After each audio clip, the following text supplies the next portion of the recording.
Prince's Mission, Freelancer Book 2, a Sassy Spaceship Captain Adventure. Written by Jane Killick. Read by Jane Killick. Chapter 1. I rested my head on the warm, naked chest of my prince and listened to the thumping of his heart after sex. The smell of him, the smell of us, filled the royal bedchamber with a steamy musk which would alert the staff to what we had been doing long after I had sneaked out of Londos House. It was illicit sex. It was exciting. He was the second in line to the Fertillan throne, and I was a lowly spaceship captain. It was part of the thrill. But it was also the barrier that kept us apart for long, lonely periods and reduced our relationship to moments snatched in secret. "I have to go, Stephen," I said, as I drew my index finger across his chest and traced a line through the hairs still damp with sweat. He clasped my hand. "Don't go, Cassy," he said. "I have to. We have a cargo run." "Anywhere interesting?" "Leontes Station. It's where Kea and some of the scientists went after the Octavia research station was destroyed." The mention of it still sent a wave of guilt through my body. The survivors had thanked us for giving them the chance to get out before the station exploded, but the truth was, if I hadn't gone there in the first place, the station would still exist, intact, spinning in space with scientists living on board and carrying out their work. "How long will you be gone?" "Not long. A week, possibly. It's a return trip. We take them a shipment of supplies and we bring back a shipment of fertilizer." "They make fertilizer there?" said Stephen. "I thought it was a research station." "Everyone makes fertilizer," I giggled. "It's what happens to your food after you've eaten it."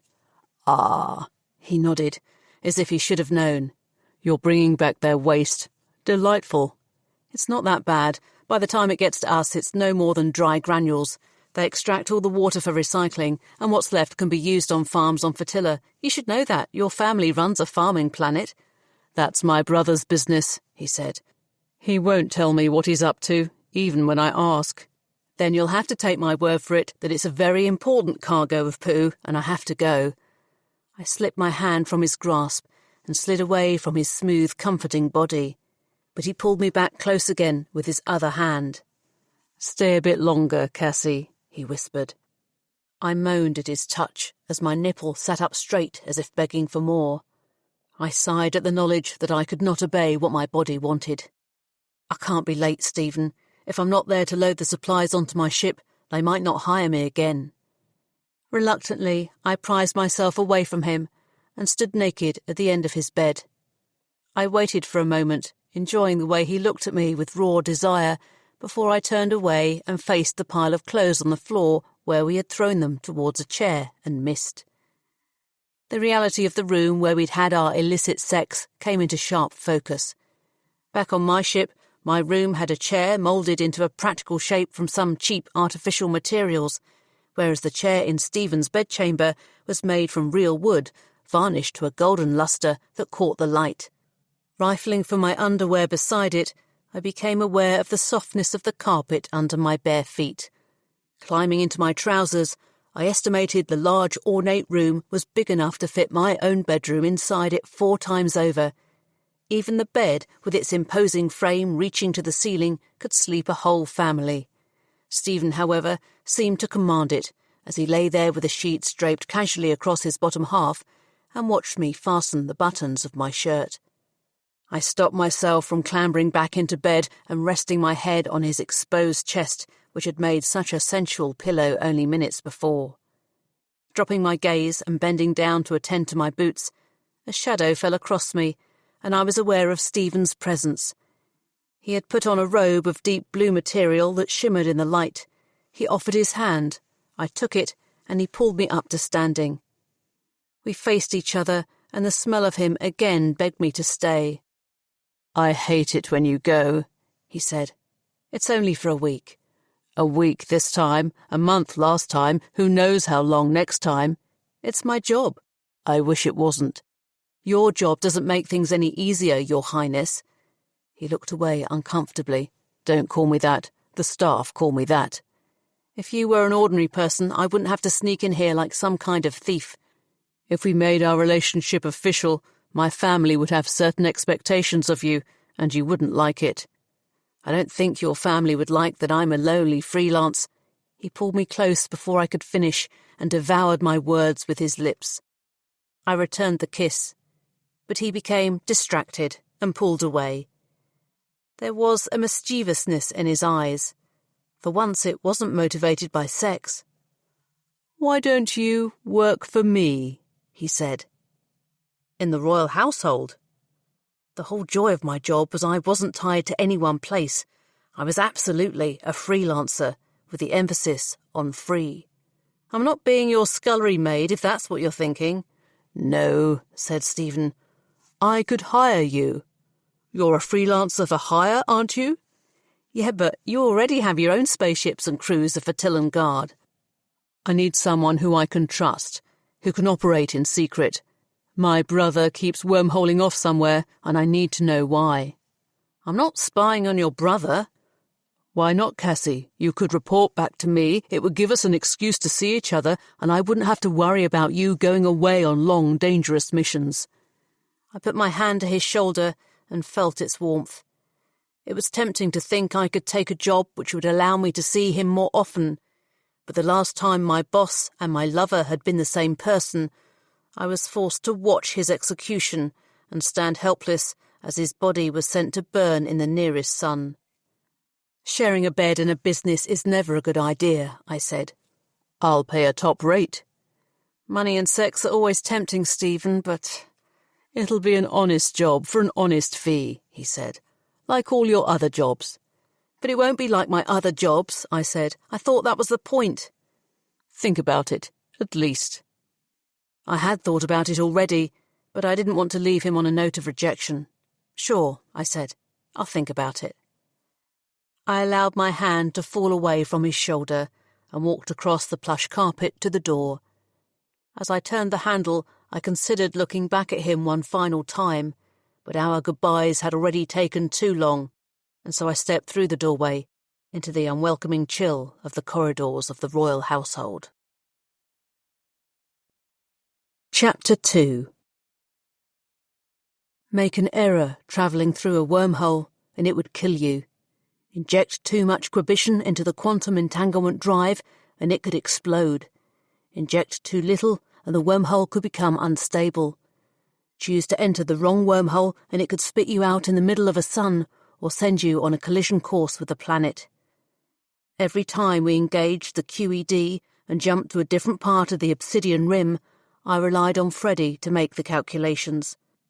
The computer handled the mathematics, of course, but without Freddie's instincts, I wouldn't want to risk my life.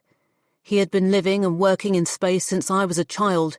He was the only crew member I would ever need, and he was my friend.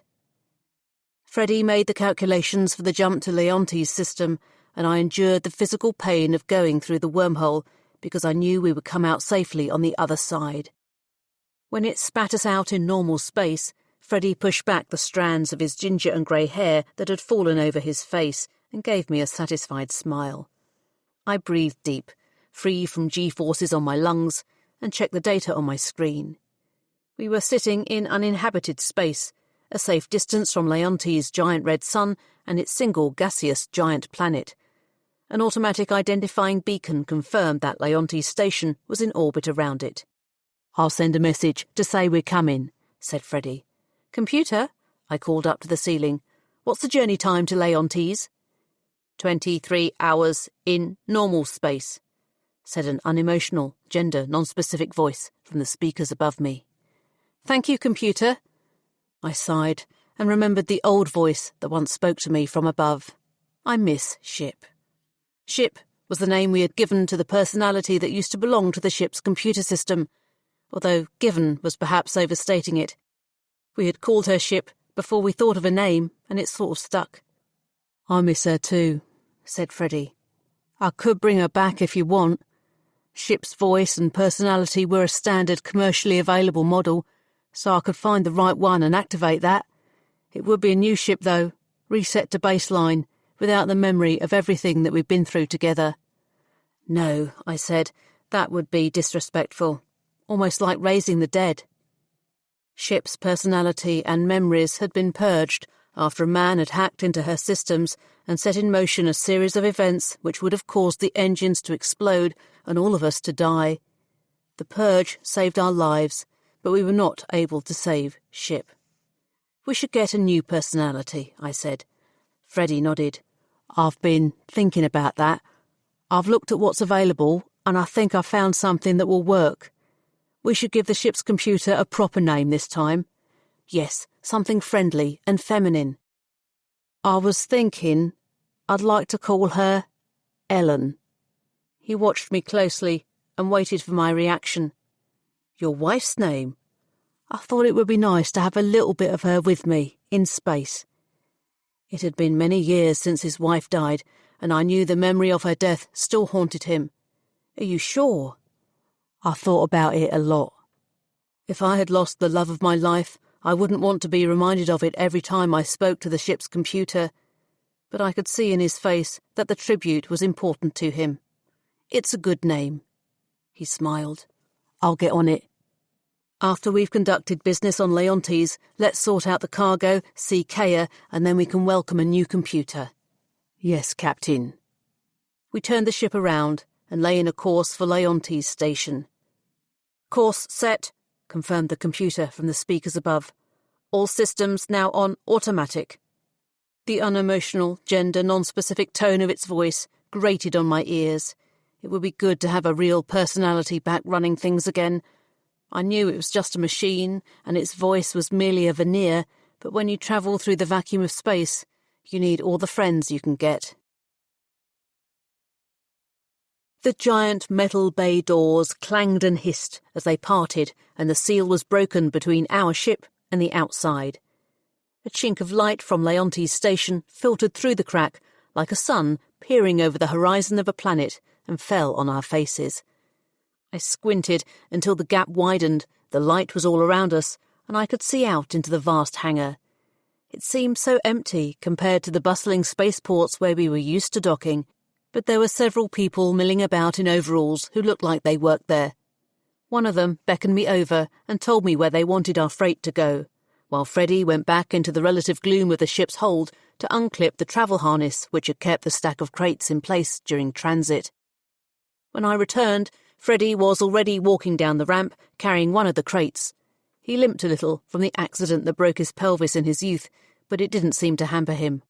"Come on, Cassy," he said as he passed me. "The sooner we get this done, the sooner you can buy me a beer." "I'm buying you a beer?" I said. He dumped the crate a few metres from the ship and turned to me with a grin.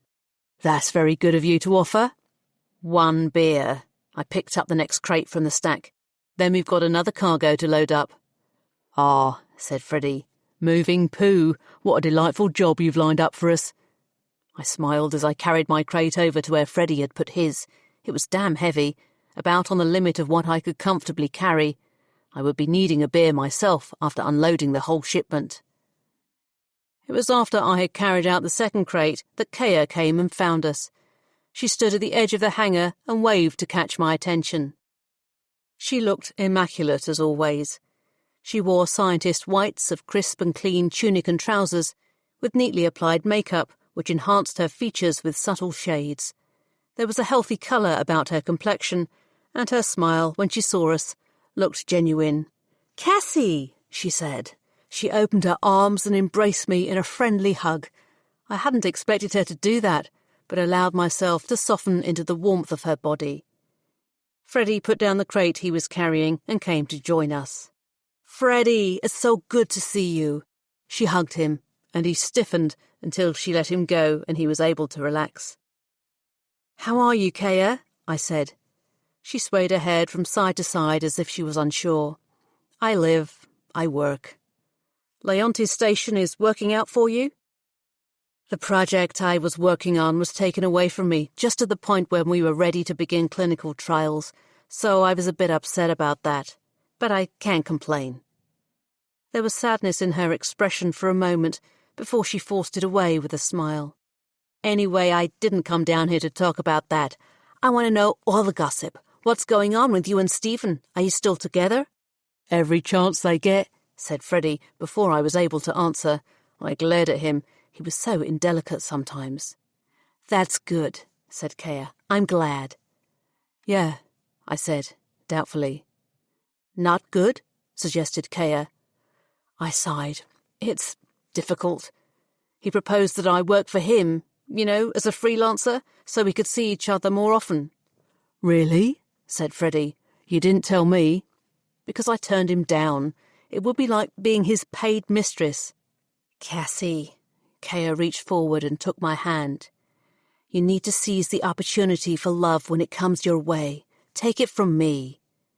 She released my hand, and in the following moment when no one said anything, we all knew she was referring to her own lover, killed in the explosion that destroyed Octavia Research Station, along with many of her colleagues and all of her work.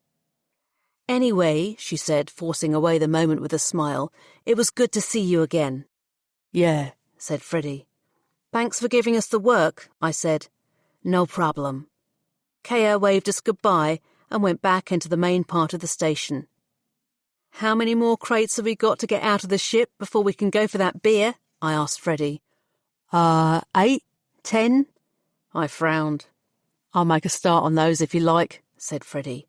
You can go find where this poo is that they want us to take back. Right. Freddie went back to the ship, and I looked around for someone to ask.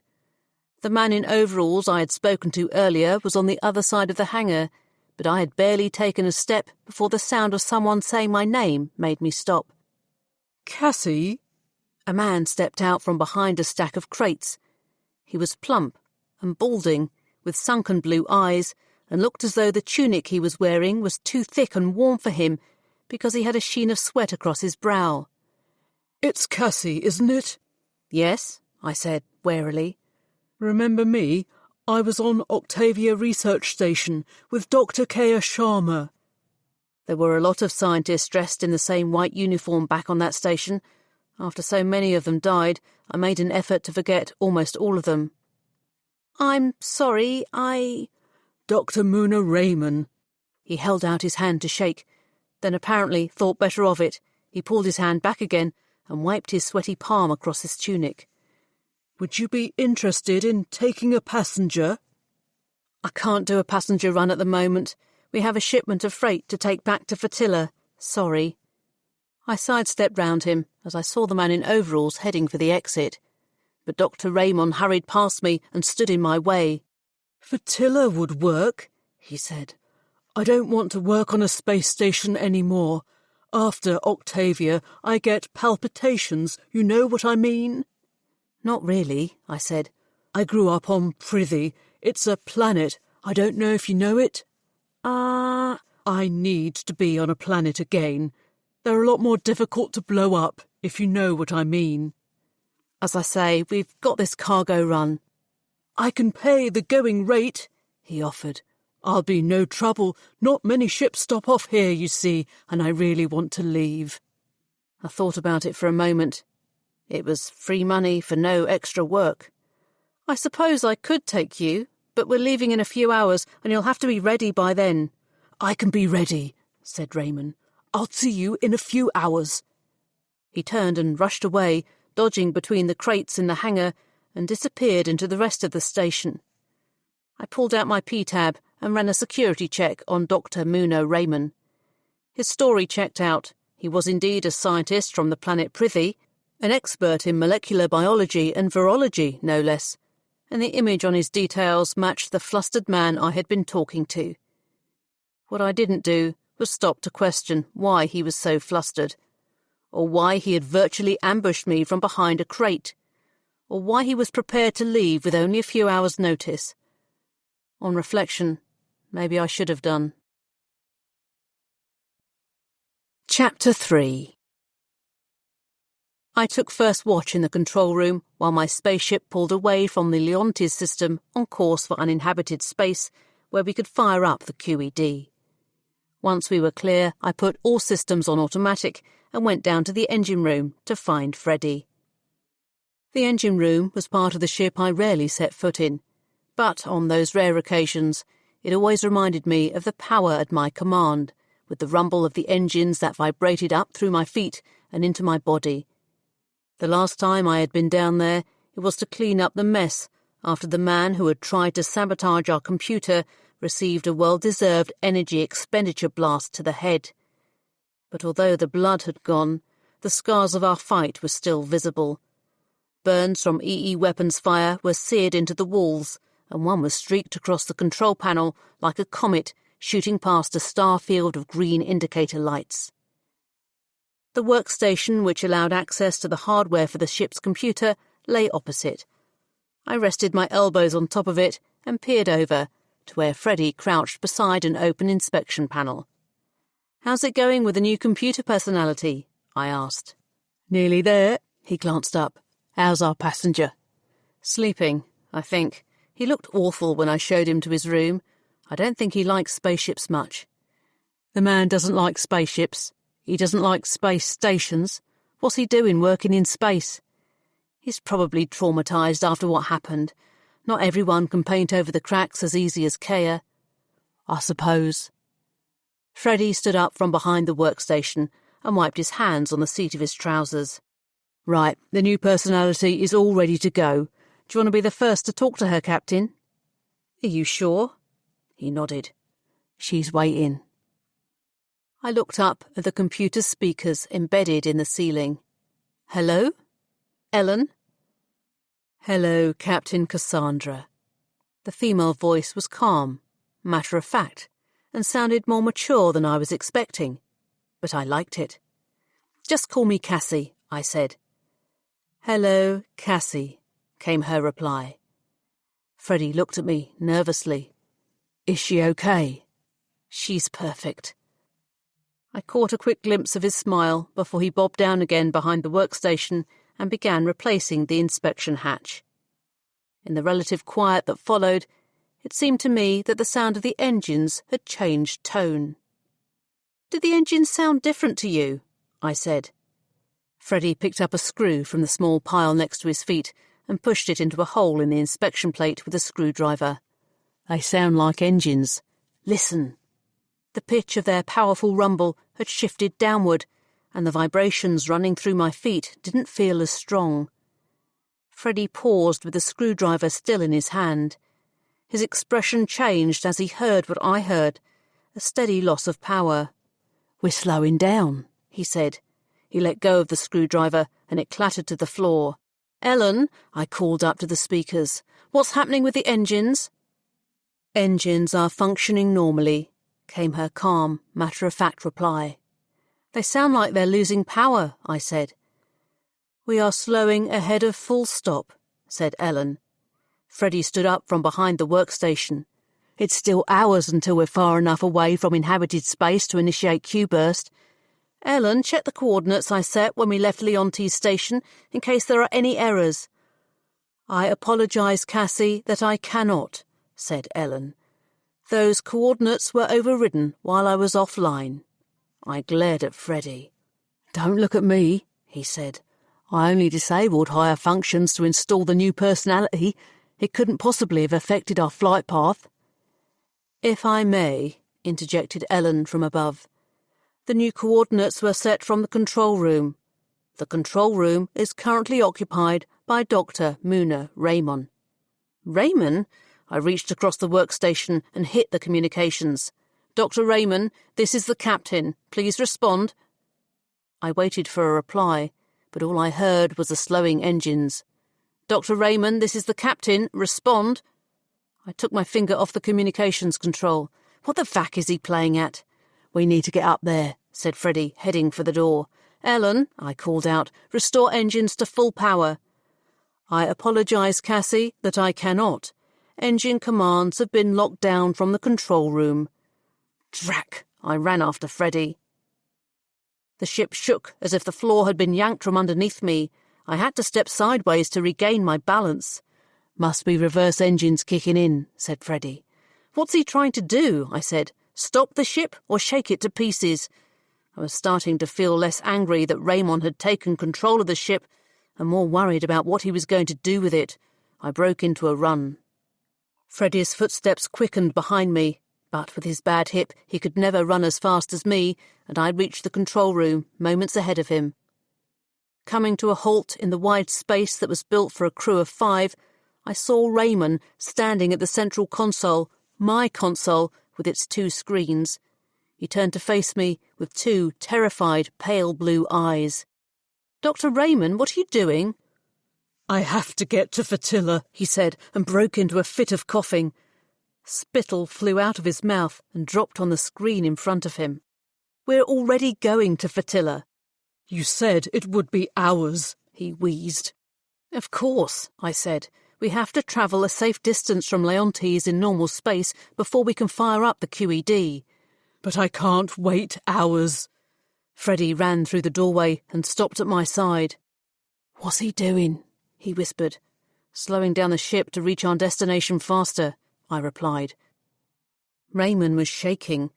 I could almost smell his fear as sweat released pheromones into the air. He turned his manic stare away from us and looked back at the console.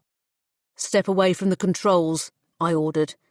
I wished I had strapped my EE weapon to my thigh, but in the safety of my own ship, I hadn't thought I would need it. "I need to initiate Q-burst," said Raymond. He coughed again and spat over the screens. "We're too close to inhabited space," I yelled. Raymond touched the controls. "I can't wait. I have to wormhole away." "No!" I rushed at him, grabbed his shoulders with both hands, and flung him aside. Raymond staggered backwards, but his plump body was too heavy for me to throw far, and he recovered quickly. He started back towards the console, but Freddie had manoeuvred behind him. He flung his arms around Raymond's waist and yanked him back. As the men struggled, I swung round to the console. Calculations flowed down the left screen in a waterfall of numbers. On the right, an animation of an opening wormhole played out in front of me. Panicking, my fingers darted over the controls as I brought up the status of the quantum entanglement drive. Raymond continued to struggle in Freddie's grip. He was thrashing in such a crazed manner that I thought he might break free. The computer's voice spoke from above. "Q-burst initiating." Raymond visibly relaxed. "Ellen, no!" I screamed, even though I knew the process couldn't be interrupted. I slammed my hand on the controls for the QED, but it was locked into operation using coordinates which could throw us out anywhere in the Obsidian Rim. A rumble like approaching thunder gripped the ship. I grabbed the console and felt the familiar, unpleasant feeling of my guts lurching forward as the QED engaged. Raymond pulled away from Freddie and leant forward to throw up the contents of his stomach. A stinking yellow soup of bile and half-digested food splashed onto the floor. I fought back my own sickness as the pain of being thrust into the wormhole crushed in on my body. The G-force made it hard to breathe, but I clung on. Beside me, Freddie also held onto the nearest console. The pain was something that had to be endured to cheat the physics of space-time and traverse light years in the blink of an eye. But Raymond seemed to be suffering far worse than us. He screamed through a rasping throat like a terrified child. He tried to run away, but slipped in his own vomit and crashed to the floor. He gasped for air and coughed it back out again in a series of ugly, gurgling breaths. A flash of light seemed to bypass my eyes and burn directly into my retinas as we were pushed further into the wormhole, like falling into the deadly fire of a sun with its inescapable gravity. Then black, as we switched from being pulled in to being pushed out. We jolted into normal space so violently I was thrown against the back wall. My spine slammed against metal as the ship lurched sideways and I slid helplessly along the panel. When I reached the gap of the doorway, I fell through it and sprawled backwards onto the corridor floor. I scrambled onto my hands and knees to get back up, but another jolt knocked me over again. It felt like the ship had rammed into something solid. My head pounding, I crawled back into the control room. Coloured lights flickered across my eyes, and I thought for a moment I had been knocked out and this was some after-effect of concussion. But pulling myself to my feet, I realised the lights were not in my head. They were in my ship, Swirls of red, blue and green wound their way across the front 3 consoles and drifted up to the ceiling, where they passed through the metal as if its existence was merely an illusion. Freddie was at his console. Raymond struggled for breath in the puddle of his vomit. "What the vac is that?" I asked Freddie, looking up at the swirling coloured lights. He didn't take his eyes off the screen. "I think it's the outer edge of the rim." "Are you sure?" Travel beyond the obsidian rim was impossible, just like travel to the centre of the galaxy was impossible. The Oblivion War had trapped humanity in a prison of its own making, between the destabilised dead zones once inhabited by our ancestors and the external barrier that marked the edge of the galaxy. No amount of coercion could ignite a Q-burst strong enough to ride a wormhole through to the other side. "It's the only explanation." Freddie stopped operating the controls and stared at the screen. "Drac." "What's wrong?" I said. "I don't know how the Vac Raymond did it, but the front of the ship is embedded in the scrambled magnetic barrier." "How is that even possible?" "It isn't. At least, it shouldn't be." I looked to the ceiling. "Ellen, can we use the engines to pull us out?" "Unknown," she said. "I have no data." I frowned. "How about Q-burst?" "Q-burst would be possible," said Ellen, "but conditions on the edge of the rim mean that wormholes will not form." "It's suicide," said Freddie. "Chances are the energy will rebound right back at us and we'll be vaporised." "Then what do you suggest?" Freddie shrugged as Raymond took a sharp intake of breath and launched into another horrendous coughing fit. "He's really sick," said Freddie. "Let's worry about that when we return to normal space," I said. But Freddie was staring at Raymond. The doctor rolled over onto his side where he managed shallow, laboured breaths. "Freddie," I shook him by the elbow. "Hey, Freddie, we need to get back to normal space." "Yes, Captain." He brought his attention back to me. "The only option we have is the normal space engines." "Then let's try the engines. Can you fire some trial bursts, enough to see if they have any effect, but not too much to kill us if they backfire?" Freddie nodded. "Yeah, I can do that." I looked at my console. The screens were full of crazy data that I didn't know how to interpret.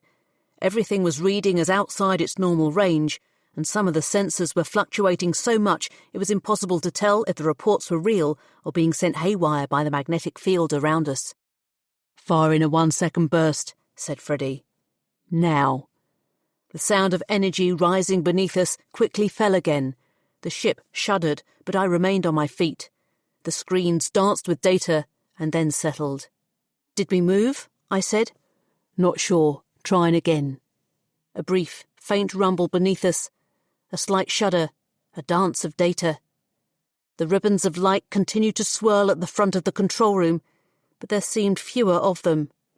"Keep going," I encouraged Freddie. Tiny blast after tiny blast, we edged away from the barrier. The light swirled out through the hull of the ship, so there were fewer and fewer of them, until they disappeared altogether. My screen settled down to a series of readings close to normal. We were free. "Freddie, you're amazing." "I only did what you told me." But our celebration was short-lived, as Raymond's wheezy breaths turned into desperate, uncontrollable coughing. "Oh, my deity," I said, and went to help him. Freddie put out his arm to stop me. "Cassy, don't. I've seen this sort of coughing before." I didn't understand until I saw the terror on his face as he stared at the sick man, gasping his last in front of us. "It's the plague," said Freddie. Raymond lifted a begging hand towards us. But he hadn't the breath to finish. We watched helplessly as Raymond went into shock. His body convulsed so violently that his limbs slapped at the floor. He fought for breath like a man dying in the vacuum, until the fight was gone and his body went limp. He lay still for a moment, sucked in a final rasping mouthful of air, and then the life went out of his eyes. He stared, unseeing, at the ceiling. His body simply stopped.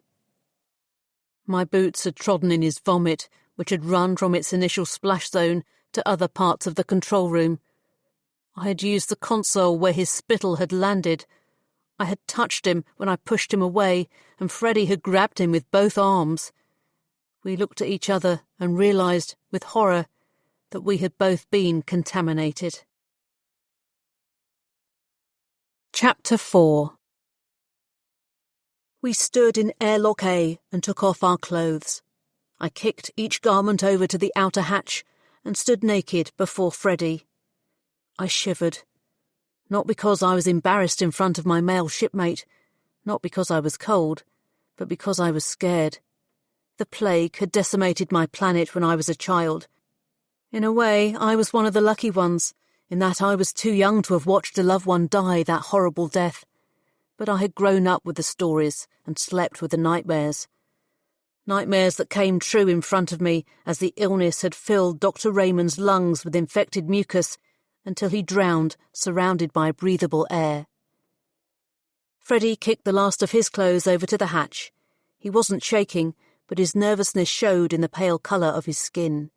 It was like his blood was retreating to the core of his body to sequester itself as far away as possible from his contaminated exterior. Freddie picked up the spray canister of disinfectant we had prepared earlier and detached the spray hose from the clip on the side. "We probably won't get sick," I said. "We both lived through the plague on Fatilla. We have a natural immunity." "Of course we do," he said, without any sense of conviction. "This is just a precaution." He turned on the spray and a jet of disinfectant hit me in the stomach. I gasped as cold liquid blasted at my tummy and ran down my legs. I rubbed the stuff all over me like soap in the shower, under my armpits, in my hair, between my legs and into my intimate parts. It got in my ears, up my nose, and stung my eyes.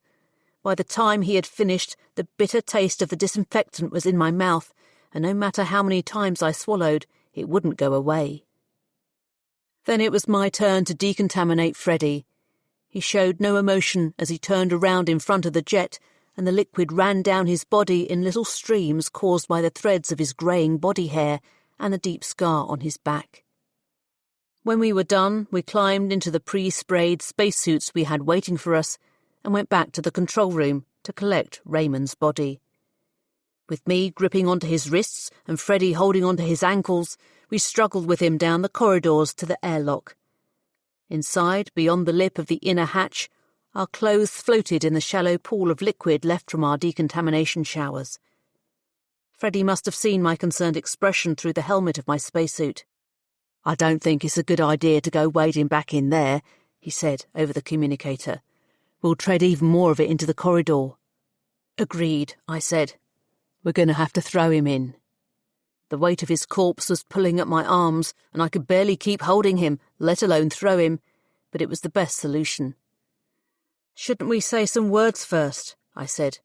"Commend him to the deity or something." "If you like," said Freddie. I looked down at the man's corpse. I had forgotten to close his eyes, and his cold, deathly stare looked straight through me. I shivered. We had no time for words. Those who needed to mourn him could do so in their own time and in their own way. "We throw after 3, I said over the communicator. 1, 2, 3. We swung him as best we could, and he splashed down about a metre from our feet in the centre of the airlock. Freddie hit the controls, the inner hatch came down and sealed shut. We turned our backs on him and went to decontaminate the ship. There was around an hour of air left in our spacesuits before we needed to resupply, which was something I wanted to avoid doing if at all possible. We spent that hour frantically cleaning everywhere Raymond had been, especially in his room and the control room, until we had used up all of our disinfectant. I met Freddie in the shuttle bay with less than 5 minutes of air remaining. He was carrying Raymond's bag. "It needs to be jettisoned into space," he said. I nodded. He threw it to the side, and we both approached the shuttle. It was the only place we could be sure Raymond hadn't been. The ramp descended, and we climbed out of our spacesuits. Both naked again, we stepped inside and sealed ourselves in. With the flesh of my thighs sticking to the co-pilot seat, I opened the shuttle bay doors to the vacuum of space and watched on the screen as air rushed to escape through the crack, followed by our abandoned spacesuits.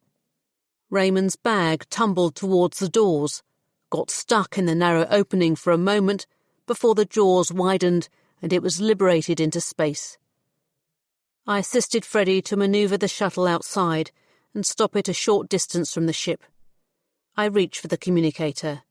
"Ellen, we're ready," I told the ship's computer. "Open airlock A." "Yes, Cassy." From our vantage point in the shuttle, I watched as a small hatch in the side of the ship slid open and exposed the contents to space. Liquid disinfectant sprayed out and instantly froze into ice crystals, which twinkled against the backdrop of a distant sun. Raymond's frozen corpse shot out of the hatch head first like a torpedo, but became entangled in the twisting debris of our clothes. Inside the ship, Ellen would be sucking out the air and turning up the heat to destroy every remaining bit of bacteria we had been unable to clean away.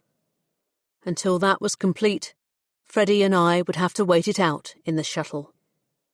I turned off the monitor and went into the back, where I found a couple of blankets. I wrapped one around myself and secured it by tucking the end between my breasts like a towel and brought the other one back for Freddie. As I handed it to him, it seemed to me that he looked paler than when we had first stripped in the airlock. Without saying anything, he unfolded the blanket and draped it across his shoulders. "Are you okay?" I asked, when clearly he was not. "It gets harder to remember her before she got sick," he said. His eyes were moist with unshed tears as he looked not at me, but through me, as if he were staring back into the past. "This must bring back horrible memories," I said. Ellen, his Ellen, had died in the plague. He had nursed her in her final days, he once told me, but all he could do was ease her passing. "I don't want to talk about it," he said. He turned away and started playing with the shuttle controls, even though there was nothing to be done but sit there and wait. "We need to go back to Leontes and warn them," I said. "I'm sure they know already." I shot him a questioning look. "You think Raymond infected the station?" "I think the plague was confined to Fertilla where it burned itself out years ago," said Freddie. "I think that Leontes is a science research station. I think if the plague has suddenly turned up on Leontes, that the two things are not unconnected." I felt suddenly hot and loosened my blanket. "Then we stay away." "No, we have to go back," said Freddie. "Raymond was in such a panic when he engaged the QED that I have no idea where we are. The easiest way to get back is to follow the wormhole data that brought us here. Leontes has medical facilities which we can use, so it makes sense to stop there before heading back to Fertilla. Assuming they're not all dead from the plague." "Yeah," said Freddie, "assuming that." Chapter 5. The way Kea came aboard my ship made me more scared than even watching Raymond die on the control room floor. She wore a full biohazard suit that covered her entire body in impermeable yellow EV plastic. Only a clear window of EV plastic in her suit's hood allowed her to see out and me to see into her concerned eyes. Through the translucent barrier between us, I noted she still wore her makeup, but her smile was gone. She brought with her a trolley of scientific instruments she planned to use to study us. She began by asking me and Freddie to roll up our sleeves so she could take a blood sample for analysis. After everything we had been through, the pinprick from the needle offered no pain. She fed our blood into one of her machines, and we waited. The temperature in the crew lounge was ambient, but I was hot, and where my blanket finished, my sweat made the skin of my legs stick to the padded couch. I looked across at Freddie sitting next to me, but he avoided my gaze. I think he was scared too, but trying to hide it from me. Neither of us had developed any symptoms of the plague on the way back to Leontes station, other than those that could be put down to anxiety, but it didn't mean we were in the clear. "So no one else got sick on Leontes?" I asked. Kaya's voice came through a microphone clipped to her collar inside the suit and relayed through a tiny speaker on her chest. It made her sound distant, almost robotic. "No," she said. "Perhaps it wasn't infectious," I said. "If it was the plague, like you described, it would have been very infectious," she said. "Then perhaps that's not what it was," I said. Freddie pointed accusingly at Kaya. "Do you think she would come in here dressed like that if it wasn't?" "I'm only taking sensible precautions," said Kaya. Freddie dismissed her. "I lived through the plague on Fatilla, remember? I know what the man died of." "Are you sure, Freddie?" I said. "It was a long time ago." I put a comforting hand on his arm, but he pulled it away. "I nursed Ellen for 6 days. 6 days, while she coughed her lungs out and struggled for breath in pain and in fear before she died. That memory will live with me forever." "Dr. Raymond died within a day," I said. "He might have been ill when we met on Leontes station, but he wasn't that sick." "I'm telling you, it was the plague," said Freddie. "Possibly a faster-acting, genetically engineered version of the plague. Not that I need to tell Kaya, because she already knows, don't you, Kaya?" "I don't know what you mean," she said. She had her head turned sideways to me, so I couldn't see her face through the EV plastic. "What are you researching on this station, exactly?" said Freddie. She didn't reply. I looked straight at her. After what we'd been through, I wanted an answer. "Kaya?" She faced us, so we could both see her clearly through the window of her suit. "One of the teams here had been working on the Fatillan plague, until recently," she admitted. "Of course they were," said Freddie. "Dr. Raymond was on that team, I'm assuming?" "He was," admitted Kaya. "He realised he had become infected and left instructions for decontamination. Foolish, really, because we could have helped him." "So he came onto my ship and tried to infect us?" I said. "It seems he wasn't thinking clearly," said Kaya. "I think the infection affected his higher functions. His message was garbled, to say the least. From what I understand, he was trying to get back to see his family. Again, foolish, because he would have only infected them." Kaya's machine pinged. It was a delicate, bright sound, which seemed ironic considering the potentially ominous nature of its results. Kaya turned to the machine. I think I actually stopped breathing as I waited for her to read what it said. "You're clear," she said. "You're not going to die of the plague." I let out a lungful of anxious air. I didn't realise how worried I had been until I heard those words. My body, which had become increasingly tense since I sat waiting it out in the shuttle with Freddie, suddenly relaxed, and I collapsed back onto the couch. Freddie actually fell sideways and had to put out a hand to steady himself. "But the results confirm you were exposed," said Kaya. "Both of you have a healthy collection of antibodies running around your systems.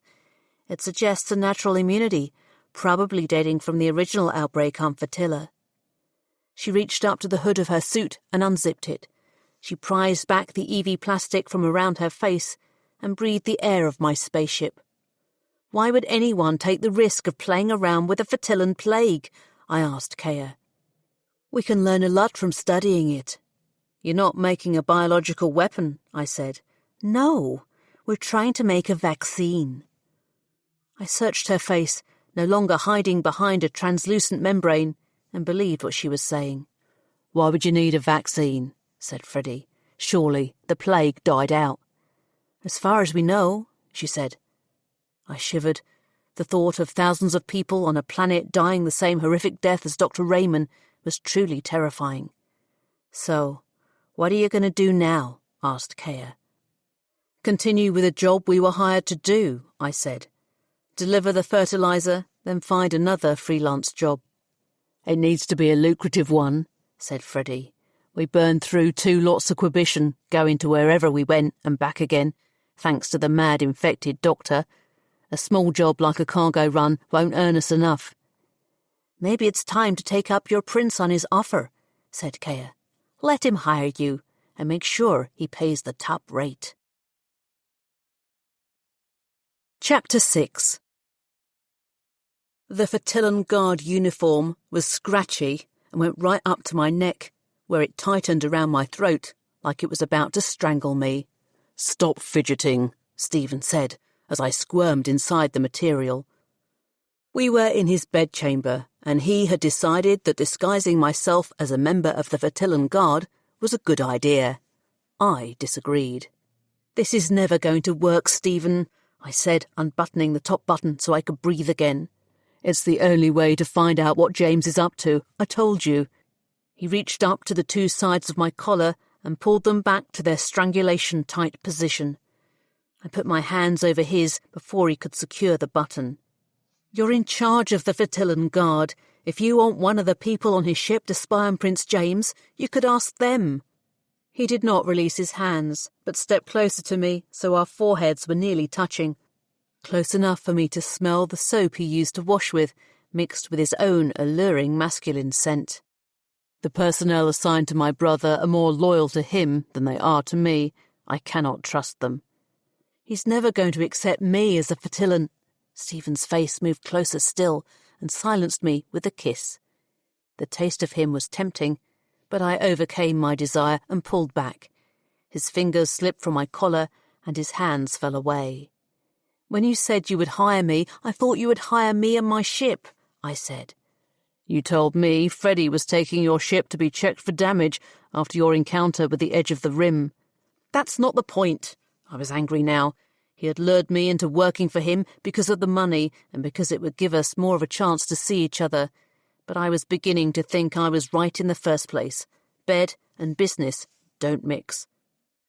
Stephen began to chuckle. It only made me angrier. "What?" I said. He looked me up and down.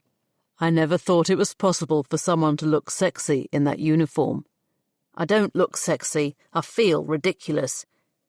The brown trousers and jacket were cut with straight, unflattering lines, in a thick material that lent itself to standing to attention, not softening with my body as I moved. Like any uniform, it turned me into a non-person, an automaton to conform alongside all other automatons and be ordered about without question. "Cassy, you would look sexy in a sack."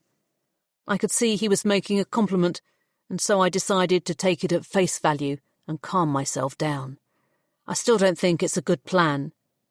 "You could try to follow him in your ship," said Stephen. "But if it enters a wormhole, you'll only have minutes to replicate his calculations to ascertain his destination before he disappears. Even if you manage to get that information, knowing he's travelling to Cyrilla or Ra'ea or Sendat isn't going to help me find out why. Anyway, to follow his ship, you would need to be close enough for him to see your ship, and you would be discovered." "Whereas he won't see me at all when I'm standing right next to him inside his ship," I said sarcastically. Stephen sighed. "He won't know who you are. You've walked past him maybe once in Londos House, and no one is going to recognise you in that uniform." "It'll be obvious I'm not a Fertillan Guard. I'll stick out like a sore thumb." "Stand up straight when a superior officer is talking to you, do what you're told, and throw in a 'yes, sire' or two, and you'll be fine. I'll give you a few lessons if you like." I fidgeted again. "I don't know." "Look." He came forward again, pulled the two halves of my collar together and secured the button. He brushed back the hair from my face, and I savoured the touch of his fingers across my scalp. "We need to do something with your hair." I shook my hair to free it from him, then gathered up the long dark strands myself and pulled them back into a ponytail. "Have you got an elastic band or something?" Stephen rubbed his hand across his own short brown hair. "Not something I have call for." I plaited my hair into a braid and wound it round itself into a makeshift bun, which I had to hold in place at the top of my head. "What about that?" He nodded. "Very military." He turned round and reached for the chair where I had dumped my own, much more comfortable clothes, and rifled through them. Buried underneath, he found the peaked hat that belonged to the uniform and brought it over. He placed the hat over the bun, I slipped out my hand, and my hair stayed encased inside. Then he came round to the front and pulled the peak down so I could see it at the top of my field of vision. "There we go." I must look stupid, I said. No, you don't. He took my hand and led me across his bedchamber to where a wardrobe, 3 times the size of my own back on the ship, stood along the side wall. He threw open the doors and revealed 2 rails full of clothes, all in fine fabric, except for 3 copies of his own Fertillan Guard uniform squashed up one end. One of the doors had a full-length mirror inside. He took my shoulders and turned me round to face it. I saw the full horror of my own reflection. The uniform covered every part of me, apart from my hands and a small part of my face from my eyes to my chin. It was drab, bland, brown, and unflattering. "Stand up straight," Stephen barked in my ear, like it was an order. I snapped to sort of attention, and my image in the mirror became more soldier-like.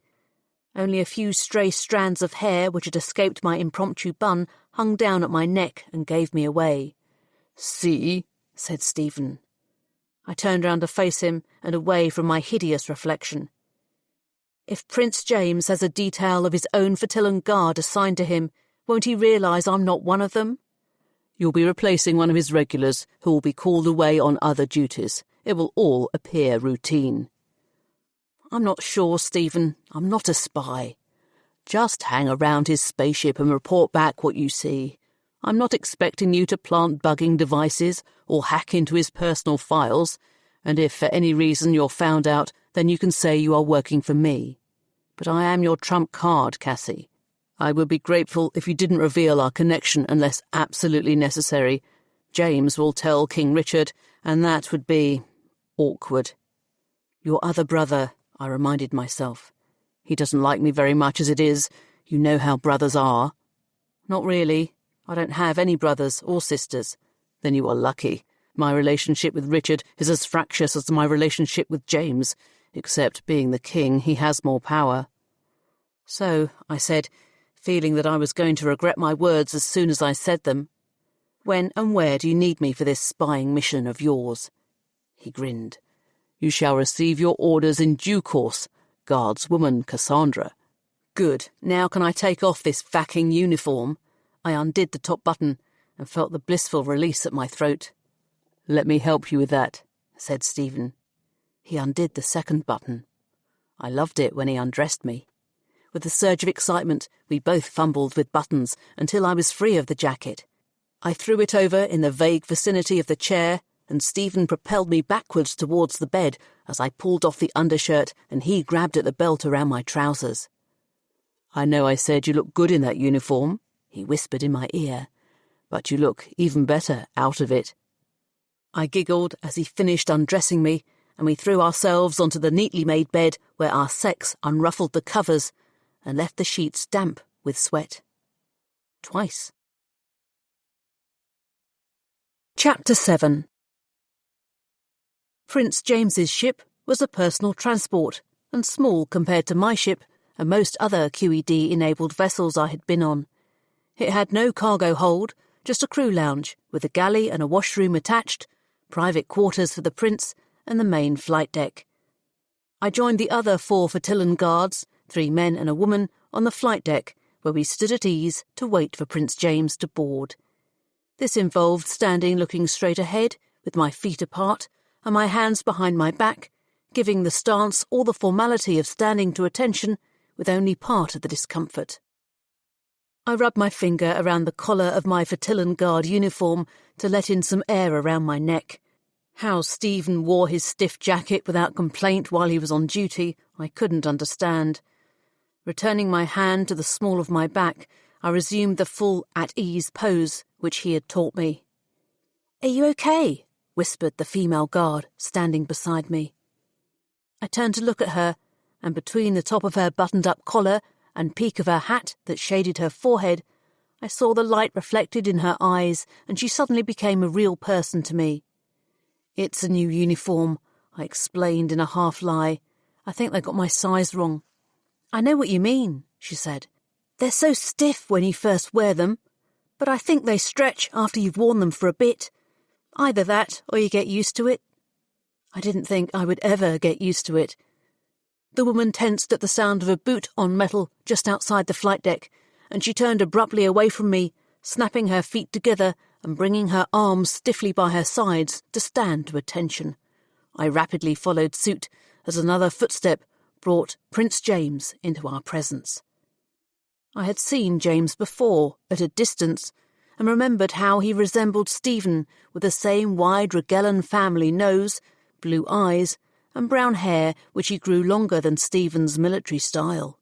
Close up, his extra weight was more apparent in the thickness of his neck, and he seemed to generally take up more room than his younger brother, which might have had something to do with the loose clothes he chose to wear, a plain white shirt embroidered with gold thread in a swirling pattern down each side of the buttons, and a black jacket which smoothed the line over the slight bulge of his belly, with pads which made his shoulders appear broader.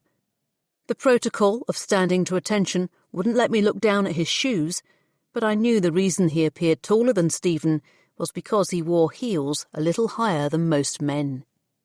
"Morning," said James. The word was a friendly greeting, but his tone suggested it was merely perfunctory. "Let's get—" He stopped when he saw me. I held myself to attention, while inside I could feel my heart pump with adrenaline. "Who are you?" James demanded. He looked straight into my face, invading my personal space so I could smell the coffee he had drunk for breakfast. I kept my eyes focused on the left ear of the male Fertillan guard opposite to keep my face impassive. "Forestry, sire," I said.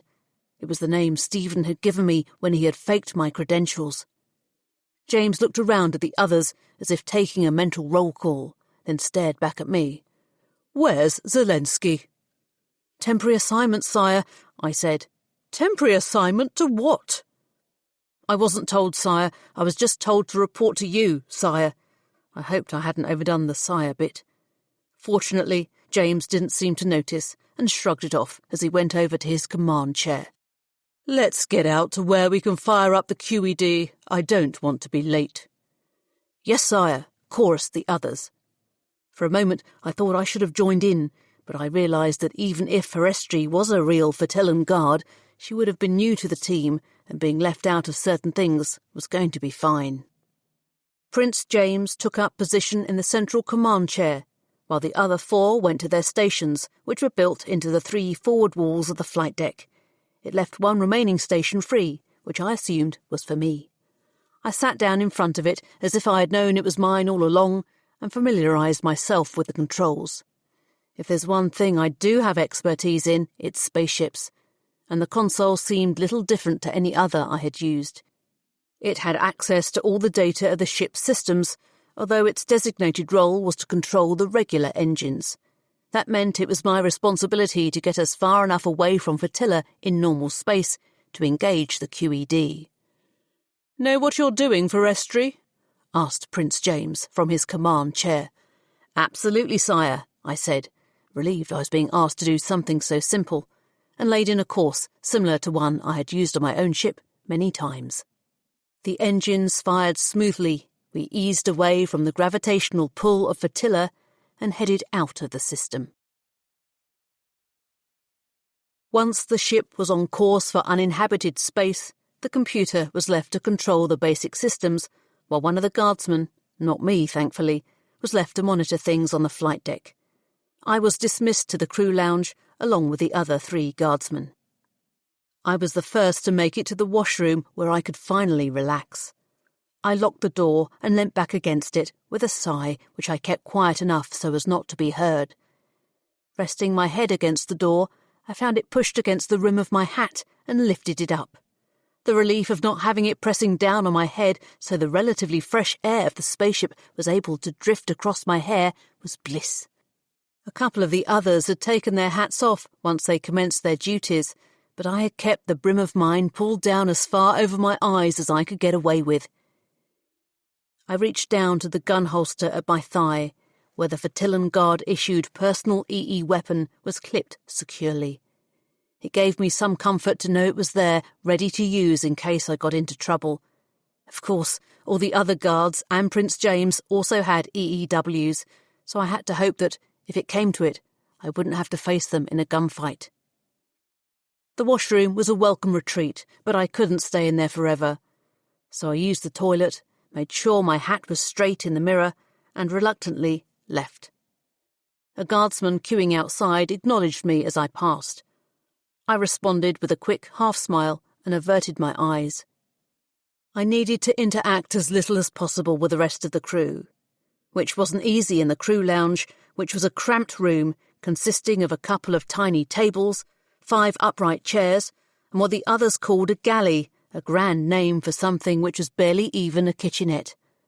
I poured myself a cup of water, the only thing available, from a dispensing machine, and took it to the chair the furthest away in the corner.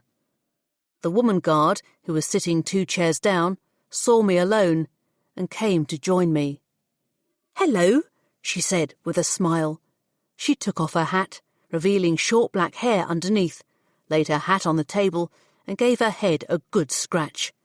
"My head gets so hot in the vacuum thing. Whoever thought wearing a hat in a warm spaceship was a good idea?" Yes, I didn't know what else to say. I glanced to see where the 2 guardsmen were. The one who had smiled at me had just come out of the washroom and had struck up a conversation with the other one by the water dispenser, which meant they weren't going to join us any time soon, which meant it was going to be more difficult to make my excuses and leave. Slipping away from a group of 3 or 4 people would be far less noticeable than slipping away from a group of 2. Not as if there was really anywhere else to go. "I don't think I've seen you before," said the guardswoman. "I've been stationed on Prince Stephen's ship." Another half lie. I had been on his ship a couple of times, but only as a passenger. "Oh, what's he like?" Her eyes brightened with curiosity. "He's—" My brain finished the sentence with sexy, gentle, surprising, and infuriating, but my mouth opted for something which wouldn't give me away. "He's okay." "Yeah, Prince James is okay too. Being in his personal detail, I get to travel. It's better than guarding Londos House all the time." "Yes," I said again. "My name's Louisi." She held out her hand to shake, and I accepted, in what was, paradoxically, both a formal and friendly gesture.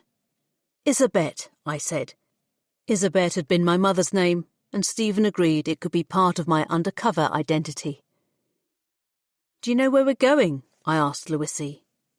"Manupia," she said. "Again." "The factory planet?" "That's the one," said Louisi. "I love the chance to get off Fatilla, but the same old journey's getting a bit boring." "So why is Prince James going to Manupia?" "I thought at first it had something to do with President Yudinov's 2 daughters. They're very pretty. But it seems not. It's just business as far as I can work out. Something to do with Manupia struggling to compete with rival manufacturers." "What rival manufacturers?" I said. "Manupia is the factory planet. I mean, it's the factory planet." "Not anymore. They're being undercut by competitors, from what I overheard." "What's that got to do with Prince James?" Louisi shrugged. "Beats me. But whatever it is, it must be ever so complicated, because they keep meeting up to talk about it." I thought about what other questions I could ask to pump her for information, but I suspected she didn't know any more than she had already told me. Besides, I needed to make sure I didn't come across as being over-curious and raise her suspicions. "So, what do we do now? It must take more than a day to travel to and from the wormhole points in normal space." I looked around, knowing the only accommodation in the ship was the flight deck, James's office, and the lounge in which we were sitting. "I mean, where do we sleep? Are we allowed to sleep?" She laughed.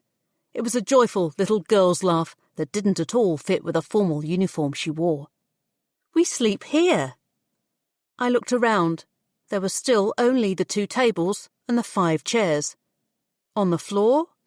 "No! I don't know what sort of luxury you're used to on Prince Stephen's ship, but here we have cupboards that fold out into bunk beds." I hadn't noticed any cupboards until I looked again and saw the recessed handles in the walls and rectangle cracks around them that indicated the outline of bed-sized panels. Clever. "You're lucky Seletsky isn't here.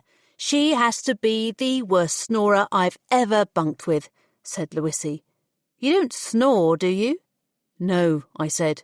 I don't think so. Good, because I've forgotten my earplugs. She broke into peals of high-pitched giggles in the most unmilitary-like manner, which made me smile. Perhaps my method to avoid detection on the small ship was not to try to be alone, but to join in, as long as I didn't give too much of my real self away. We travelled through a wormhole with all the organisation and military precision one would expect from a crew of Vertillan Guard. Afterwards, we were allowed to sleep during most of the journey through normal space to Manupia. Well, the others slept. I mostly lay awake, listening to their heavy breathing until I eventually dozed off and was woken by the shift change of the men swapping over to keep watch on the flight deck. I was still tired when the lights were turned on and the whole crew summoned to our stations to oversee the landing procedure. The ship was small enough to land directly on the planet's surface, rather than having to take a shuttle. Communications chatter, handled by Louisi but heard by all of us, said that a car would be sent to bring Prince James to the planetary headquarters. For a moment I was worried the Prince was going to order me to stay behind, and I would lose my chance to gather more intelligence. But instead he elected 2 of the men to guard the ship, while myself, Louisi, and the guardsman from outside the washroom were ordered to travel with him. The car was nothing like Prince Stephen's official Vertillan car that I had once travelled in. It was more like a personnel carrier, with space for 6 people to sit facing each other along 2 benches in the rear, while there were 2 more comfortable seats up front for a driver and a passenger. It was also airtight, as Manupia had no breathable atmosphere, and the headquarters lay several miles from the landing site across open ground. I took my seat in the back next to Louisi and opposite the smiling guardsman. Also opposite me was one local Manupian who didn't smile, but looked down at his lap, where he twirled his thumbs around each other in a pointless, unending pattern. He wore a simple black uniform of trousers and shirt with an unbuttoned jacket over the top. A second Manupian sat up front in the driver's seat next to Prince James. It meant both of them got the benefit of a clear view of where we were going out of the only window at the front of the vehicle, while we could only see between their heads if we looked sideways. As we set off, I caught a glimpse of the planet's surface and reflected on how it reminded me of Fertilla, with its dusty yellow surface and occasional boulder sticking out of the ground. The Manupian sun was low in the sky, but still bounced off the hard, flat earth to bathe the view in a gentle yellow light. There was no road, so it was a bumpy ride, which was uncomfortable but not unbearable, although if I had to endure much more than half an hour of it, I felt sure I would be ill. A large bump knocked the vehicle sideways. I clung onto the armrests of my seat to stop me falling off it. "What was that?" said Prince James.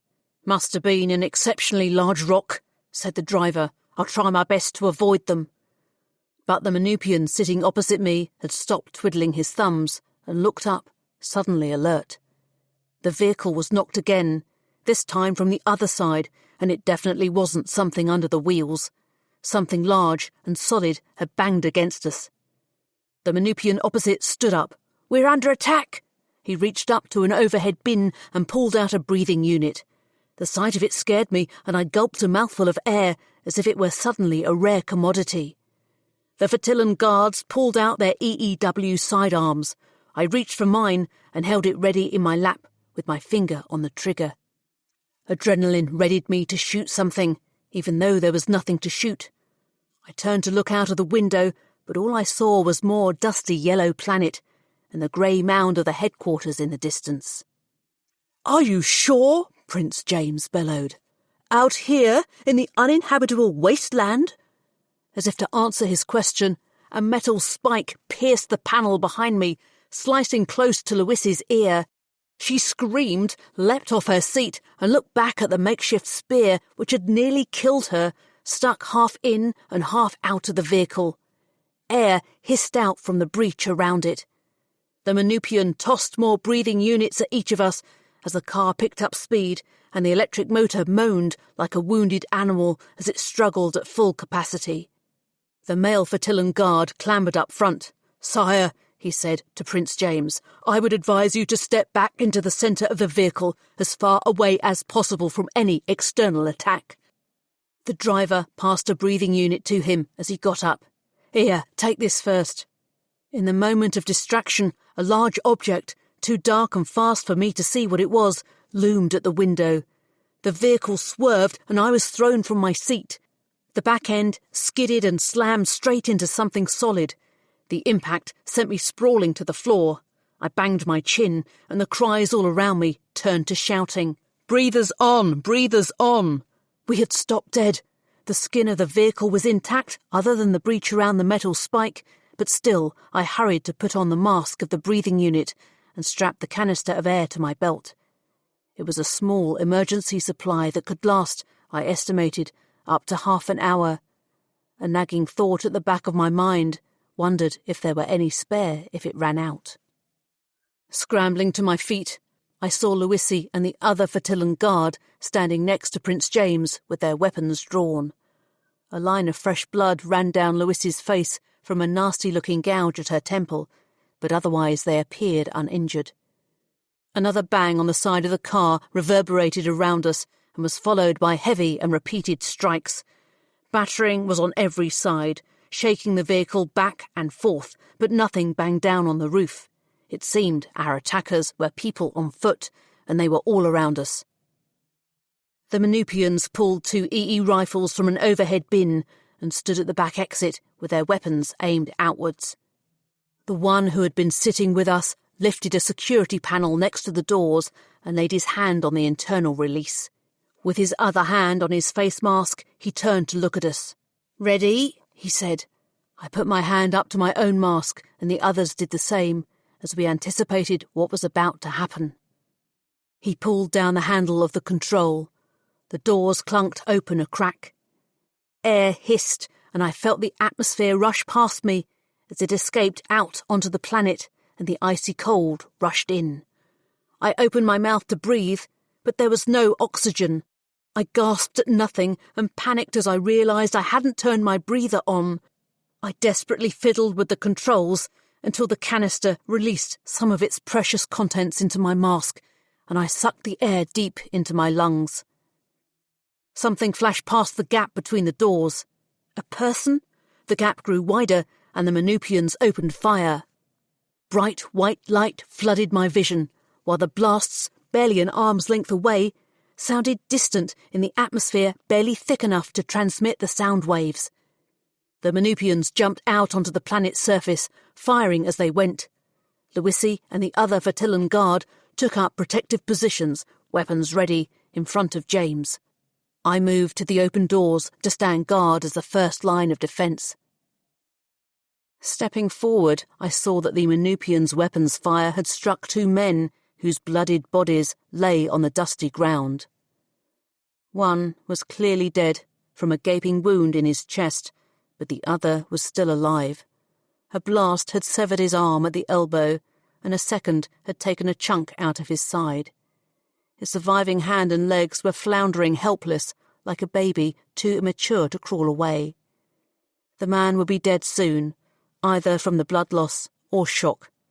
I aimed my weapon at his head and summoned the courage to end his suffering. My finger squeezed the trigger as something grabbed hold of my arm. The blast fired uselessly up into the sky, and I was pulled from the transport to land hard on my back in the dust. The dark figure of my attacker stood over me and raised something which glinted in the Manupian sunlight. As it came down to crush my skull, I rolled sideways and felt the thump of the metal bar striking the ground where I had lain. I scrambled to my feet as the woman who had attacked me pivoted around and raised her weapon for a second strike.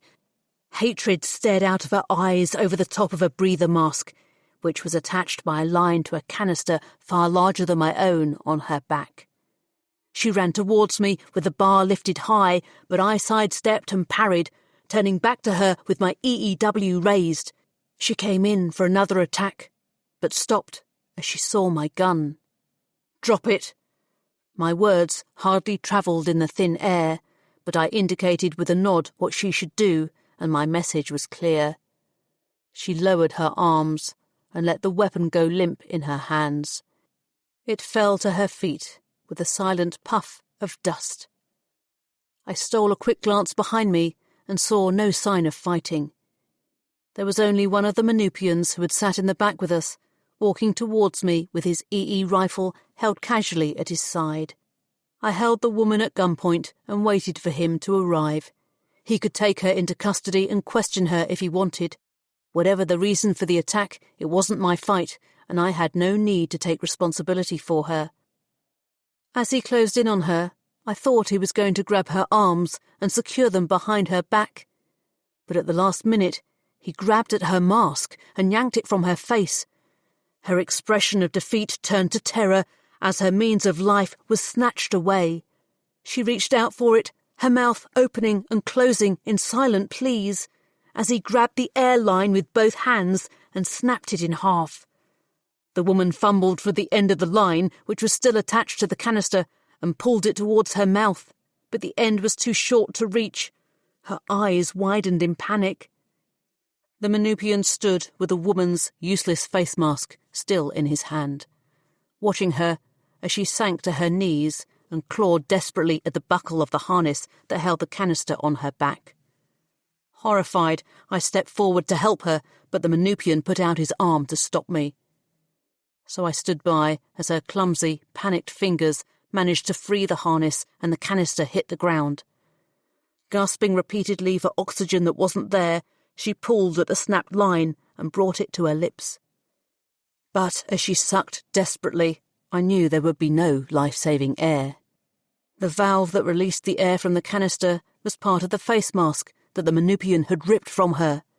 She must have known that too, but still she sucked again and again, her skin paling with lack of oxygen, until she could suck no more. She collapsed to the ground, unconscious. The line flopped out of her open mouth and landed in the dust. The Manupian turned away from her and left her to die. I felt sick that I had stood there and allowed it to happen. I should have urged her to run. At least she would have had a chance. She probably would have ignored me. I didn't know why she had been crazy enough to attack a transport of armed personnel with only a metal bar, but regardless of her suicidal attack, no one deserved to die like that. I followed the Manupian around to the front of the vehicle, stepping around the body of another attacker face down in the dirt to see what we had crashed into. It was another vehicle, but much smaller and in a much rougher condition than ours. It appeared it had deliberately been driven into our path as part of an ambush. I stood and shivered in the cold of Manupia as the others made sure our car had suffered no serious damage. Then, with my air running low, I returned to join the others. It took only minutes to pull the spear out of the car and repair the hole in the side panel so we could seal ourselves inside and repressurize the vehicle. I pulled the breather mask from my face and took the canister off my back, thankful that I didn't have to find out if there were any spares after my one had been exhausted. Chapter 8. James ignored the protests of his guards, who insisted they should go on ahead for his own protection, and strode out of the car in a rage. He brushed aside the Manupian official who had come to greet him and marched down the wide, opulent hallway of the planet's headquarters, while Luisi, the guardsman, and myself hurried after him with our weapons drawn. It seemed unlikely that this was the standard protocol for arriving at the powerhouse of a fellow planetary ruler, but considering the welcome we'd had on the planet's surface, the other two clearly decided it was necessary. I merely followed their lead and tried to make it look like I knew what I was doing. "Where's Yudenov?" James shouted. "Get me Yudenov now!" He paused at an intersection and looked left and right and left again before the official he had earlier brushed aside was able to catch up and, with a breathless suggestion that he should lead the way, squeezed past the indignant prince to take the left turn. We continued to march like a Fattillan invasion down the second passageway, which ended with a set of impressive floor-to-ceiling double doors. The official slowed and put his ear close to the panelling as he gave it a gentle rappity-tap-tap knock. but he was given no time to wait for an answer, as Prince James grabbed and turned both handles, flinging the doors wide open and revealing a spacious office with a large commanding desk at one end with an array of screens and a startled-looking man sitting behind it. "Udinoff, why the vac was I attacked?" said James, barely breaking stride as he marched into the room. "Ah, Your Highness," said the man, who was evidently Udinoff, getting to his feet and re-establishing his own decorum. "I'm afraid it was the workless," said Udinoff. "Attacking me?" said James. "Their attacks are getting more brazen. I apologise, but this is the first time any violence has been reported outside of the cities."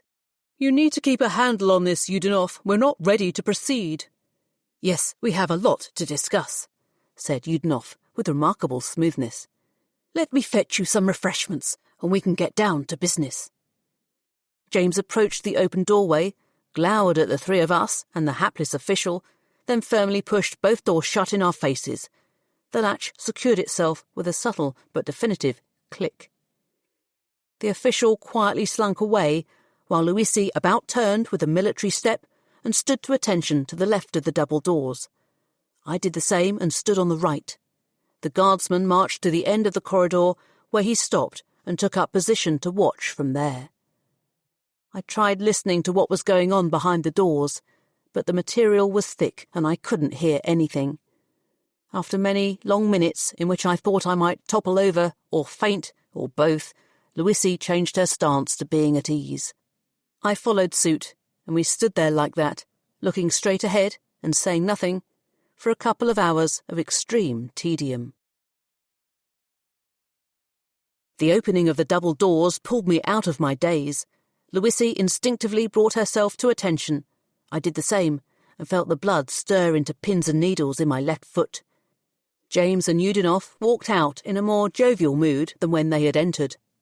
James had dispensed with his jacket, and Udinoff was resting his hands in his trouser pockets in a casual fashion. "It's unfortunate you won't be visiting the Johnsonii factory on this occasion," said Udinoff. "You could really get a sense of what we plan to do if you were there." "After my journey here, Udinoff, I think I've had enough excitement for one day," said James. "I understand completely. That doesn't stop us having dinner, however. I've invited Helenia and Sophia to join us. It will help keep business off the dinner table." They continued to chatter like that, all politeness and smiles, as they ambled along to wherever they were going. Luisi broke into a march to follow them, and I tried to copy her example, but keeping a regular rhythm behind two men who were doing completely the opposite was near on impossible.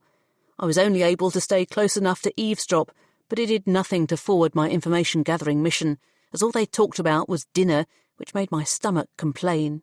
It had been several hours since my rudimentary breakfast of crackers, spread with unidentifiable tasteless brown stuff in the crew lounge, and I was hungrier than I realised. The men disappeared into another room and left Luisi and myself abandoned in the hallway again. The male Fertillan guard joined us and suggested he swap with me so I could stretch my legs a bit more and stand to watch further down the hall. As I walked back the way we had come, I passed two women in long swish dresses walking in the other direction. They were young enough to be Udinoff's daughters, presumably the Helenia and Sophia he had referred to, and were, as per Luisi's description, very pretty. With their long silky hair and dresses of fine weave material that followed the subtle curves of their perfectly proportioned bodies, they made me feel very drab in my brown uniform. They took no notice of me, of course, and I felt they might have walked straight into me if I hadn't stepped aside to let them pass. At the end of the corridor I could have stayed on guard for another period of extreme tedium, but as I turned to go through the motions of standing to attention, I realised I was looking directly down the passageway that led to Udinoff's office. The same office I had seen earlier with its array of screens. It seemed to me it would be foolish to have gone to all that effort, to have come all that way, not to at least have a little snoop about. I approached the doors, glanced behind to check no one was watching, and turned one of the handles so the door clicked open. It revealed the office to be almost exactly as I had glimpsed it earlier, except for two chairs pushed out from the desk from where James and Udinoff must have been sitting. One of the chairs had James's jacket draped over the back. I sneaked in, closed the door as silently as I could behind me, and went over to the jacket. The material was soft to the touch and slightly heavier than I might have expected. I checked the pockets and found he had left his P-tab in there. A moment of excitement at the thought of getting into it and finding out the information he had stored in there was quelled by the realization that I had no way of breaking through his security settings. In any case, stealing it was probably a bad idea, and if Stephen had wanted to rifle through his brother's P-tab, he would have found a much better opportunity to do so at Londos House. The bigger prize was Yudinov's personal computer system. To my delight, it was still activated. I sat down and pulled up the chair nearest to the central screen. Not as if I knew what to look for. With no information on what James was doing on Manupia, I was flying blind. I pulled up a list of recently accessed files. At the top was something titled Johnsonii Factory, the same place Yudinov had mentioned. I went to open the file, but the computer emitted a disgruntled tone and displayed a message asking for Yudinov's passphrase. Drak. Even if I knew what his passphrase was, it would probably be linked to his voice pattern, and I would still be locked out. I scrolled down the list to see if there was anything I could glean from the titles. Most of them meant nothing to me. One, however, was called Workless. I tried to open it, and to my surprise, the computer let me in without complaining. At the same time, I heard the door click. I jumped to my feet. Looking around in panic, realizing there was nowhere to hide, I grabbed James's jacket. The door swung open to reveal James himself, conspicuous in his unjacketed, white, tailored shirt. "Forestry?" James stared at me. "One of the headquarters staff said you'd left your jacket in here, sire," I said. "I didn't want to disturb you, sire, so I thought I would collect it and keep it safe for you." "I am perfectly capable of collecting my own jacket." "Yes, sire." I didn't like the way he was looking at me. He wasn't angry. He wasn't upset. He seemed curious. I should be getting back to my duties. I walked up to him, handed him his jacket, and headed for the open door, trying to make it look like I wasn't in a hurry. "Forestry," he ordered. I stopped. I feared he had seen me looking at Yudinov's screens. I feared he realized that a person who goes into a room simply to collect a jacket doesn't close the door behind them. "Turn round, Forestry, and take off your hat." The freelancer part of me wanted to tell him to back off. I wanted to run away and face the consequences later. But where could I run to?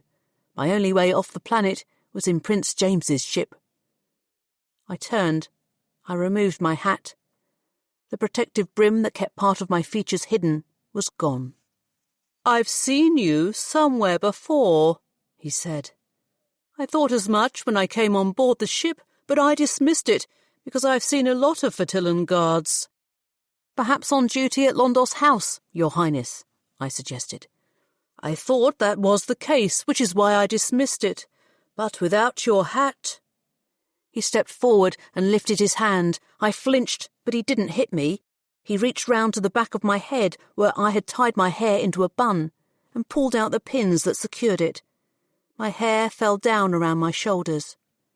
"Now I know where I've seen you before," he said. "You're my brother's whore." He grabbed me by the arm and dragged me from the room. "I don't know what you mean," I protested.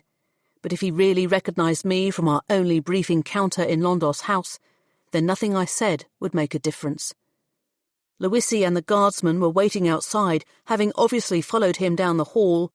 I only caught a glimpse of the shock of their faces before I was thrown to the floor at their feet. "Arrest her," ordered James. "Sire," said Louisi. "Take her into custody, lock her up, do whatever you have to, but keep her out of my sight until we get back to Fertilla." "Yes, sire," said the guardsman. "Yes, sire," said Louisi. Chapter 9. James pulled me by the collar of my Fertillan Guard uniform into Londos House, half strangling me as I was forcibly taken down the corridors with my arms flailing and my feet barely touching the floor. He threw open the door of Stephen's office. It was empty. just his desk and a chair tucked neatly underneath. He yanked me round and marched through more corridors to Stephen's bedchamber. He went straight in without knocking, but Stephen's bed was made. The room smelt freshly clean, and there was no sign of Stephen. James pulled me back without turning me round, so the collar cut into my throat. I lost my footing, and I was dragged like a sack back the way we had come, with my feet trying to find purchase on the floor. James flung open the door to the ornate sitting room where Stephen and I had once drunk tea together. Stephen sat on the plush yellow sofa with its gold embroidery, dressed in his Vertillen Guard uniform, as he consulted his P-tab. He appeared to be having an informal meeting with a guardswoman who was sitting next to him. "You, out!" James barked at the guardswoman. The woman jumped to her feet. She took half a step forward before realising she had left her hat on the room's polished wooden tea table. She grabbed it, secured it on her head, and scuttled out. James waited until she shut the door behind her, then threw me across the floor. "What was your whore doing on board my ship?" he demanded. I splayed head first towards the table, and it was all I could do to stop myself bashing into it and knocking myself out. "James," said Stephen, standing to face him, "there's no need to use offensive language. Planting someone in my security detail to spy on me is what I find offensive," said James. I pulled myself up to sitting and shuffled along on the carpet to rest my back against the sofa. Stephen looked down at me with concern. "Are you okay, Cassy?" I pulled at the collar around my neck to loosen the material. I was shaken and possibly bruised, but I was not hurt. "Yeah, I'm fine." "So, you admit you know this woman," yelled James. "I admit nothing," said Stephen, "until you explain why you keep leaving Flotilla to go off on some secret mission." James scoffed. "For the deity's sake, Stevie, it's not a secret mission. I visit other systems to broker trade deals. You know that. The only reason we live like this," he waved his arms to indicate the opulence all around us, "is because I secure a good price for our food exports. It's certainly more than you do, wandering around in your pretentious uniform, playing soldier." Stephen brushed away the insult. "If it's not a secret, then tell me." "Like you told me about your whore? My personal life is my business, whereas your dealings on other worlds is the whole family's business. You get her pregnant and the child claims inheritance, then it affects all of us. That's not going to happen. I still want to hear about your whore, Stevie. Give me all the details. The way her breasts dance when she climbs on you. The way she squeals when she pleasures you." "Hey!" I pulled myself to my feet and confronted James.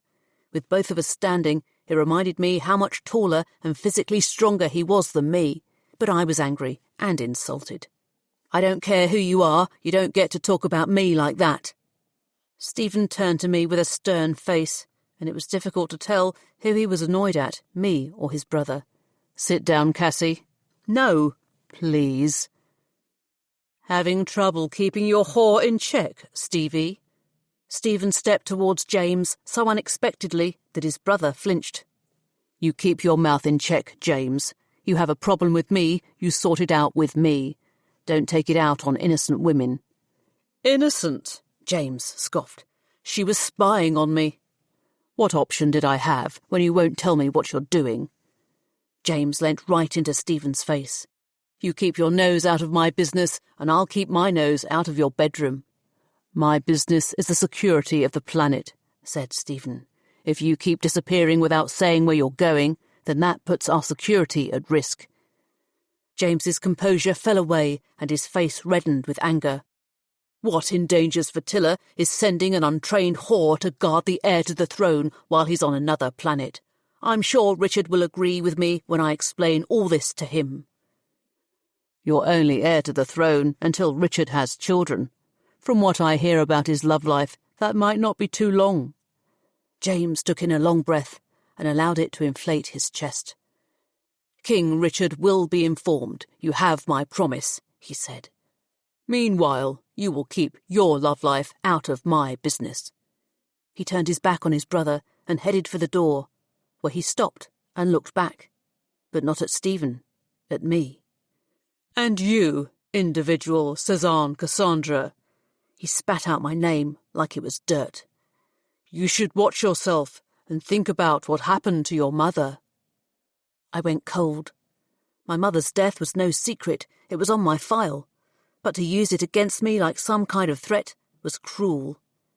James slammed the door shut behind him, and the whole room shuddered. Stephen apologised to me 1,000 times. He took me to his bedchamber, but there was no sexual motive. He chose it because it was quiet and private. He left me to wash in his private bathroom, and I delighted in the luxury of the warm water and the ostentatious lather of soap to clean away the smell of my sweat from my body. When I emerged in a towel, he had my own clean clothes waiting for me, and a meal consisting of a ham sandwich made with real ham from a real pig. Still wrapped in a towel, I ate it hungrily and drank the whole jug of water which had been provided. It was only then that the fatigue and stress of the mission, along with 2 nights of barely any sleep, caught up with me. He laid me in his bed. Again, there was nothing sexual in his gesture. He pulled the covers gently over me, turned out the lights, and let me sleep. When I woke, Stephen was sitting on the shiny wooden chair with one leg casually crossed over the other and looking at his P-tab. The light from the small screen lit up his face with a soft glow, and I saw his look of concentration before the sound of me moving in the bedclothes caused him to look up. "Morning, Cassy," he smiled. I brushed the mess of my hair from my face, but still felt dozy. "It's morning?" "Yeah." I realised he had changed out of his Vertillen Guard uniform and was in a casual shirt and trousers of light grey. It had to be the next day. "How long did I sleep?" Stephen checked his P-tab. "A little over 12 hours. I sighed and looked across at the other side of the bed to where Stephen would normally lay. That half of the bedclothes remained tucked in and the pillow undented. "Did you sleep?" "I took the guest room. You look so comfortable, I didn't want to disturb you." He turned off the P-tab and put it in his pocket. "Do you want breakfast?" "Food again?" It didn't seem long since I had last eaten. "Is that a no?" he asked. "No," I said, sitting up. "I mean, yes, it's a yes. I'd love breakfast." Stephen got the kitchen to rustle up some tea and toast, with a spoonful of thick yoghurt on the side and 3 tiny red berries, which burst in my mouth with a rush of juice that was both sweet and sharp at the same time. Afterwards, I put on my clothes and sat on the end of the bed. "Are you sure you're okay, Cassy?" he asked. "I'm fine." "They didn't mistreat you?" "No." "I'm sorry I asked you to go." "Don't be," I said. "I agreed to it." "Do you want to tell me what happened?" I shrugged. "I got caught." Stephen smiled. "I meant before that." I sighed. I wasn't entirely sure what to make of it myself. "Your brother, Prince James, has been going to Menupia." "Menupia? The factory planet?" "That's the one." "What does he want there?" I shrugged again. "Whatever it is, it appears he's been negotiating with President Yudenov for some time." "A trade deal?" suggested Stephen. "Seems unlikely," I said. "Not for food, anyway. Flotilla must have deals to export food to hundreds of places. They can't take multiple visits and the personal attention of a president to negotiate. You know what it's like out in the Obsidian Rim. If Menupia doesn't agree to buy food at a price Flotilla is selling it for, there's plenty of other places that will." "If not a trade deal, then what?" "I suspect it might have something to do with the workless. They've been causing problems in Menupian cities, apparently." "I haven't heard of that term before," said Stephen. "People who want to work less? Factory work is tough and laborious, but the people on Menupia are supposed to have a strong work ethic. They're dedicated to their factories, which is why the planet is so successful in manufacturing, or so the propaganda goes." "I think it might mean people without a job, like topless without a top, or childless without children. Menupia has been having some trouble with competition, from what I heard, which probably has something to do with it." "That doesn't explain what that might have to do with James." "No, it doesn't," I said, but Yudenov was very keen for him to go to tour one of the factories. I didn't discover why, but I could go back and find out. Cassy, no, Stephen said. You've done enough. But now we have more to go on. We know where he's been going, and we think it has something to do with the factories. What's the point in having leads if we don't follow up on them? What are you suggesting? You can't go back on James's ship. I'm a freelance spaceship captain. I can go anywhere. Menupia doesn't use freelancers much, but there is a little bit of work there. I can use that pretense to go back to the planet and have a snoop around. No, Cassy. At least with the Vertillan Guard you were somewhat under my protection. But go on your own, and you'll be on your own. I have Freddie. He gave me a stern look. Not that I want to doubt your friend, but even the two of you are no match for the Menupian authorities if you get caught. I want to go back, Stephen. I want to find out what's going on. I remembered the face of the woman who attacked me out on the planet's surface, and the anger as she raised the metal bar over her head, followed by the terror when the Menupian security official ripped the mask from her face, and she realised she was suffocating to death. I want to know more about the workless. I don't know it's a good idea, said Stephen. You've agreed to pay me my top rate, haven't you? Yes, but then it's a good idea. I'll meet up with Freddie and go back to Menupia. People will say a lot more to an ordinary person than they will to someone in a Vertillan Guard uniform. Don't worry, it'll be fine. Chapter 10. The building reached right up to the top of Londos, the main enclosed city on Fertilla, so high that it seemed not to have a roof at all, but to use the ceiling of the enclosure to top itself off. Each level had only 2 windows, but with 8 levels, its 16 windows suggested a lot of people worked there. A sign on the front, just above eye level, in simple black letters on white, read, Epsom's Exporters.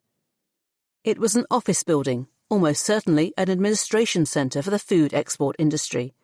By the state of its grey facade, largely undamaged by the years of standing on a relatively busy street, it was obvious it was younger than many of the surrounding structures, with their pockmarked surfaces which had suffered from various unknown knocks during the course of their lives. I tried to remember the house that used to stand there, but it was lost somewhere in my memory. The only fragment that remained was a yellow door and my mother's hand on the keypad. From the angle of the memory, I must have been very small, because I seemed to be looking up, although I would have been older than a baby because I think I was standing. I tried to extrapolate more from that fragment, but the harder I thought about it, the more it seemed to dissolve. I took out my P-tab and brought up the photographs I had of my mother. Familiar images that were as much stored in my mind as they were in the electronic device in my hand. In them, she was younger than I had become, but she had the same long dark hair and the same deep brown eyes. I stared at my most treasured photo of her for many minutes. She was smiling with my father on their wedding day, at the start of what she must have thought would be a new chapter of her long life. But in a few years from that captured moment, she was to die in a fire that destroyed the house which once sat only a metre from my feet. During the many minutes that I stood there, people walked by. 1 or 2 of them grumbled that I was in the way, but I had as much right to stand in the street as they had to walk in it. But I gradually became aware of a presence at my side, a presence who was neither grumbling nor passing by. It was Freddie, standing respectfully half a step back from me, and, as always, with his face at the height of my shoulder. "Freddie," I said, "what are you doing here?" "Looking for you." "How did you know I was here?" "It's where you'd said you'd be in your last message. You'd meet me at Londos Port to take the shuttle back to the ship, but you needed to go via Barker Street first." I didn't remember. I had been so distracted. Of course. "Thinking of going into the export business?" said Freddie, looking up at the sign on the building. "What?" Then I realised. "Oh no, I used to live here. I wanted to come back to see it again. I didn't know they'd replaced the house with an office building." "This is where your mother died?" "Yeah." There was suddenly moisture in my eyes. Acknowledging it out loud brought back an emotion I thought I had extinguished long ago. "You can't tell there was a fire here," said Freddie. People said I was lucky to be staying over at a friend's house when our place burnt down, but it meant I wasn't with her at the end. She would have preferred it that way, he said. I suppose. I don't remember you coming here before. Why now? Something James said. Prince James? Yeah, he said I should watch myself and think about what happened to my mother. What does that mean? It was a threat, I think. He wanted something to hurt me, and the only piece of information he could pull out of my file was that my mother died in a fire when I was a child. It was an empty threat, said Freddie. He could only have been a child himself when it happened. I know that, but it made me think. I wanted to come back here to see it, even though there's nothing left of her or the house. Your memory is left. That's what's important. It's like when I come to Fatilla and go back to the farm and try not to have a blazing row with my daughters. I remember Ellen being there. It helps to let your feelings out, so you can put them away again. He was right. I wiped the moisture from my eyes and put away the thoughts of my mother, like I had put away the picture on my P-tab. Come on, Freddie, let's get to the shuttle and back up to the ship. Where are we going? He asked. Manupia, I said. The factory planet? I chuckled. Why was it everybody said that? Yeah, the factory planet. We brought the shuttle down to Changi Port, the main space hub on the edge of Changi, the largest of Manupia's industrial cities. Many of the products made in its factories left the planet at that point, and many of the raw materials used in its manufacturing processes were offloaded there. It was an immense, sprawling, busy place, which meant it was the most obvious jump-off point for a freelancer looking for work. Not that that's what I was actually there for, but it made my cover story all the more believable. I was so used to breathing in newly recycled air when arriving at an enclosed station of a planet that the smell of the grime was the first thing I noticed when we disembarked. The mix of sweat, dirt, and engine grease was almost as much a part of the air as the oxygen, and it had left its residue on every surface in the docking area. Everything was a shade of brown, or grey, including the lighting, which was kept subdued. On Fatilla, that would have indicated approaching evening, but in the Changi port, it seemed to be the default.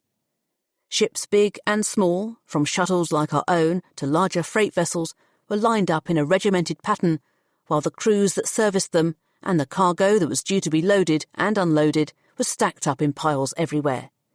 Between them moved the brown and grey grimy people, wheeled transport vehicles and heavy lifting machinery which bleeped a warning as they trundled along to indicate the drivers couldn't easily see where they were going.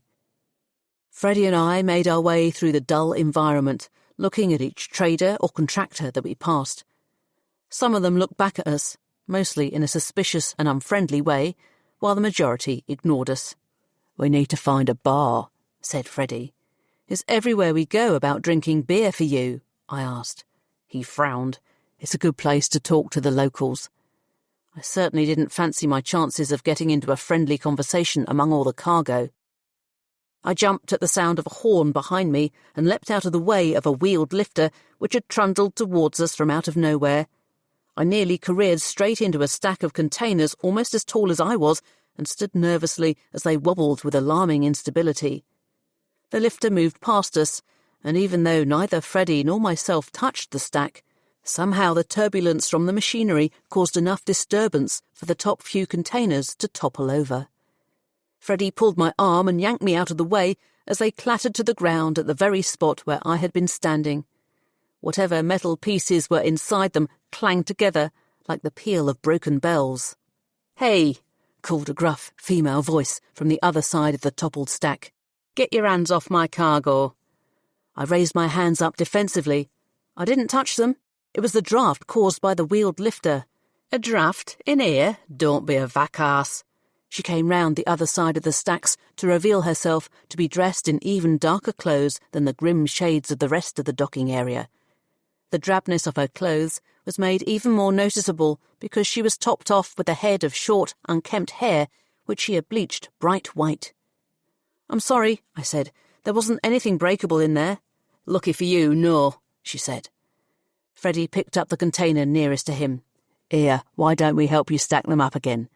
"If you're going to pick them up, you might as well carry them over to my ship," she said, pointing over at a cargo vessel about the same size as the personal spaceship on which I had first travelled to Manupia with Prince James. Freddie turned, carrying the container, which appeared to be of considerable weight, but only got as far as the bleach-haired woman before she put out a hand to stop him. He looked up at her like he was trying to fathom her problem. She looked back at him like there was something about his face that intrigued her. She stared at him for several long moments. "Freddie," she said, eventually. "Do I know you?" "It's Patty," she cried. She took the container from his hands and literally tossed it aside so it crashed to the floor. Then she put her arms around his waist, lifted him up and twirled him around so his legs swung out in a circle. I stepped back to avoid being smacked in the face by his feet. She came to a halt and set him back down again. "By the deity, Freddie, you survived. You really made it." Freddie's expression said his mind was catching up fast as recognition spread over his face. "Patty, I thought I'd never see you again. I assumed you were dead." "If I'd have stayed, I probably would have been." She wiped her hand through her hair and left a grimy streak on its white strands. "Well, Freddie, I'd say let's go for a beer, but I have all this stuff to get in the cargo hold." "We'll help you," said Freddie. "Really?" she said. "It was sort of our fault it fell over in the first place." It really wasn't, but I decided not to make a fuss and to introduce myself instead. "I'm Cassy, Freddie's captain." She shook my hand dismissively and accepted my labour without gratitude. At least with the three of us, it didn't take long. "I know a good bar not far from here," said Patty when we had finished. "Well, good might be overstating it, but it's not far at least. I assume you're paying?" Freddie and Patty sat on opposite sides of the small table in the crowded bar, drinking beer and laughing over old times. His eyes grew wide and bright in the dimness of the lighting as they recounted story after story, telling how they had nearly died or nearly been caught back in the days when they had served on a pirate ship together. Their reminiscences sounded exciting and heroic, not like the few stories he had shared with me in which life as a pirate sounded fairly horrific. Patty, from what she was saying, had stayed with the pirates for a few years longer than Freddie before she was forced to get out. She said she had saved a bit of money, or stolen a bit of money, it wasn't clear, and set herself up with a spaceship of her own. She turned her back on a life of crime and opted to run a legitimate business, contracting for various operators out of Manupia. She claimed that a life on the straight and narrow was less exciting, but allowed her to sleep much better. In theory, I was part of the conversation, but my presence at the table was of no more significance than the near-empty glasses which sat between us. I took to watching the other people sitting around us. It was the end of the day on Manupia, and half the people from the docking area seemed to have congregated in the small bar, bringing their grimy smell with them. They were almost exclusively spacefarers, and as I tried to eavesdrop on their conversations, I found nothing to enlighten me about the situation on Manupia, other than common complaints about low pay, tight schedules, and unreasonable bosses. Freddie finished up his second pint and slammed the glass down on the table where my elbow was resting. I was jolted away from my eavesdropping and back to the conversation which I had not been a part of. "Want another one, Patty?" he said. She looked at the dregs of her remaining beer and swirled them around in the bottom of her glass so they released the last of their bubbly fizz. "I'm supposed to be flying out of here tonight, but yeah, why not?" "Cassy," he offered, getting to his feet. I had already eked out my first pint to avoid drinking another when Freddie went to the bar for a second round. If he was going to get drunk in that unfamiliar place, then I needed to stay relatively sober. Not for me, thanks. Freddie smiled at Patty as he went off to the bar for a refill. It left us two women alone together, and after 2 pints, I figured Patty would be more willing to talk. But it was her who got in the first question. "Are you and Freddie?" It caught me by surprise, and I laughed. "Me? And Freddie? No, he's part of my crew." "Space can be lonely, though," said Patty. "I love being my own boss, but sometimes—" I lifted up my beer. I'll drink to that. I took a sip of the warm, bitter liquid, but only enough to taste it, not enough to feel the effects of its alcohol. She drank the rest of her second pint. So, what you doing on Menupia? Looking for work. She dismissed the suggestion with a snort. There's precious little here for freelancers. Even the work there used to be has dried up. Oh? I prompted. Their factories are inefficient compared to some of the new players out there in the Rim. It's forcing them to produce less, and there's less for the workforce to do. I'd like to see inside their factories, I said. I hear the Johnsonii factory is the one to see. Ah. Patty leant back in her chair and nodded like it was all becoming clear. She went to drink more of her beer, then realised it was empty. Now it makes sense why 2 people from Fertilla are here. It's because of the Fertillan prince. I went hot. There was no way she could know about that. No way. I brought my beer to my lips and hoped the glass hid some of the redness I felt rushing to my cheeks. The Fertillan prince? Prince James will be visiting the Johnsonii factory soon, but you probably already know that. You're lucky, actually. He was due to visit last week, but it was postponed for some reason. I thought that sort of information was supposed to be kept secret. Kept secret for most people, yes, Patty grinned, but I'm not most people. Freddie returned from the bar with 2 pints. The glasses were both full to the brim, and Patty's spilled a little over the edge as he put it in front of her. He took a slurp from his own glass and sat back down. Cassy's been telling me she's interested in seeing inside Shangy's main factory, said Patty. So you weren't talking about me then, he said. I rolled my eyes. Sometimes, Freddie, 2 women are able to have a conversation that isn't about you. He grinned, nevertheless, and drank his beer. It's impossible anyway, said Patty. The factory's locked down, workers only, and strictly no visitors. Unless you happen to be a member of the royal family, and even then President Udinov has to sign it off. I sat back in my chair. It didn't sound like it was going to be easy. Why? Said Freddie. It's a factory. It's not like they're making secret weapons in there. Unless they are. Industrial espionage, said Patty, as if that explained everything. Both of us stared blankly at her. They're terrified of manufacturing details being stolen, she explained. Say, for example, they make some kind of vital engine part for a spaceship. A spy comes along, steals the plans for that part, takes it to another planet, and suddenly this other planet has the means to make the engine part. If they can do it cheaper, buyers stop coming to Menupia, and Menupia's in trouble. I'm not a spy, I said. Well, I was, but not an industrial one. I just want to know what Prince James is up to. To do that, I need to get into the Johnsonii factory. There must be a way. Patty traced her finger around the rim of her beer glass in thought. I may be able to help.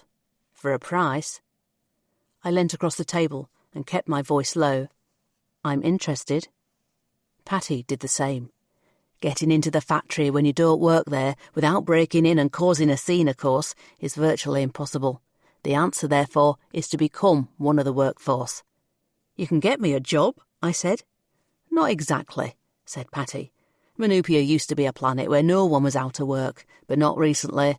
I don't know if you've heard of the workless. Let's say that we've met, I said. Which means getting a job on this planet has become a lot harder, and it would be virtually impossible for an off-worlder to secure a position. I thought you said you could get me in. You have to take the place of one of the existing workers by taking on their identity.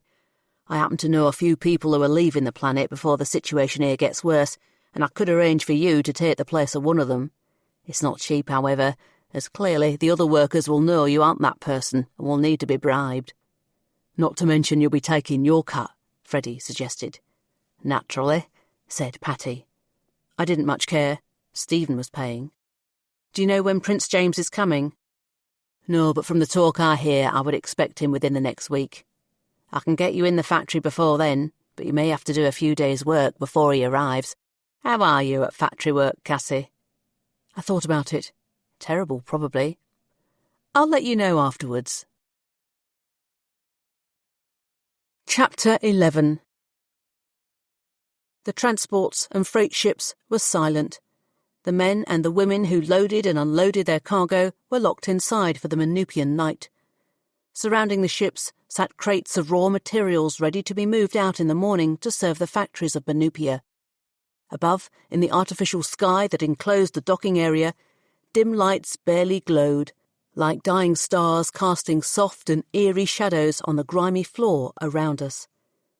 Patty, Freddie and myself stood in the shadow of a large freighter, waiting. The shuffle of tentative footsteps brushed through the silence, and I peered further into the twilight. Emerging from behind a crate as tall as she was, stepped a woman. Her face was hidden in shadow, but her nervousness showed in the way she clutched hold of the bag that hung from her shoulder. "Hello?" she called, quietly and cautiously.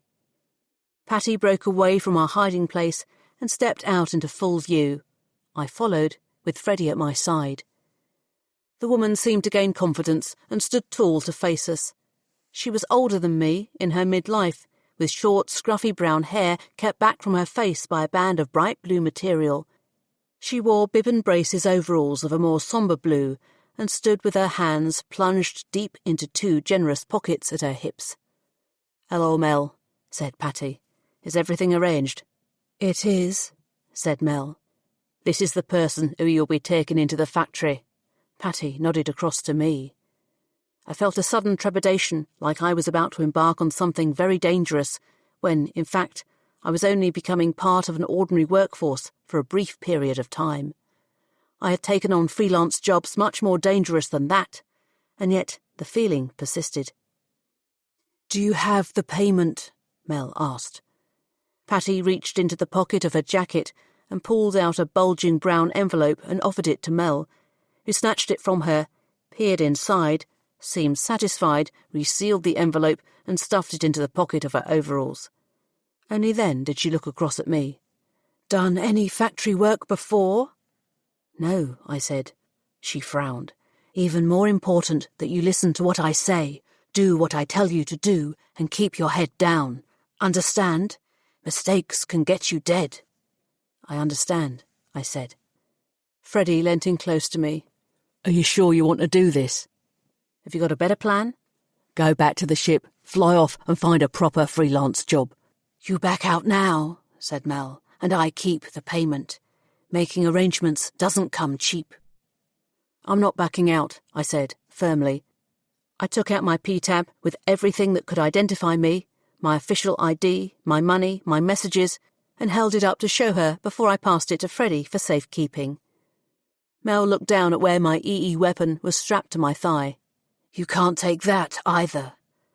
I reached down for it, gripped the handle, and savoured the feeling of protection it gave me. Then I pulled it out of its holster and gave it to Freddie. He took it, but gave me a doubtful look, as if to say he still wasn't happy about the idea. "And the holster," said Mel. I unbuckled it from my waist and undid the strap around my leg. This, too, I passed to Freddie. "Better," she said. "Now, put these on." She threw her shoulder bag across to me. Inside I found a set of bib and braces overalls, a drab brown shirt and a hairband similar to the one that she wore, but in black. I changed behind a crate and emerged in the drab clothing, with my hair swept back from my face. Like with the Fertillan Guard uniform I had worn, I felt the disguise chip away at my personality. All the external things that reflected who I was were stripped away. My gun, my long flowing hair, my clothes. Mel snatched the bag into which I had placed my own clothes and passed it to Freddie. She pulled out an elastic band from a side pocket and offered it to me. "Tie your hair back completely," she said. "I've seen women get their hair caught in factory machinery. They live to regret it, but not for very long." I did as I was told. My disguise was complete and my identity hidden. "Now you're ready to do some real work," she said. A noise, like someone dropping something made of metal, rang out from somewhere among the other freighters. Mel flinched. Patty withdrew into the shadows. Twilight was receding, and the docking area was starting to wake. "Come on," said Mel. "Being late will attract attention." I followed Mel out of the docking area. "Meet you in the bar in 2 days," Freddie called out as we left. I turned to acknowledge him, only to see Patty pull him away from me and back into the shadows. My undercover name was Sherry. The woman whose name I was using had left the planet for the promise of better and more secure work elsewhere.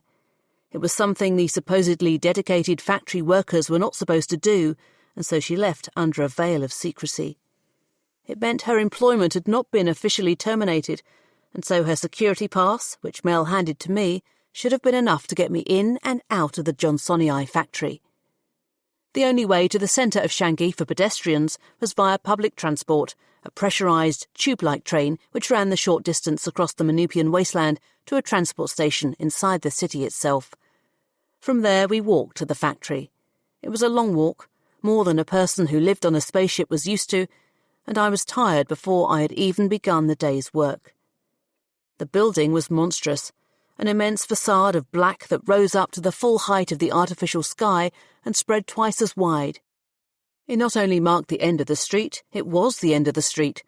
The city stopped at the threshold to the Johnsonii factory. Whatever lay beyond its giant vehicle-sized double doors appeared to be built directly out into the planet's surface. It was, it seemed, its own enclosed, environmentally controlled space. The workers entered via a more human-sized door and were scanned in one by one. Mel and I made it, breathless, to the back of the queue of the last couple of stragglers arriving for work, and I held out my pass ready in my sweaty hand. The person in front of me tapped their pass on a reader. A red indicator light turned green, the door swung open, the person entered, and the door closed again. Mel stepped back. "Now you," she said. I tapped the pass that belonged to another woman and stared nervously at the red light. It turned green. It let me in. Entering the Johnsonii factory was like entering another city. If there was a back wall to the building, I couldn't see it from where I was standing, as the walls and ceiling stretched back to a horizon obscured by machinery. The machines hung down from above. They grew out of the floor, and they groaned and hissed with the movement of joints and firing of pistons. Within the rows and rows of assembly lines stood the people who worked there, dwarfed by the equipment they served. I breathed in a mouthful of air, heavy with humidity, and tasted the tang of metal mixed with the smell of human sweat. I was standing just inside the doorway as Mel came in behind me and almost bumped into me. "This way." She led me into the heart of the building. As I got closer to the individual workstations, I got more of a sense of what they were all doing. Throughout the vast building, the people and machines appeared to be making metal components for other machines. Some of the pieces wouldn't have looked out of place in my spaceship, while most served no obvious purpose on their own, and were probably components for something much larger. Each piece was processed, put into boxes, and transported away to wherever they were destined to go. I was put on a workstation next to Mel's, where my job was to finish a consignment of metal components, which Mel described as widgets. They were flat, about the depth of my little finger and elbow-shaped, with bolt holes at either end to secure them to something else. I had to check each one for faults, drill out any of the bolt holes which weren't clean cut, and smooth down any rough edges with a deburring machine. I had a pair of thick gloves to protect my hands and a pair of goggles to protect my eyes. It made me appreciate Mel's warning about my hair. The drill was scary enough with its twirling bit that I had to thread through the holes, but the deburring machine with its spinning wheel of industrial diamonds looked like it could burrow through flesh. One man walked among all the workers to check we were carrying out our tasks with the accepted quality and proficiency. His name, I learnt, was Grundor, and he considered himself superior to the other workers, even though he was indentured to his employer just the same as the rest. My hand shook with nerves as he approached my workstation for the first time, and I had to stop deburring the piece of metal I was working on while I steadied myself. It was soon obvious he was one of the people who had been bribed to keep his mouth shut about my clandestine appearance on the factory floor. "This must be Sherry," he said, putting an emphasis on my undercover name to show he knew it was false. "How are you finding your work, Sherry?" I didn't look at him. "Can't complain," I said, examining the elbow-shaped piece of metal in my hand, even though I had already examined it. "Exactly right," he said. He gave Mel a knowing wink before walking away and going to bother someone else. If he was one of the people I was relying on not to give me away, I was going to have to be more careful than I thought. I threw a glance over to Mel, but she shook her head to suggest I should say nothing, and went back to attending to her own widgets. It was a long, gruelling, monotonous shift, and by the time we were offered a break, my back was aching from standing for so long, and my legs had gone numb. The pleasure of being able to walk away from my station was only matched by the pain in my body from having to move. None of the other workers seemed to be affected, as we all moved in an ever-increasing swarm towards the set of steps which led to an upper floor. Either their bodies had built up the required strength for the work they were doing, or they had grown accustomed to ignoring the number of aches I assumed they all must have. The volume of people talking around me grew into a babble as we congregated into one mass going up the stairs. One word seemed to be common to every conversation. Coffee. "I'm dying for a coffee," said Mel as she joined me on the stairs. After my first session at the machine, I could do with a caffeine hit myself. The level above the factory floor consisted mostly of a massive room with rows of tables and chairs and a lengthy queue to collect food from a serving station along the near side wall. Lunch options were either brownish soup with a bread roll or reddish soup with a bread roll. I opted for red and followed Mel to sit at one of the tables. "How's it going?" asked Mel. "I'm getting the hang of it," I said. Then I leant forward and whispered, "No one seems to have noticed me." She shrugged. "You're not the first to come in on someone else's pass." "Oh?" I took a sip of my soup and tasted its sweet tomato-ness. Mel dipped her roll into her brown soup and let the end of it drip back into the bowl before putting the whole soggy piece into her mouth. She chewed and swallowed before answering me. "Some people are leaving Manupia for the promise of new jobs and new opportunities in other parts of the Obsidian Rim. When they go, they leave behind a vacancy, and where there's a vacancy, there's a horde of workless willing to take their place. They're so desperate, they'll work for nothing but soup and coffee, until those in charge have siphoned off enough of their wages to satisfy whatever they consider a fair price for getting them the job. Then the records are changed behind the scenes, and they become employed here in their own right." That explained Grundle's behaviour on the factory floor. He may have taken a bribe to smooth things over officially, but there was no need to keep quiet when everyone knew what was going on. An excited murmur went around the crowd of factory workers, and again the word coffee emanated from all around me. Grundle and a stream of others came out from behind the serving station, each carrying 2 large insulated jugs, which they paraded around the tables, filling the cups of the seated masses with steaming black liquid. Its seductive smell soon filled the room, and I found myself anticipating drinking my own small cup of the stuff. Coffee was variously available in different places around the galaxy. I had drunk it on occasion and found it to be an acquired taste which I never had the money to acquire. Clean fresh water was expensive enough, and when we wanted to relax with a drink, Freddie would always opt for beer, and I was always happy to join him. Grundle got closer, and I pushed my empty cup to the edge of the table for filling. But after Grundle filled Mel's cup, he paused. "I see we have a new girl." The tomato soup and bread I was digesting stirred uncomfortably in my stomach.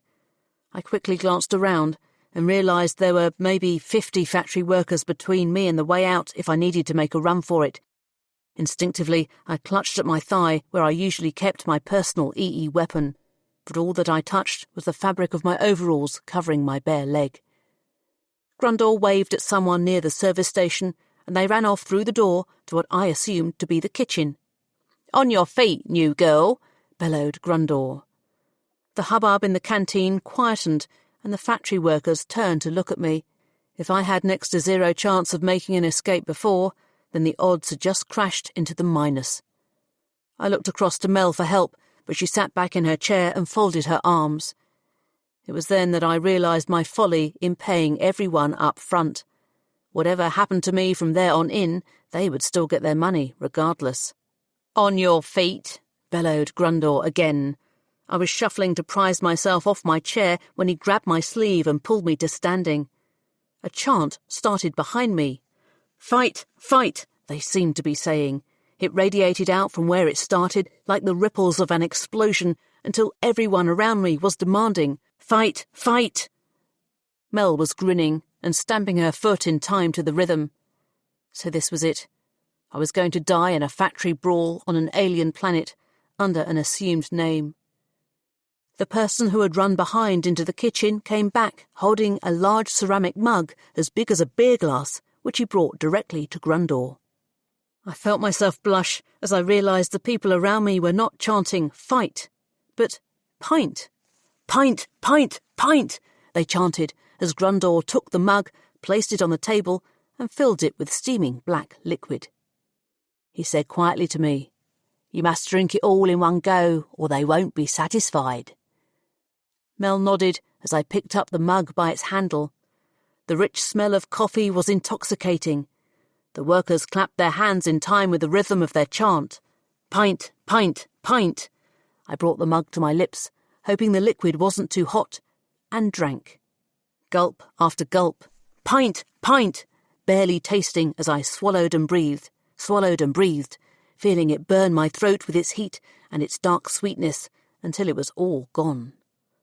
I pulled the mug from my lips, and everyone around me thumped their feet on the floor rapidly, like the beat of heavy rain on the shelter of a planet with clouds.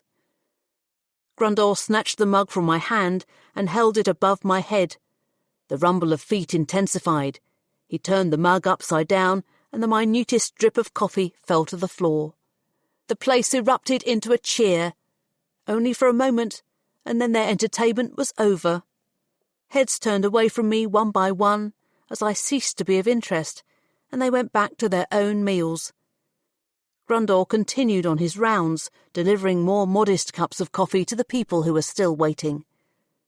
I flopped back in my chair, in somewhat of a daze. "What the vac was that?" I said. "Your initiation," said Mel. "Congratulations, you're now one of the Johnsonii factory workers."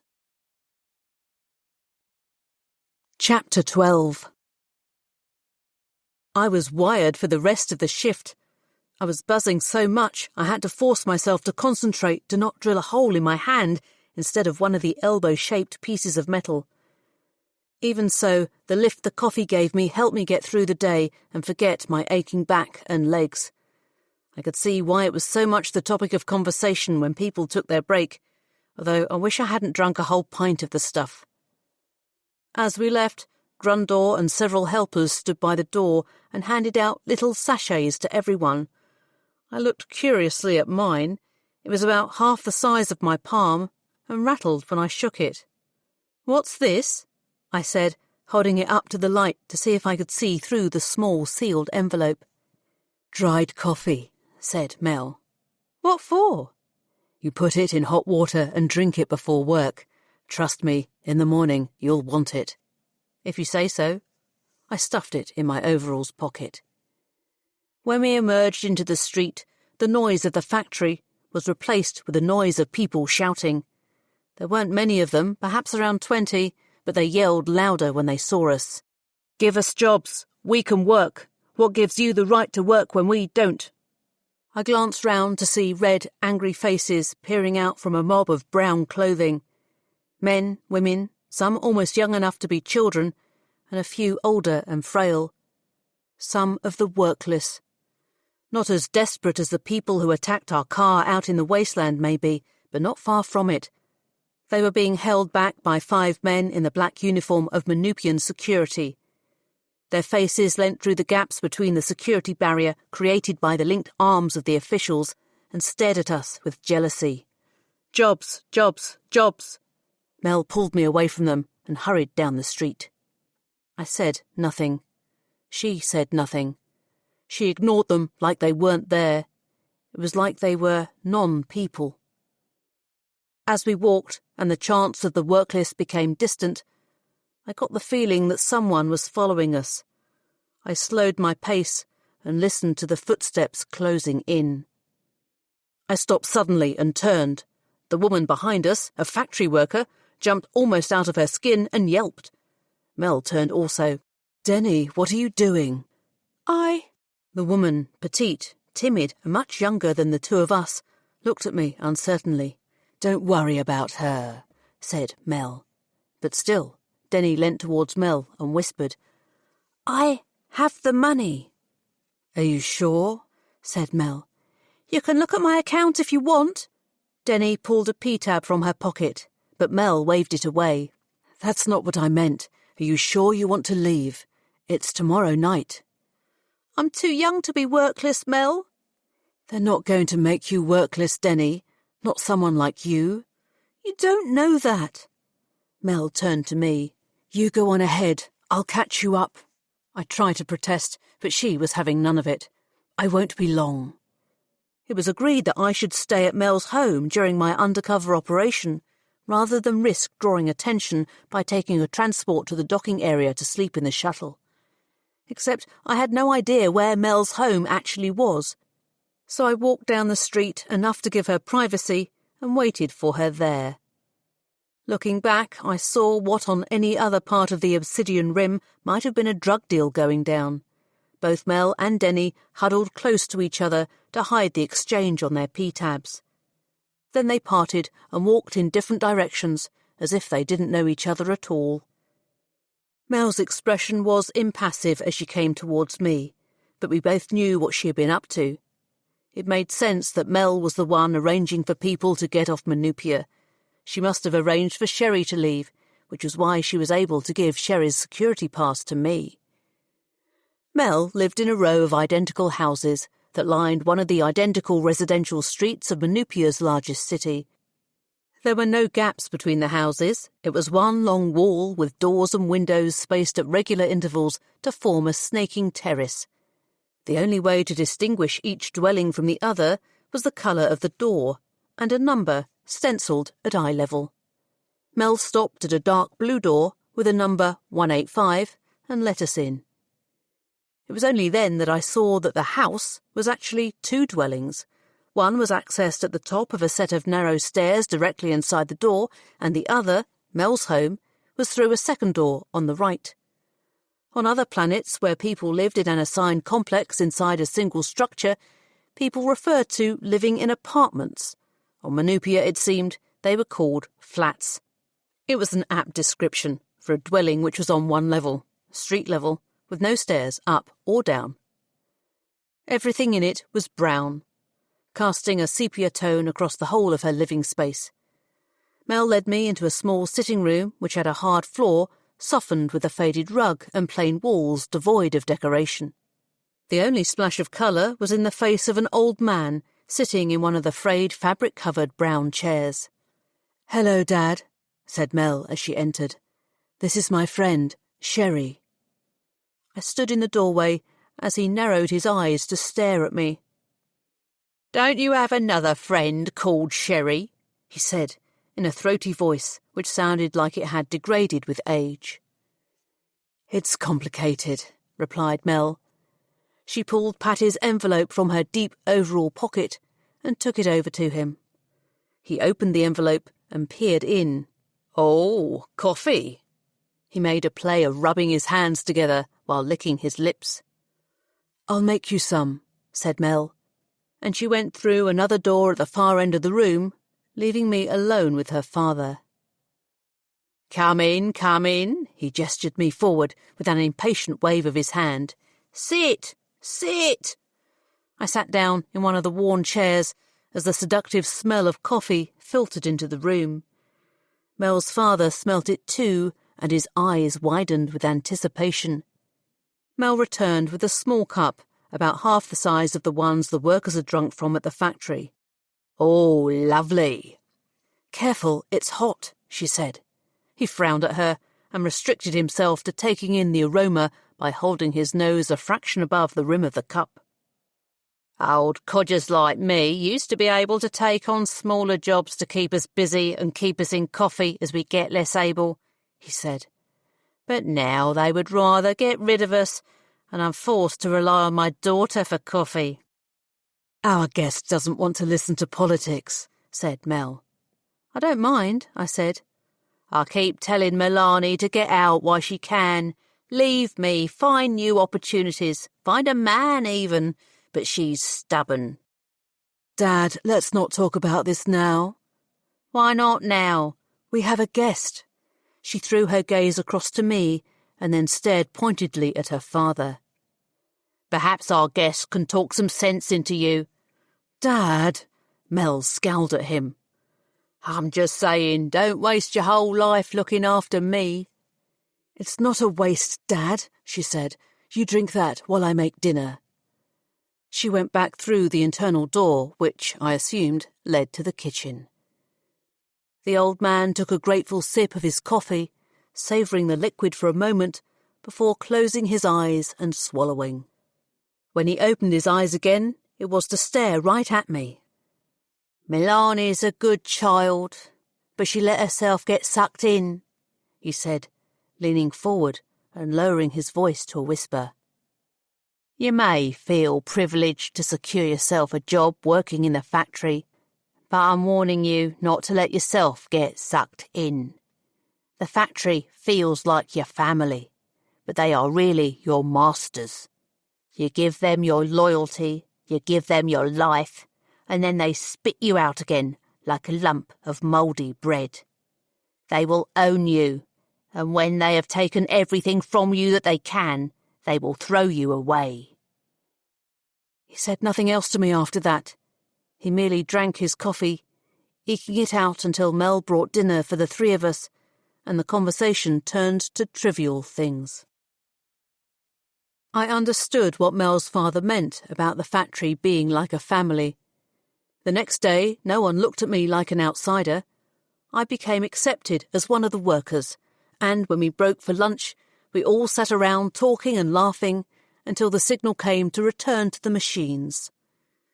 The work itself was hard and monotonous, but to feel I was part of something with thousands of other people within the Johnsonii factory gave me a sense of pride, and I actually started to enjoy the work itself. I took to counting the number of metal elbows that passed through my hands and set myself targets to overcome. I never thought life on a planet could compete with being in space, but somehow it did. After 2 days, I finished my shift and walked straight past the work list without hearing the things they shouted. It was sad for them, but I came to regard them as outsiders, while their shouts of anger became part of the ambient noise of the street. It was the day I had promised to meet Freddie, and although I wanted to go back to Mel's home to rest, I honoured my promise and took a transport to the docking area where I was able to find my way to the bar. Before entering, I let down my hair and shook it out so it fell over my shoulders, and unclipped the bib of my overalls so it hung down at my waist and revealed my shirt underneath. I hoped it was enough to make me look less like a factory worker. I found Freddie and Patty sitting closely around the same table where we had sat before, each with a half-drunk pint of beer in front of them. I swear I saw them sit back in their seats when they noticed me coming round the corner. Patty ran a hand nonchalantly through her bleached blonde hair, and I got the feeling that neither of them had wanted me to see how close they had been. "Hey, Cassy," said Freddie, with uncharacteristic enthusiasm. "How about a drink?" Without waiting for an answer, he was on his feet and heading across to the bar. I sat down, and Patty acknowledged my presence with a smile. "I'm glad you've come," she said. "I have some news about Prince James." Oh? I expected to be excited, or at the very least curious, but somehow I wasn't. "He's on Manupia," said Patty.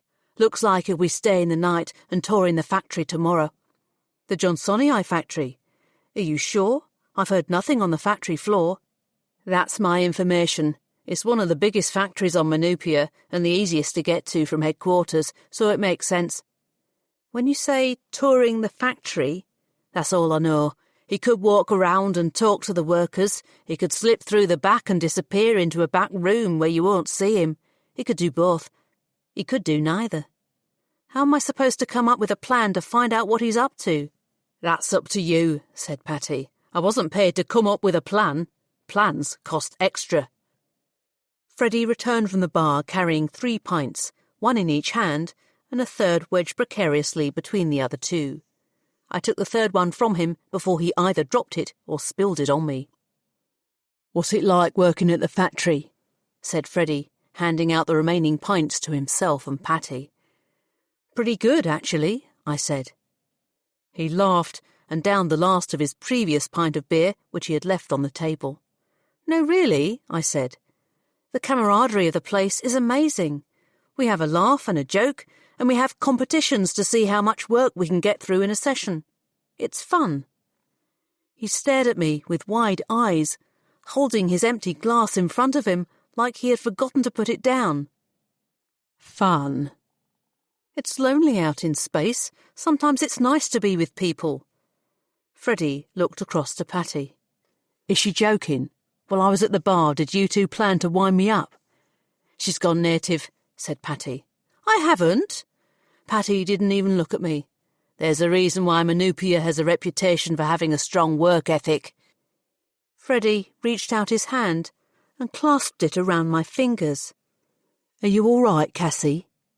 It was an unexpected and unusual sign of affection from him. Its warmth ran through my body as I felt the chill of Patty's gaze as she looked at where our hands touched. "I'm fine, Freddie." I pulled away from him, but he kept his concerned look. "You better drink up that beer," Patty told me. "You need to take a transport back to the centre of town before they stop running. We should also limit the time you're seen talking to us." I drank the beer, but I didn't enjoy it. Our meeting was supposed to be about me and my mission, but I felt like a gatecrasher. I barely even had time to metabolize the alcohol before I got up to go. "Meet you back here again at this time tomorrow," said Freddie, looking around to check no one was listening. "Assuming you get what you came for." "If the tour happens as you say," I said. "It'll happen," said Patty. "I almost forgot," said Freddie, pulling a P-tab from his trouser pocket. He stood up, grabbed my hand, and pressed the gadget into my palm. "It's a new one. No data, no identifying markers. Use it to communicate with me. We'll be here at this time tomorrow. If you don't show and I don't hear from you, I'll come looking." "Freddie, what are you concerned about?" "Nothing, Cassy. You said you're fine, and I believe you." I secreted the P-tab in my pocket and turned to leave. At the last minute, I decided to take advantage of the bar's toilet facilities before making the journey back to Mel's flat. As I left, I saw Freddie and Patty, unaware I was watching them, laughing and joking together like they had never been apart.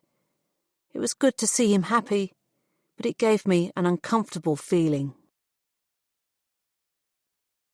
Chapter 13. A whisper went round the factory floor that the president of Manupia was in the building. It shouldn't have been possible to hear a whisper over the noise of the machinery, but the hushed excitement of thousands of workers somehow transcended the cacophony of working machines and swept through the air where it created an excited buzz in the atmosphere. Heads turned, ever so subtly, and eyes glanced from behind workstations towards the factory's main entrance.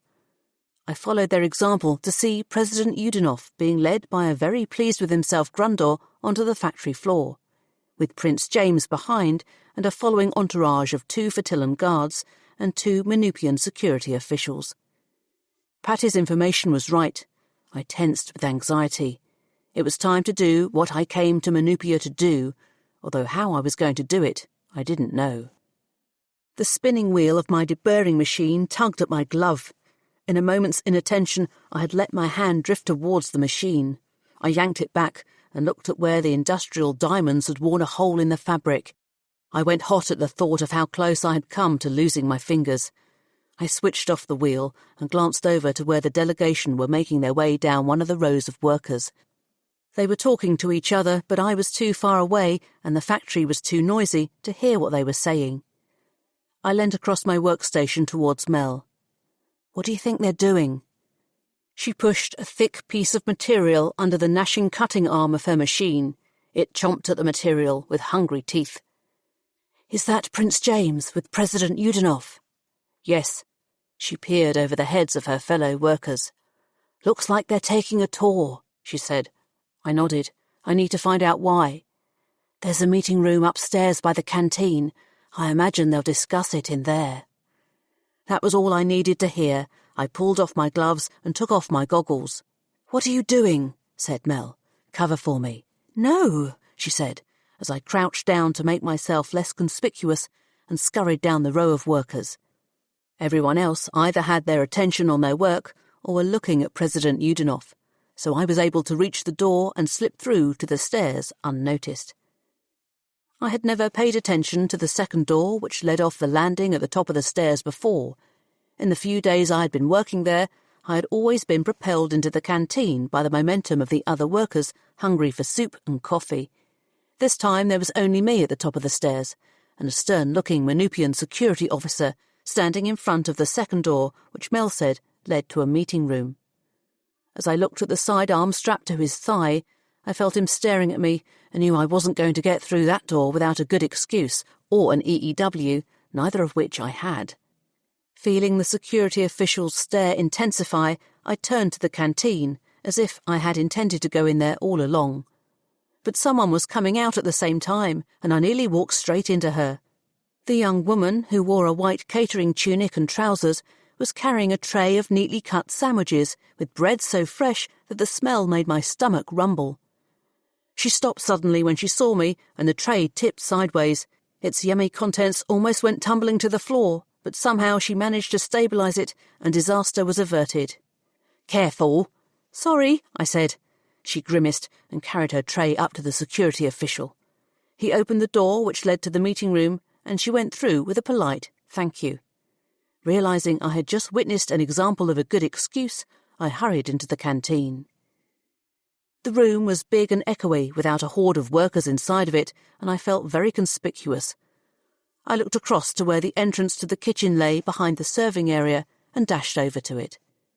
The door to the kitchen could be pushed open from either direction and had a round porthole set at eye level to allow people to see through to the other side.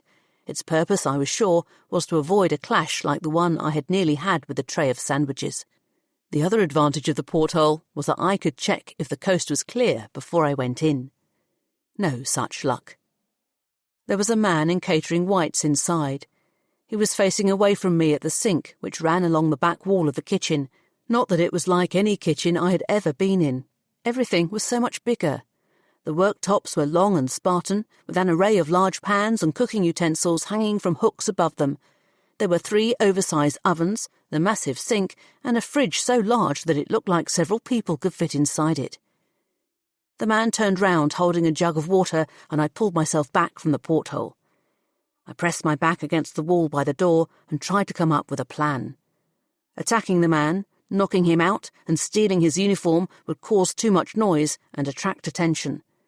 Threatening to kill him, making him strip, tying him up and shutting him in a cupboard was too complicated and fraught with opportunities to go wrong. Besides, I didn't have a gun, and the only knives available to threaten him with were hanging up above the worktops, closer to him than they were to me. I took another quick peek through the porthole. The man had placed the jug on a tray with a collection of glasses, which he picked up and began to carry towards the door. I ducked out of sight again as a plan formed in my mind. I counted the number of steps he would need to take to get to the door, and at the right point I pushed hard from my side. The door swung into the kitchen and slammed against the tray in his hand. The tray tipped up, the jug fell backwards and poured water over his chest and down his body. "Drac!" he yelled as he dropped the whole thing, and the jug, glasses, and the tray itself tumbled to the ground in a cascade of clangs and smashes. "Oh, my deity," I said in feigned shock as I came right into the kitchen. "I'm so sorry." He stood in a pool of spilt water and broken glass, with droplets falling from his sodden uniform. His tunic was so wet I could see his brown undershirt beneath. "What the vac are you doing?" he yelled at me. "I came to see if I could get some coffee ahead of the break." It was a lame excuse, but by the way the workers talked about coffee, it was a believable one. "No one's allowed coffee outside a break, you vacless vac-brain." He shook his arms and drips of water flew off the ends. One went into my eye. I blinked it away. "Let me help clear that up," I said, and bent down to pick up the few surviving glasses which I placed on the tray. "Do you have any more catering clothes?" "In my locker," he grumbled. "That's good," I said, trying not to sound too pleased. He grumbled again and walked to the other end of the kitchen where there was a rack of tall, thin cupboards, squelching as he left watery footprints on the shiny floor. I made play of doing a bit more clearing up by picking up the jug and putting both it and the tray on the worktop. His locker was in the middle of the row and activated by a combination which I was too far away to see him type in. The tiny whir of a motor sounded and the door clicked open. Hanging up inside was one single set of catering whites. He took them out, pushed the door shut again, the lock whirred to secure it, and he plodded back towards me. "Where are you going?" I asked as he headed for the door. "To the toilets to dry off and change," he said. "You didn't expect me to strip off in the kitchen, did you?" I kind of did. I kind of hoped he would either show me where they kept all the catering uniforms so I could steal one, or he would take off his wet clothes, which I could steal with the idea that a damp disguise was better than none. "I feel really bad," I said. "I'll mop up the water and the glass while you're gone." "Yeah, do that," he said. "But don't think you're getting any coffee. I've got enough going on today without dealing with vacless staff and coffee withdrawal." He left. I had precious minutes. I grabbed a large knife from above the worktop and hurried over to the array of lockers. If one of them contained a spare catering uniform, then it made sense that the others did as well. I slid the knife between the door and the frame of the first locker and felt the blade strike the hard metal bolt that kept it locked shut. I tried to slip the knife around the bolt, but it was solid and inserted further into the frame than I could reach with the makeshift tool. It gave me enough information, however, to realise the locker was secured with a single bolt. I also realised that the doors were made of thin, potentially bendable metal. It was a system designed to deter casual, opportunistic thieves, not desperate and determined ones. So I slid my knife in again, but this time at the bottom. It gave me just enough purchase to bend the bottom corner and grab hold of it. I dropped the knife, pulled at the metal, and managed to peel it open to create a gap big enough to get my hand inside. To my excitement, I could see the white of clothing through the hole. It was hanging from a hanger or a hook inside. Pushing my arm in as far as I could, I ran my hand up the fabric until I could reach no more. Not far enough to get to wherever it was secured. So I tugged it gently. I tugged it again. I yanked it as hard as I could, and with an alarming sound of ripping material, the clothes came free and I pulled them through the hole. There was a nasty rip in the collar of the tunic and on the waistband of the trousers, but I could get away with that. The first I could hide with my hair, and the second would be hidden by the length of the tunic itself. I threw off my overalls and retrieved my security pass and the P-tab Freddie had given me from the pockets. Hoping the man I'd soaked to the skin was still drying himself off in the toilets, I stuffed my overalls inside the locker and secreted the pass and P-tab into my crop-top bra. I put on the white uniform. It was a bit big for me, but it didn't entirely fall off and would have to do. I pulled off the headband which held back my hair and rearranged it into a quick ponytail. It was a makeshift disguise, but it only needed to fool Manupian security at a glance. The tray was waiting for me where I'd left it on the side. The 4 surviving glasses would have to be enough, but the empty jug could give me away. I risked valuable seconds to fill it at the sink. "Come on, come on, come on," I urged the tap as it took its own sweet time filling the jug with water. When it was 3/4 full, I shut off the tap and took the jug to my completed tray. I picked it up and stepped back out into the empty canteen. As the kitchen door closed behind me, the door to the entrance by the stairs pushed open. I caught only the flash of white clothing before I ducked down behind the serving area. I held my breath. It had to be the woman I had seen earlier. In the haste of making my plan, I had forgotten about her.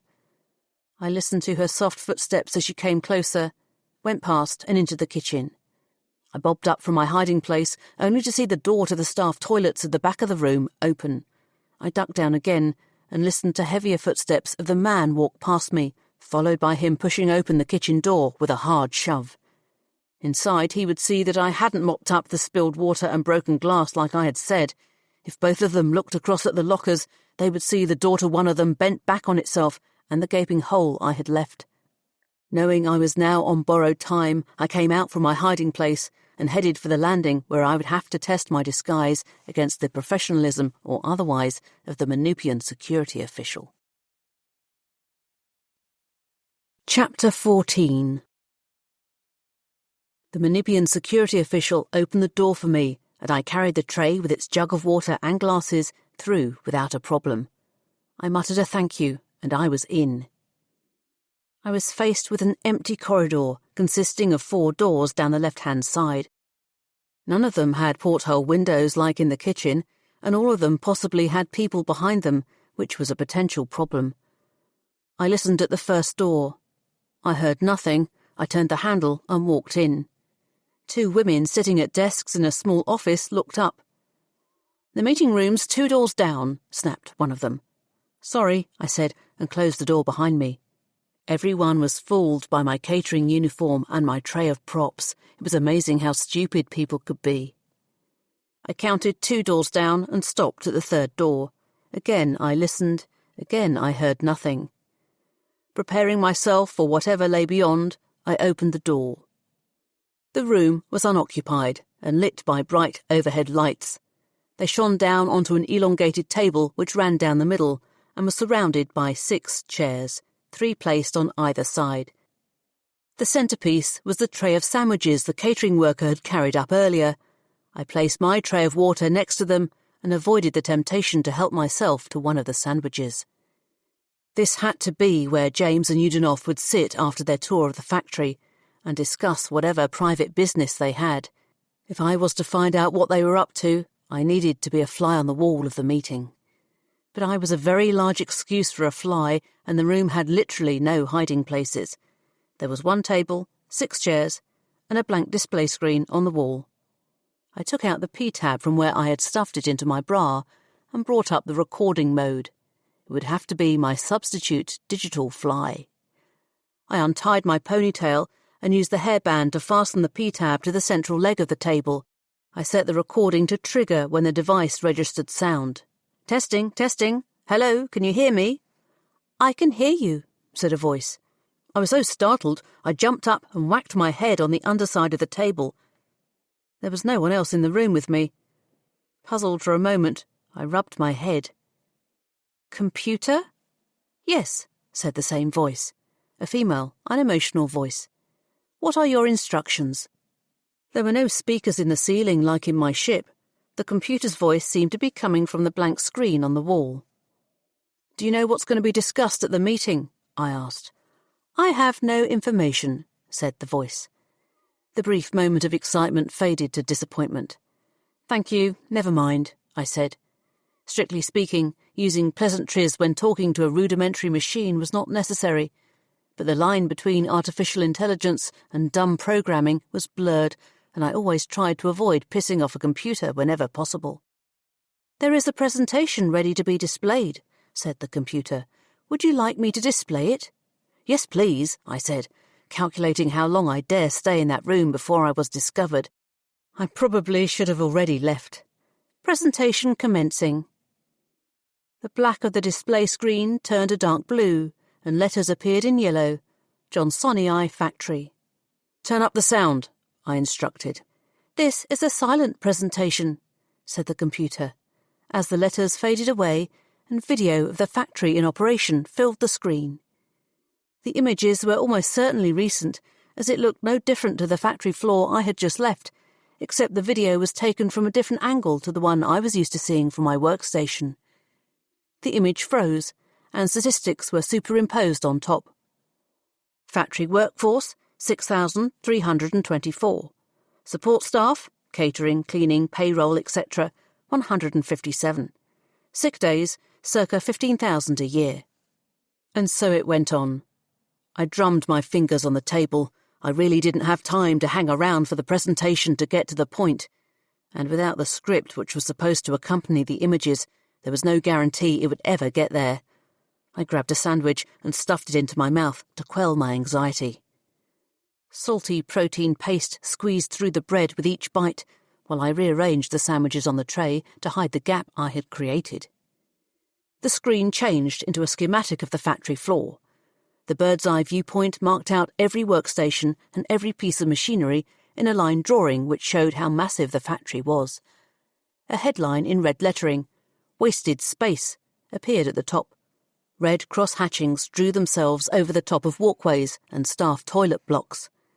The image changed to show the first floor with its canteen and offices almost entirely crossed out in red.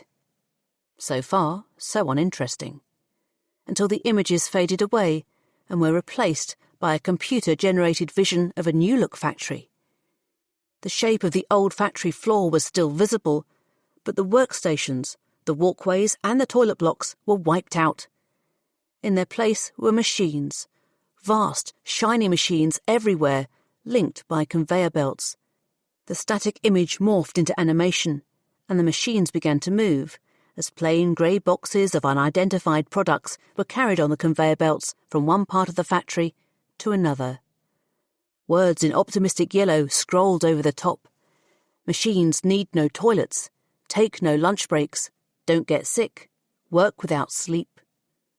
As I read, muffled voices broke through my concentration. I pulled back from the table and listened. They were outside. There were several of them, and they were getting closer. "Computer, screen off," I ordered. The screen went black. I swallowed the remains of the sandwich and looked around. There was only one way out, back into the corridor where the voices were coming from. Hoping my catering uniform disguise was enough to fool them, I opened the door and stepped through. Outside, between me and the way to the stairs, were Grundor, President Yudenov, and Prince James. Behind them, a member of the Fertillan Guard, who I recognised from Prince James's ship, and a Manupian security official I had not met before. The entourage took up the whole width of the corridor.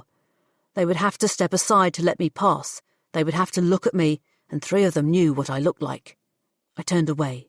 There was one door left along that corridor, and I needed to pretend that's where I was going next. "Looks like refreshments have just arrived," said Grundor behind me. At least my catering uniform had fooled him. I walked slowly to the last door and reached out for the handle as I listened to the dignitaries filing into the meeting room. Their voices became muffled again as the door closed behind them. Inside, I knew the recording on my P-tab would have been triggered.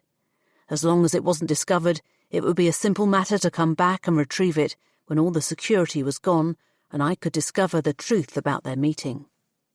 But first, I had to get out of there without being caught, and the Fertillan Guard and the Manupian security official, rather than go into the room with the others, had turned round to stand watch on either side of the door. I had 2 choices: go into the last room in the corridor and face whatever was in there. If I was lucky, it was an empty storeroom or something similar. If I was unlucky, I would have to explain what I was doing there to a bunch of office staff, or risk walking right past the Fertillan Guard who knew me. I decided the door was the best option, but when I tried to turn the door handle, it was locked. I had no choice. My sweaty hand slipped from the handle, and I turned back the way I had come. My beating heart urged me to run, but my calculating head forced me to keep an even pace.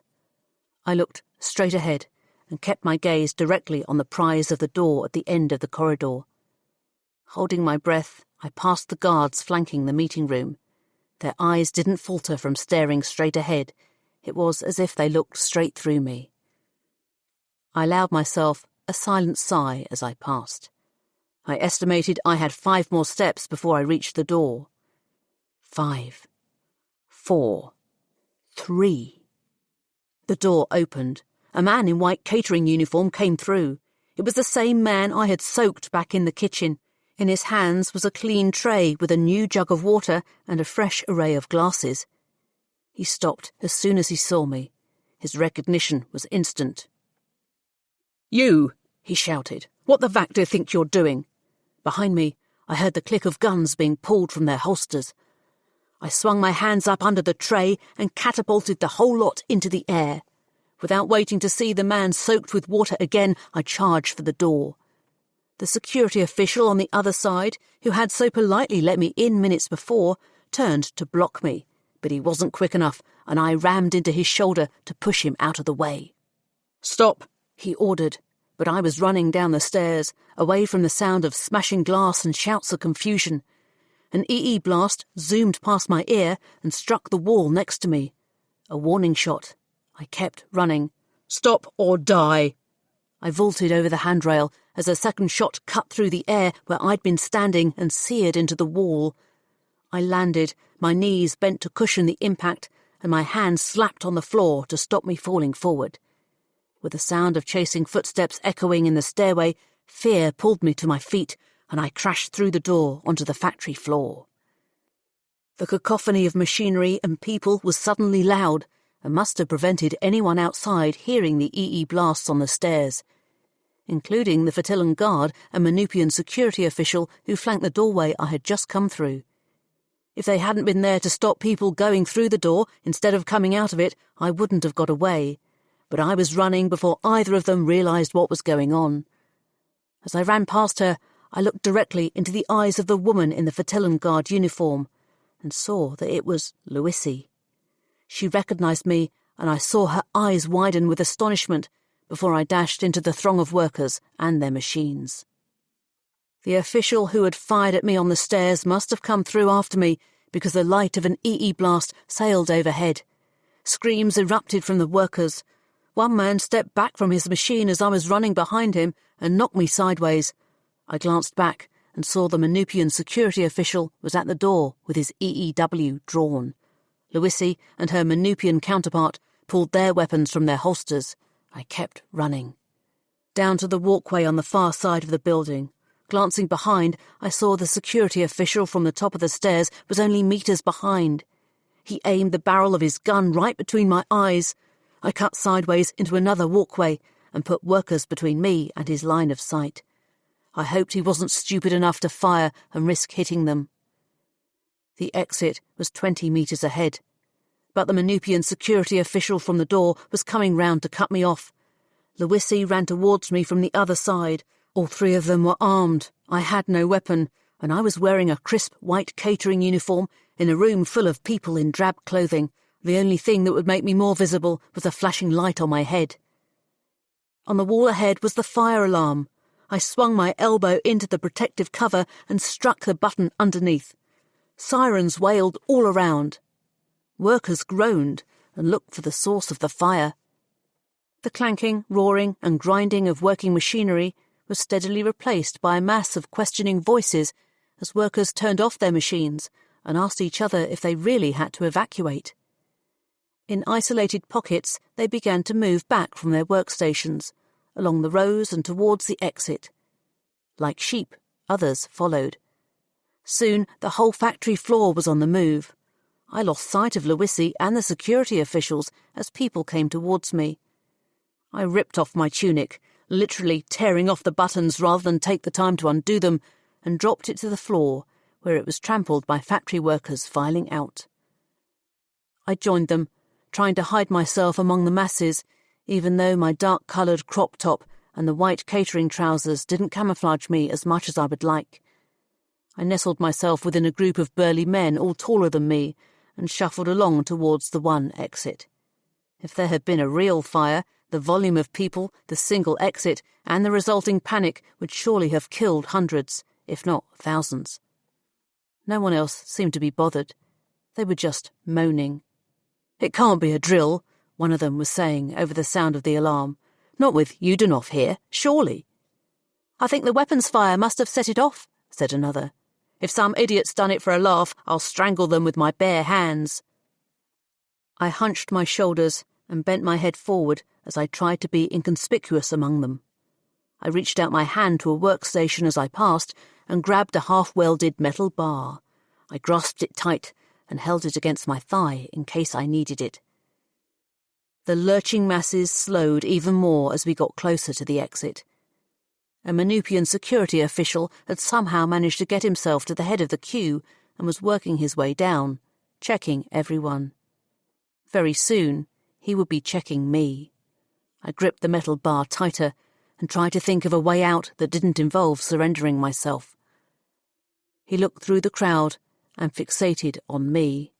My gaze met his, and we both saw in that instant that the game was up.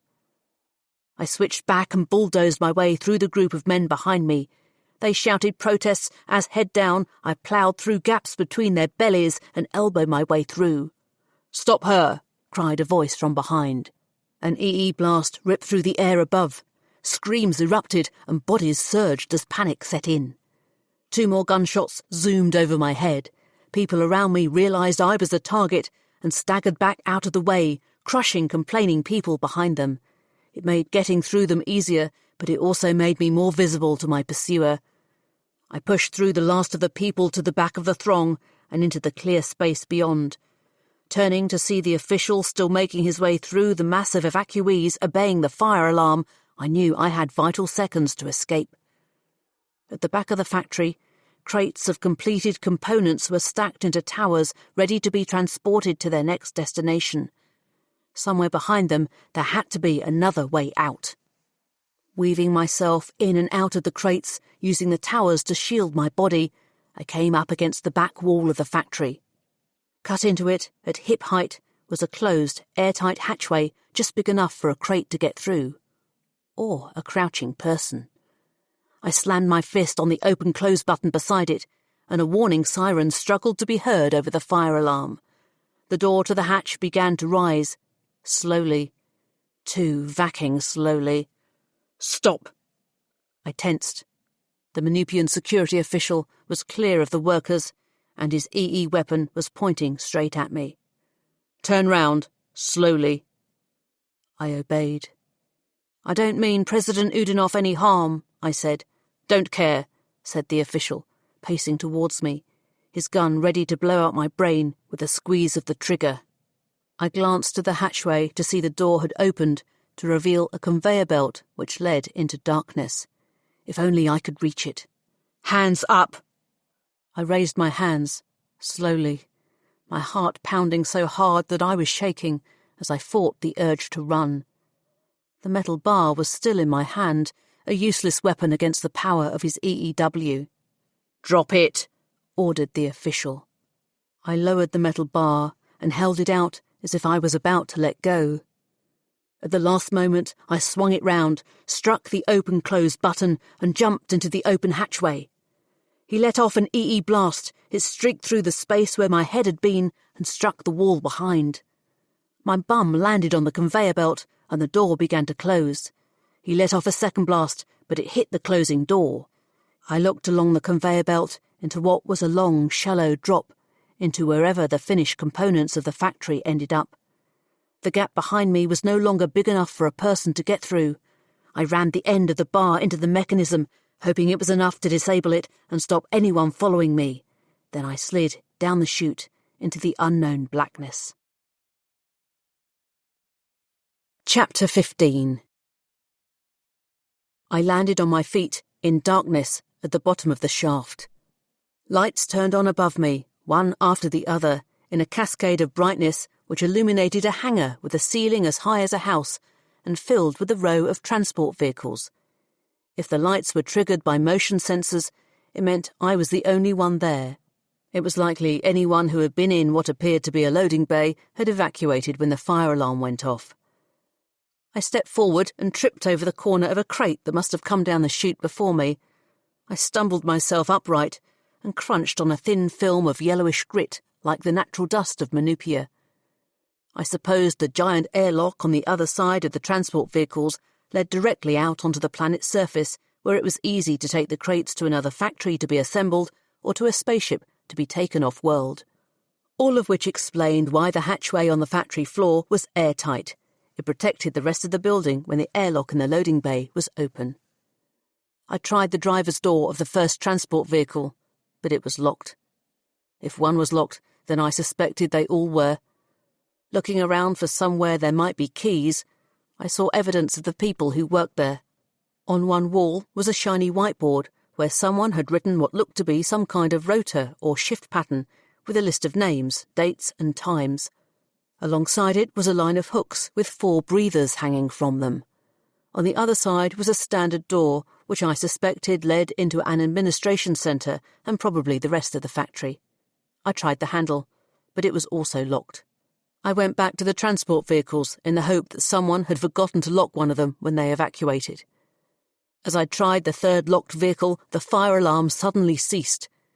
To not have that incessant noise battering at my ears was a welcome relief, but in the relative quiet, I heard the click of an opening door. I froze. "Cézanne Cassandra," called a woman's voice from close by. I shuddered at hearing my full name and knew instantly that it was Louisi from the Fertillan Guard. "I know you're in here," she said. I closed my eyes and leant back silently on the cool metal surface of the vehicle that refused to let me in. I was running out of chances. "Give yourself up, or I open the airlock and you can suffocate." I took a deep breath of the oxygen-rich air around me. "You wouldn't do that," I called out, knowing my voice would confirm I was in there with her. "Why not? If you die here, it will save me the trouble of taking you into custody. The Manupians will say you're an off-worlder who threatened the security of their president, and Prince James will thank me for protecting the confidentiality of his mission." I hesitated. "I'm opening the airlock in 3. She had to be bluffing. 2. Louisi was a dedicated guardswoman, but she was not a killer. 1. Warning sirens wailed from above. She was actually doing it. In seconds, the door would open and suck out all the air. I ran down the side of the transport as I heard the hiss of the airlock release behind me. I emerged into the open to see Louisi, wearing a breather by the internal door. She swung her EEW towards me. I raised my hands. The sirens kept wailing. I heard the rush of escaping air and felt a wind at my ankles as the outside sucked at the life-giving atmosphere on the inside, and the gap between the opening door and the ground grew wider. "Close the airlock," I shouted. The release button, a round red knob underneath a safety housing which had been lifted clear, was on the wall beside her, next to the hooks with their 3 remaining sets of breathers. "On your knees," Louisi ordered. I sensed the air thinning, and my breath quickened to compensate. "Close the airlock!" "On your knees!" The thin air barely carried the vibrations of her voice, but her meaning was clear. I lowered onto my knees, with my hands still raised, and felt the last seconds of my life ticking away. It was harder to breathe nearer to the ground, where there was less oxygen, and my gasps became more desperate as I struggled to get enough air into my lungs. I had a sudden memory of the Manupian woman who had attacked me on the surface, and the fear in her face as she suffocated to death without a breather. Except, in my head, it wasn't her face that I saw fighting for life, it was my own. "Please!" I didn't have the breath to finish even a word. I surrender," I mouthed. Louisi stabbed at the airlock control button with one hand, while the other kept pointing the EEW at me.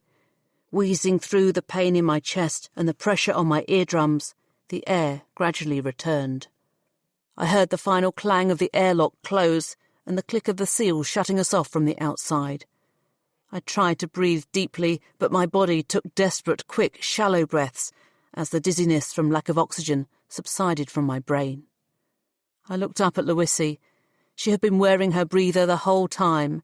Her gun did not waver from its position trained at my heart. She was strong. I was weakened. She pulled off her mask and reached down to the communicator on her lapel. "What are you doing?" I asked. She stopped before flicking the switch. "Calling for the Manupians to take you in." "Don't," I said. "If you're going to say you'll come quietly, then you should know that I'm not stupid enough to believe you. You can't let the Manupians take custody of me. I'm on a mission from Prince Stephen.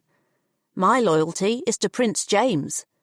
"Then don't antagonise brotherly rivalry any more than they already have. Let me go." "Don't be ridiculous." "Tell them I took a breather and went out onto the planet's surface." "No!" Louisi flicked the switch on her communicator. "This is the Fertillan Guard in the loading bay. The suspect is here." I flinched as I realised I was running out of time. I had to try something drastic. I lifted one knee off the ground and put my foot on the floor. "On your knees!" she yelled. "Why? Are you going to shoot me?" I saw her waver for just a second, and I knew I had a chance. I lifted the other knee. I will. I'll shoot you. I'm in love with Prince Stephen. He loves me. You wouldn't destroy that, would you? I took a tentative step towards where the remaining breathers were hanging. She followed me with her EEW, but didn't fire. I reached for the nearest breather and removed it from the hook. Tell the Manupians I ran out onto the planet's surface. You can tell Prince James the truth if you like, but say it was to stop a scandal if I was arrested. Say you did it for Fatilla. I reached out for the airlock release on the wall next to her and hit it hard to plant evidence for my cover story. Sirens wailed again. I put the breather mask over my face and tucked the air canister under my arm. Louise put her breather mask back on as her eyes stared out over the top of it. I turned away from her and through the internal door, which had to lead back into the main factory complex. It was only when I stepped through and closed the door behind me that I knew for certain she was not going to kill me. Chapter 16. I might have run directly into the path of the Manupian security officials if I hadn't heard them coming just as I was passing an unlocked door to a storeroom. I ducked inside and waited among the many shelves of cleaning supplies with my ear pressed up against the door until they had gone. It was my first piece of luck. The second was a cleaner's brown boiler suit hanging up on a hook at the back of the door. I disposed of my white catering trousers and climbed into them. The storeroom also gave me somewhere to leave the breather, which I hid behind a load of boxes at the back. My third piece of luck was that it seemed Louise had done what I had suggested and told the security officials I had escaped onto the planet's surface. Because by the time I got up to the main factory, through a door under the main stairwell I didn't even know was there, no one was looking for me inside. The last of the workers who had evacuated because of the fire alarm were returning to their workstations and restarting their machinery. As they were coming in, I was able to slip out without anyone giving me a second look. After that, my luck ran out. By the time I reached the transport station to take a ride out to the docking area, the place was crawling with black-uniformed Manupian security officials. It hadn't taken them long to conclude that I had either escaped across the planet's surface and had somehow got back into Shanghai City, or hadn't got out onto the planet at all and was still in the city trying to get out. I stayed there just long enough to watch people being stopped one by one and ask questions as they came and went from the station. All the security officials had P-tabs which they were showing to the passengers. I got close enough to hear one of them say my name, my real name, and I backed away. If they knew who I was, my picture was probably on their P-tabs, and I needed to get out of there. The only other way out of the city that I knew was an internal hub where supplies, such as food, were brought in from the outer docks and distributed in smaller vehicles to various places inside Shanghai. Where vehicles came in, they could also get out. But that was also crawling with Manupian security officials, checking each vehicle and drawing considerable complaints from the drivers caught up in it all. I couldn't even send a message to Freddie. The P-tab he had given me was, for all I knew, still secured to the leg of the table in the meeting room in the Johnsonii factory. I was trapped. The only other person I could turn to for help was Mel. The dark blue door to number 185 was ajar. My heart jumped as I thought for a moment that perhaps the security forces had reached Mel's flat before me. It wouldn't have taken much to piece together my name with the false ID I had used to work in the factory and trace it back to her. But the door hadn't been bashed down. There was no sign of forced entry at all. "Hello?" I tentatively stepped inside. The internal door to Mel's flat was also slightly open. From behind it came the faint sound of sobbing. "Mel?" I found her sitting on the floor of her lounge with a small, crumpled piece of paper in her lap. Beside her, her father was slumped in the chair. His skin was so pale as to be translucent, his chest was still, and his jaw had dropped open into a deathly grimace. The smell of coffee from a near-empty flask on the table beside him lingered in the room. Mel looked up at me with moist, red eyes. "He's gone," she whispered. "Oh, Mel, I'm so sorry." By the look of her father, he had been dead some hours. "I think," she gasped an emotional breath, I think he did it on purpose. Don't be silly, I said. He was an old man. She held out the piece of paper. I took it from her. In a rough, shaky, handwritten script, it said, "You have no excuse now. Go out and make a life for yourself. Know that I always have, and always will, love you. Dad." I handed it back to her. She snatched it away and held it close to her chest. "Are you going to do what he wanted?" I asked. "Leave Manupia. All I know is here." "You have the means. You get other people off the planet. You could get yourself off." She shook her head. "I don't know. Another job, another place. The younger ones have the fight to start over. I don't know that I have. Mel, there's something I need to tell you about the factory." She sniffed and wiped the tears from her eyes. "You found out what Prince James is doing here?" "Not exactly, but I saw plans for the factory. I think they're planning to bring in automation, to replace most of the workers with machines." "That can't be right," she said. "Manupia's strength is its workforce. Everybody knows that." "Except the planet's being undercut by other producers out in the rim using automated factories. If Manupia wants to compete and doesn't care about the workers, then automation makes some kind of twisted logic." "We would all be workless. They wouldn't do that. They wouldn't." A new stream of tears ran onto her cheeks. "I saw the plans," I assured her. "I thought you were here to spy on Prince James." "The presentation I saw was meant for him, I'm sure of it." "You're talking rubbish. Your planet is agricultural. Why show a prince from a food planet plans for an industrial factory?" "I don't know," I admitted. "Perhaps Manupia needs investment from outside. I had to leave before I found out everything." "You couldn't find anything," she said. I sighed. I didn't have time to discuss it all with a grief-stricken woman. "Look, Mel, I don't know how long it'll be before they make the link between you and me. Grundor knows you brought me in on a false ID. They could come here looking for me at any minute. I promise I'll get out and leave you alone if you want me to. But Shangi City is locked down. I can't get on a transport. I can't get to the docking area. I can't meet up with my crew." "Why should I care?" "I need your help to smuggle me out. I know you have a group of people getting off Manupia tonight. Make me part of that group. I can pay you. I don't have the money right now, but when I'm back on my ship, I swear I'll send it to you." She looked at me blankly. I couldn't tell if she had understood me. I wasn't sure if she had even heard me. "You could come too, if you like," I said. "Honour your father's wishes."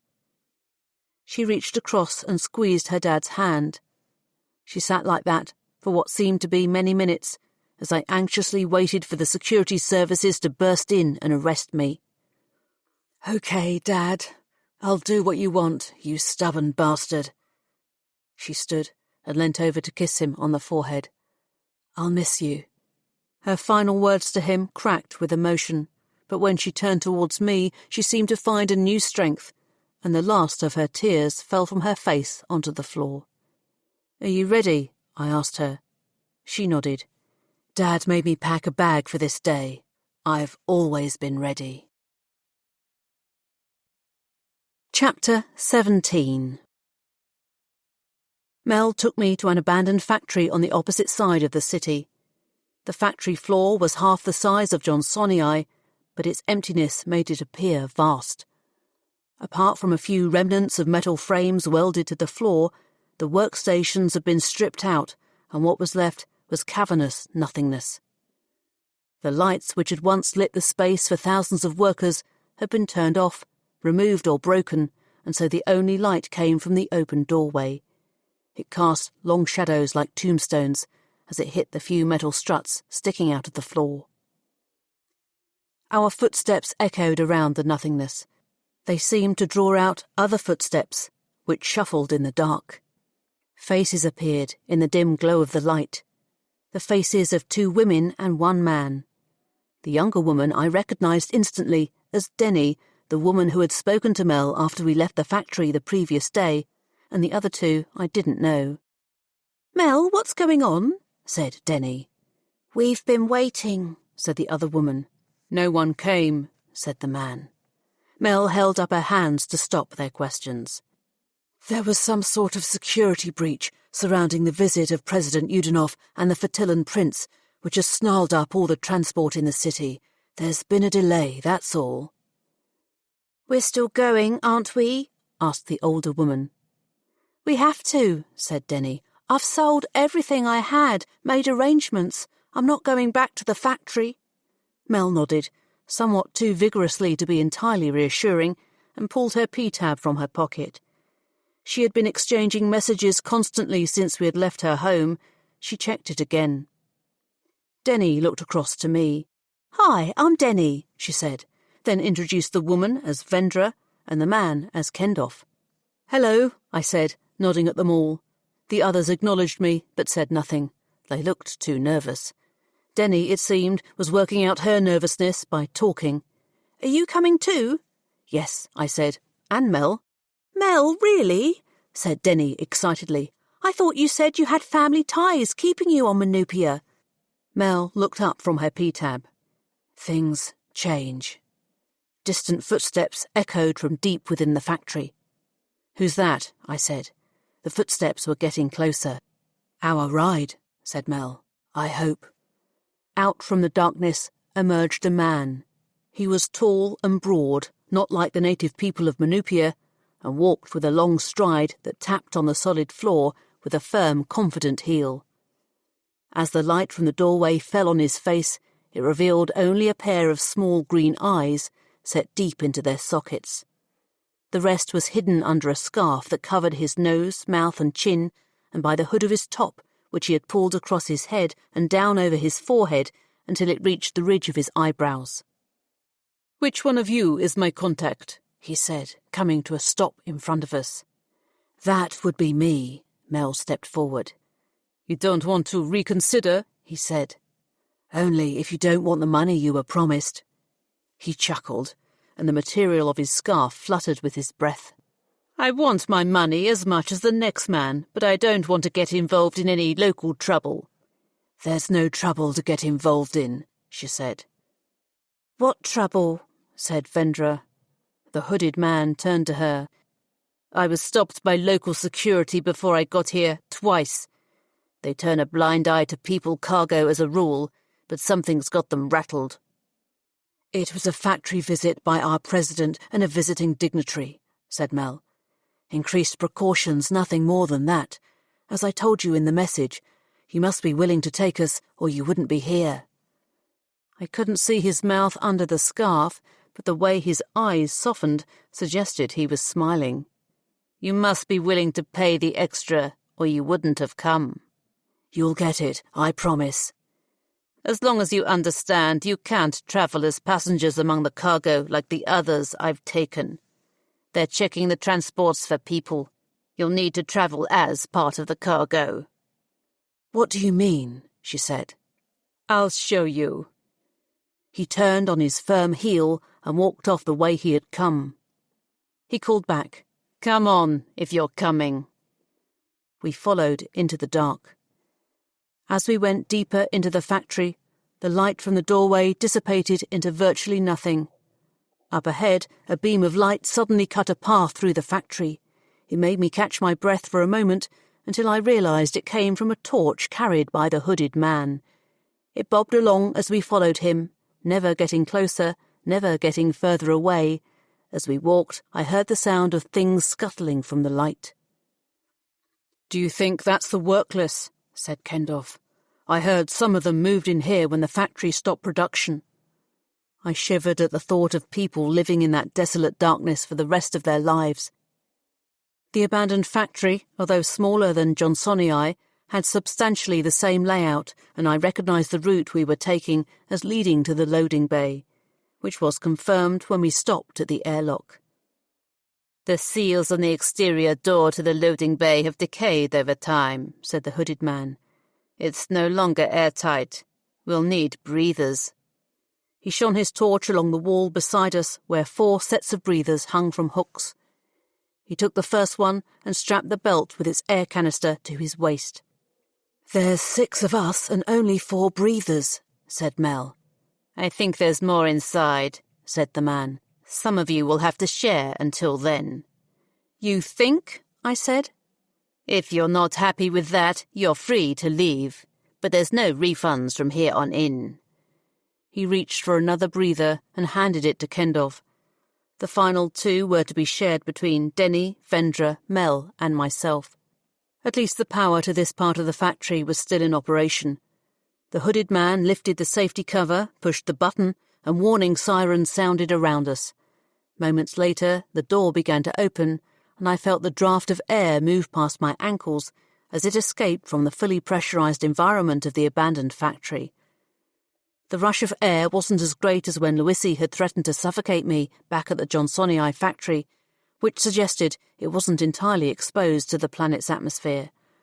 I took a breath from the breather mask, which was attached to the canister strapped to Mel's waist, and handed it back to her to inhale before we stepped through. Like the power to the door, the motion control lights still worked and blinked into life when it sensed our presence. They revealed a space almost identical to the one at Johnsonii, except the layer of dust from the planet's surface was thicker and there was only one transport vehicle inside. It was the sort used for carrying cargo rather than people. At the front was a climate-controlled cab where the driver sat, and in the back was a compartment for the cargo which was far from airtight. The thin membrane that covered the vehicle might have been enough to protect inanimate crates against winds and dust, but it was not strong enough to contain an atmosphere capable of supporting people. Warning sirens sounded again as the door closed behind us. I wasn't the only member of our group to shudder at the noise. In a few moments we would be shut in the loading bay and it would get a lot more airless. I looked over to the wall where at Johnsonii they had kept the breathers. There was a row of hooks at this factory just the same, with 2 breathers hanging from it. I breathed deep from the breather mask, gave it back to Mel, and went over to the hooks. I put the mask on my face first, turned it on at the canister, and breathed normally. The air tasted of nothing, as it should. I checked the canister, which fortunately was almost full, then strapped it to my waist. Once I was sorted, I took the other breather to Denny and Vendra.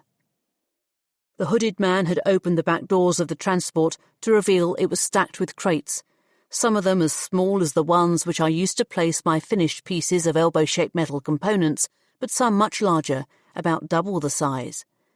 The hooded man was inside and shifting them about. He pushed one of the larger crates to the back of the transport and prized off the lid with a crowbar. "You'll need to get in here," he said through the breather mask. "What?" I said. "You want to get past security?" he said. "You get in the crate. They're checking shipments of cargo. They're not checking the cargo itself." "All of us in there?" Mel had to be thinking the same as me. There was barely room. "Not all," said the hooded man. "I have 2 crates. Half of you can go in each." Kendov jumped up into the transport and peered inside. "Just until we get into the spaceship, right? Not for the whole trip." "Right." Kendov hesitated, like he was weighing it up in his head. He swung a leg over the side, stamped on the bottom of the crate like he was testing it for strength, then swung over the other leg. "Should only be a couple of hours, right? I can handle that." Vendra looked warily at Kendov's crate. "We'll go in that one with you. Mel, you and your friend can go in the other one." Her words were determined, but her face was pale with anxiety. Denny, however, hung back. "I didn't agree to be carried out in a box." "It's the only way I'm going to take you," said the hooded man. "I'd rather work in a factory all my life," she said. "Are you sure?" I asked her. "What if they close the Johnsonii factory, like they closed this one?" She shook her head in denial. The breather mask she wore did little to hide her terrified expression. "Mel's right, they wouldn't make someone like me workless. I'm going home." She turned, ran for the door, and slammed her palms against its closed, airtight surface. If she freaked out like that at the thought of getting in the crate, there was no way she was going to survive shut in it for a couple of hours. I walked over to the control and hit the button for her. She literally jumped at the wailing siren and kept shaking until the door had raised enough for her to get through, then she ducked under it and back into the main part of the factory. I hoped she could find her way in the dark. I pushed the control once more, and the airlock closed behind her. Vendra had already climbed into her crate, and the hooded man had placed the lid on top, which he was pounding to make sure it was firmly closed. He then prized off the lid of the second crate and stood before it. "Ladies," he said. I looked to Mel. "Are you sure this is safe?" "No," she said, "but it's the only way." "You've used these people before? You can vouch for them?" "I've used the network to reliably get up to 50 people off Manupia. Even dishonest people have an honest reputation to maintain." She jumped up into the transport and climbed into the crate. I followed her, but not before picking up the crowbar from where the hooded man had dropped it.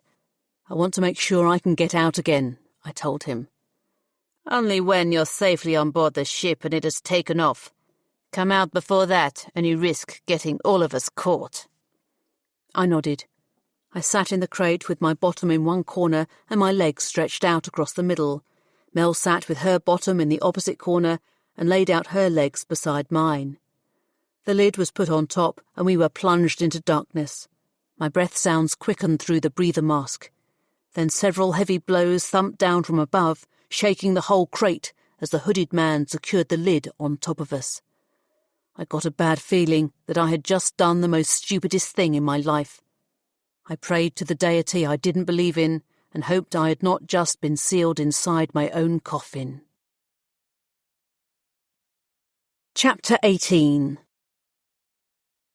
Riding in the back of a transport across the hostile environment of Manupia was the most frightening thing I had ever done.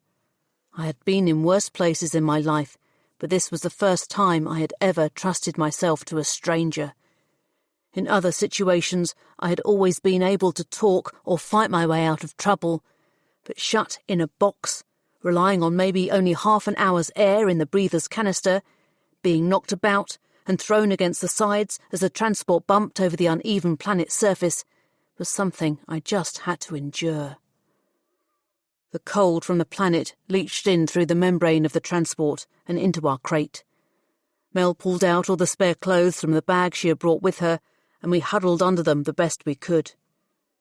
The closeness of another human body was reassuring as I stopped being able to tell the difference between shivering with fear and shivering with cold. We stopped.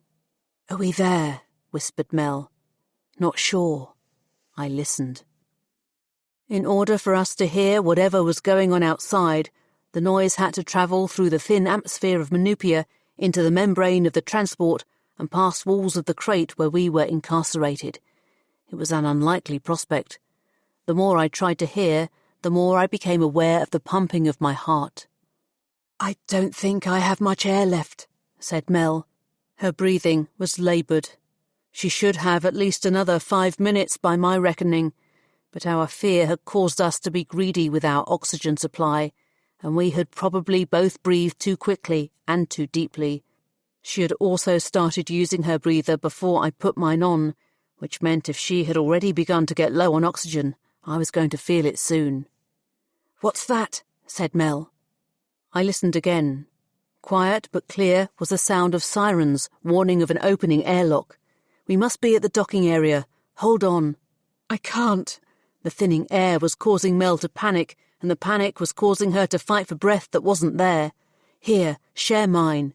I cradled her head on my shoulder, took off my breathing mask, and swapped it with hers. I let her take 2 long breaths before returning it to my face. It calmed her a little, as I acknowledged that it meant I had just halved my own air supply. The siren stopped, and the floor under us jerked forward as the transport started up again. It almost certainly meant we were heading into a climate-controlled environment, which meant breathable air and heat. I think Manupian security searched our transport. I heard someone climb aboard, and I felt their footsteps vibrate through the floor as they walked among the crates and banged on the side of them. Mel and I looked at each other and said nothing. Vendra and Kendorf must also have stayed silent because we weren't discovered. The crate remained sealed, and the footsteps went away. In the hours that followed, I imagined myself to be a polished, elbow-shaped metal component as our crate was thrown off the transport.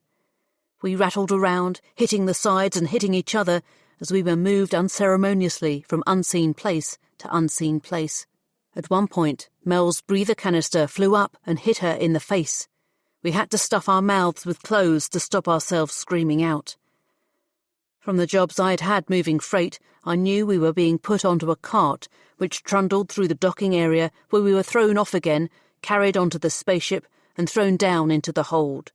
The final jolt was that of the doors of the hold closing shut. Then, nothing.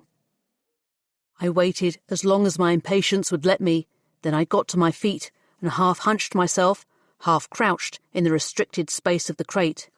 "What are you doing?" said Mel in an urgent whisper. "Getting out. We're not supposed to until the ship takes off."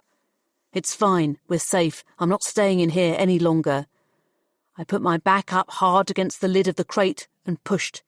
It didn't budge. I took a deep breath and tried to force my legs to straighten, but all it did was press my spine harder into the underside of the lid.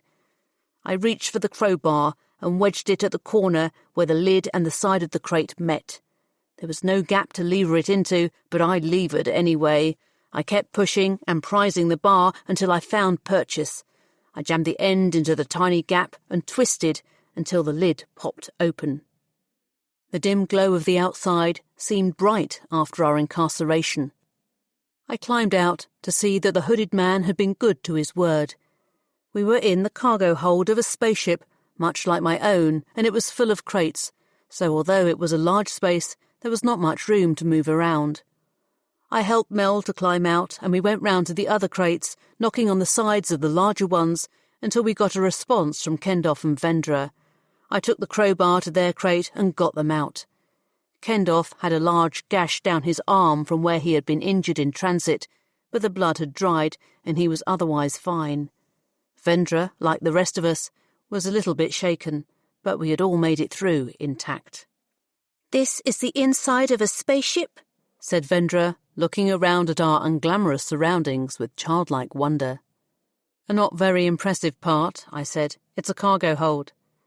"The rest is more impressive," she said. "Not really." I left them to recover from their journey and had a snoop around. It was pretty much a room with crates in it and the four of us. One wall consisted almost entirely of the airlock door, which was used to bring freight in and out, while along the opposite wall was an internal door which led to the rest of the ship. I tried to open it, but it was securely locked. The third wall was just a plain wall, but behind the crates on the final side I found a full water dispenser, a collection of empty cups, and a stack of 3 empty buckets. I filled one of the cups and drank it down. The water was pure, cool, and calming. I told myself I should sip it, but as soon as the water moistened my lips, I gulped it down. I refilled my cup and took a second one back to Mel. "Where did you get that?" said Vendra as she eyed Mel's cup jealously. I handed her mine. "There's more behind the crates." Vendra gulped it down like I had, and I went back to collect another one for myself. Kendoff followed me, and I let him take his fill from the dispenser before me. I looked again at the stack of buckets. "I wonder what they're for," I said. "Latrines," said Kendoff before gulping down his water. I feared he was right. I had assumed that after we were free and clear of Manupia, we would be invited into the rest of the ship as passengers. It was a foolish thought.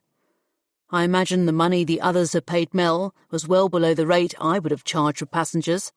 After Mel had taken her cut and passed on the fee to the hooded man, who had passed it on to the spaceship owner and goodness knows how many other people in the chain, the price of transporting us must not have been much more than the price of transporting cargo. That's what we were, cargo. I returned to the others, where I decided to keep my thoughts to myself. Kendoff and Mel arranged some of the smaller crates into a circle, and we hopped up on them and sat facing each other, with our legs dangling off the sides like we were sitting on purpose-made seats.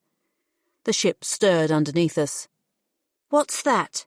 said Vendra. "The engines," I said. "The ship will taxi out of the docking area to a designated part of the planet for takeoff."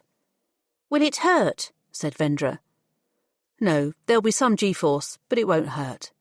Vendra, although not a great deal younger than I was, reminded me of myself when I first went into space, all wide-eyed and excited, while at the same time frightened of the unknown. I felt the rumble underneath as the ship propelled itself along. It was a comfortable feeling. I knew all the procedures of lifting off into space from a planet's surface, and we were following them exactly. "Where are we going?" I asked. It dawned on me that it may have seemed foolish to wait until moments before takeoff to ask such a fundamental question, but my plan was to get off as soon as possible after leaving Manupia to hook up with Freddie, and I hadn't thought any further. "To a new job and a new life," said Vendra. "But what planet? What system?" "We don't know," said Kendorf. Mel nodded. She seemed unfazed by the lack of knowledge. "We go where the demand and the work is," she said. "People can move on from there if they want to. It's part of the deal." I raised my eyebrows. It wasn't a part of any deal I would have signed up for. "I was serious about the G-force," I said. "We should find a place to brace ourselves." Jumping off the crate and feeling it shift position slightly underneath me, I realised that our biggest danger on takeoff would be the crates shifting inside the hold. If we weren't careful, they could crush us to death under both their weight and the G-forces pressing upon them. So we pushed what we could to the back and sat in the narrow gap between them and the wall which most likely lay towards the front of the ship. The engine noise changed tone, and the rumblings of power shook through all of us. It was then that I realised Vendra had been staring at me for some time. "How do you know so much about space travel?" she said. "I'm not from Manupia," I said. She nodded. "I thought so." "Then why are you smuggling yourself out with the rest of us?" said Kendorf. "It's a long story," I said, as the engines roared around us, our backs were pressed into the crates behind us, and the ship struggled against the planet's gravity to pull free into space. Chapter 19. I talked the others through each step of the journey as I recognised every change in engine sound and every shift in G-forces like being back on my own ship.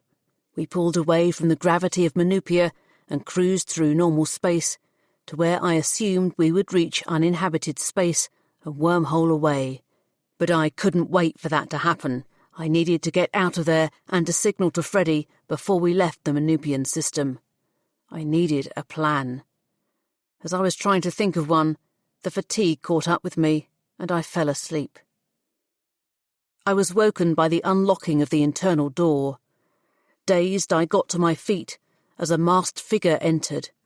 Like the man who had brought us in the transport, the person had a hood pulled down low over their forehead and a scarf which covered the lower part of their face. They also wore industrial brown-tinted goggles, so even their eyes were hidden. The person was a lot smaller and slimmer than the man, and even through their baggy clothes, I could tell the body shape was that of a woman.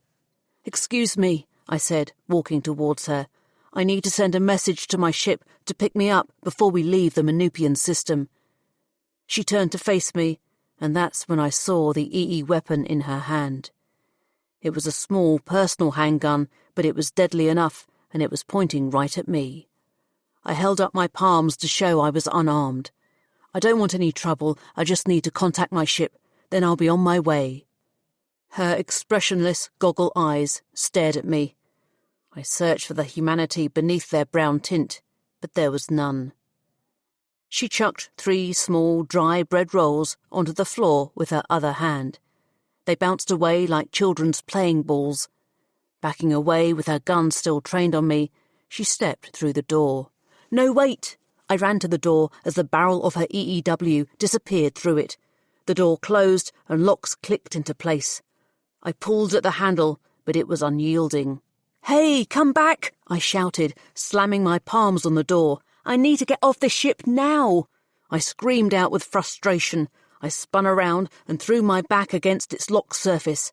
I screwed my hands up into fists and banged them on the metal until the pain burned in my knuckles. The others emerged from between the crates. Each picked up one of the rolls. Mel wiped hers on her clothing, as if that was somehow cleaner than the floor, and offered it to me. "Want some?" I shook my head. I needed to get out of there, not sit around eating dry bread. You should eat something. She broke the roll in half and offered me one of the pieces. Take it. Space travel's making me feel a bit queasy anyway. Yeah, me too, said Vendra. I was thinking the same, said Kendorf, clutching one hand to his stomach. I took the roll from Mel and brought it closer to my face for an investigatory sniff. Something in the air turned my stomach. There was a putrid smell, and it wasn't coming from the roll. Can you smell that? I asked. Latrines, said Kendorf. As soon as he said it, I knew he was right. Someone had used one of the buckets for its intended purpose, and we were all sharing the air we were breathing with decaying human waste. I found something to cover the bucket, and it helped quell the nausea, but only a little bit. I retrieved the crowbar from where I had dropped it and went over to the inner door. I tried to wedge it between the door and its frame, but it was an airtight blast door, and even the thinnest sliver of metal wasn't going to penetrate it. Not that I was going to let that stop me trying. Several times I managed to hook the flat end of the crowbar on the edge, but as soon as I put pressure on it, it pinged free. I tried and tried beyond the point where I knew it was useless, then threw the crowbar right across the hold until it smashed into the bay doors with a dull ring of metal. Eventually, Mel came up to stop me. She looked pale, like the bread roll had not agreed with her. We should sit tight, she said. I can't sit tight. When they're ready, they'll let us out. I shook my head at her stupidity. How can you stand there and say that? You're putting your trust, your life, in the hands of strangers. You don't know their motives, you don't know their plans, you don't even know where they're taking you. I spent 20 years working for a factory, that's how. What difference does it make if we wander around the ship or if we sit here and wait patiently? It makes a difference to me, I said. Mel put out a hand to touch my upper arm in reassurance. Then she rested on it to steady herself as her other hand clutched at her stomach. Are you all right? I asked. I feel a bit... She turned and ran. Moments later, I heard her throwing up behind the crates where the buckets were. It was the first of many sounds of vomiting that I was subjected to over the following hours. All three of them were ill. It's being away from the factory, said Vendra. Don't talk rubbish, said Kendorf. I heard that the workless fall sick when they lose their jobs, she continued. Some of them even die. That's a rumour to keep you tied to the factory, said Kendorf. It's travel sickness, that's all. I'd known first-timers get travel sick, but not so violently, and not everyone. Even I was feeling queasy and starting to get a headache. I wasn't sure if it was everyone being ill around me or the stress of the whole ordeal, but I definitely didn't feel well. I really needed to get out of the cargo hold. If I couldn't open the door from the inside, then I was going to have to wait for someone to open the door from the outside. I just had to hope the woman who had brought the bread rolls would return, because when she did, I would be ready for her. I retrieved my only weapon, the crowbar, from where I had chucked it, and sat on the floor beside the door. I waited. My nausea got worse, not helped by the smell of sick which lingered in the cargo hold, even when we covered the buckets. I rested my head against the wall behind me and drifted off into a half-sleep. It was the shift in the vibrations of the engines that woke me. We were coming to a full stop. Soon the QED would fire and we would be wormholing to deity knows where, and my chance to send a message to Freddy would be lost. I gripped my crowbar hard. I desperately needed to fight my way out of there, but I could only do that if there was someone to fight. The engine noise ceased completely. "What's going on?" said Mel, emerging from between two stacks of crates. She still looked pale. "Sounds like we'll be leaving the Manupian system soon, and I'm going to be screwed," I said. "Can't you message your friend when we get to where we're going?" I snorted at the ignorance of people who'd lived their whole lives on one planet. Messages can't travel interstellar distances. They have to be carried through wormholes by messenger ships, and that costs money. If I was travelling as myself, then maybe I could find the resources, but I was working undercover and my fake identity has access to nothing. The locks in the door clicked. I held up my hand for Mel to be quiet as I scrambled to my feet. I pressed my back against the wall and readied the crowbar to strike. The door pushed open. I lifted the crowbar and swung it round as the goggle-eyed figure stepped through. It struck her arm and she yelled. The lightning flash of an EE blast exploded from her gun. I was already ducking out of the way, but my reflexes were not as fast and the beam of energy burned into my elbow. My scream echoed through the hold. Searing pain cascaded up to my shoulder and down to my fingers. Staggering, I fought through the agony and held onto the crowbar with sheer force of will. I swung back for a second attack, but the woman recovered and aimed her gun. "Don't, or I'll shoot you." I stopped mid-swing. The barrel of her EEW was only centimetres from my chest. "I'd rather get paid for transporting 4 of you, but I'll take a fee for 3 if I have to." Her words were muffled through the scarf across her face, but I didn't doubt that she meant it. "Drop your weapon."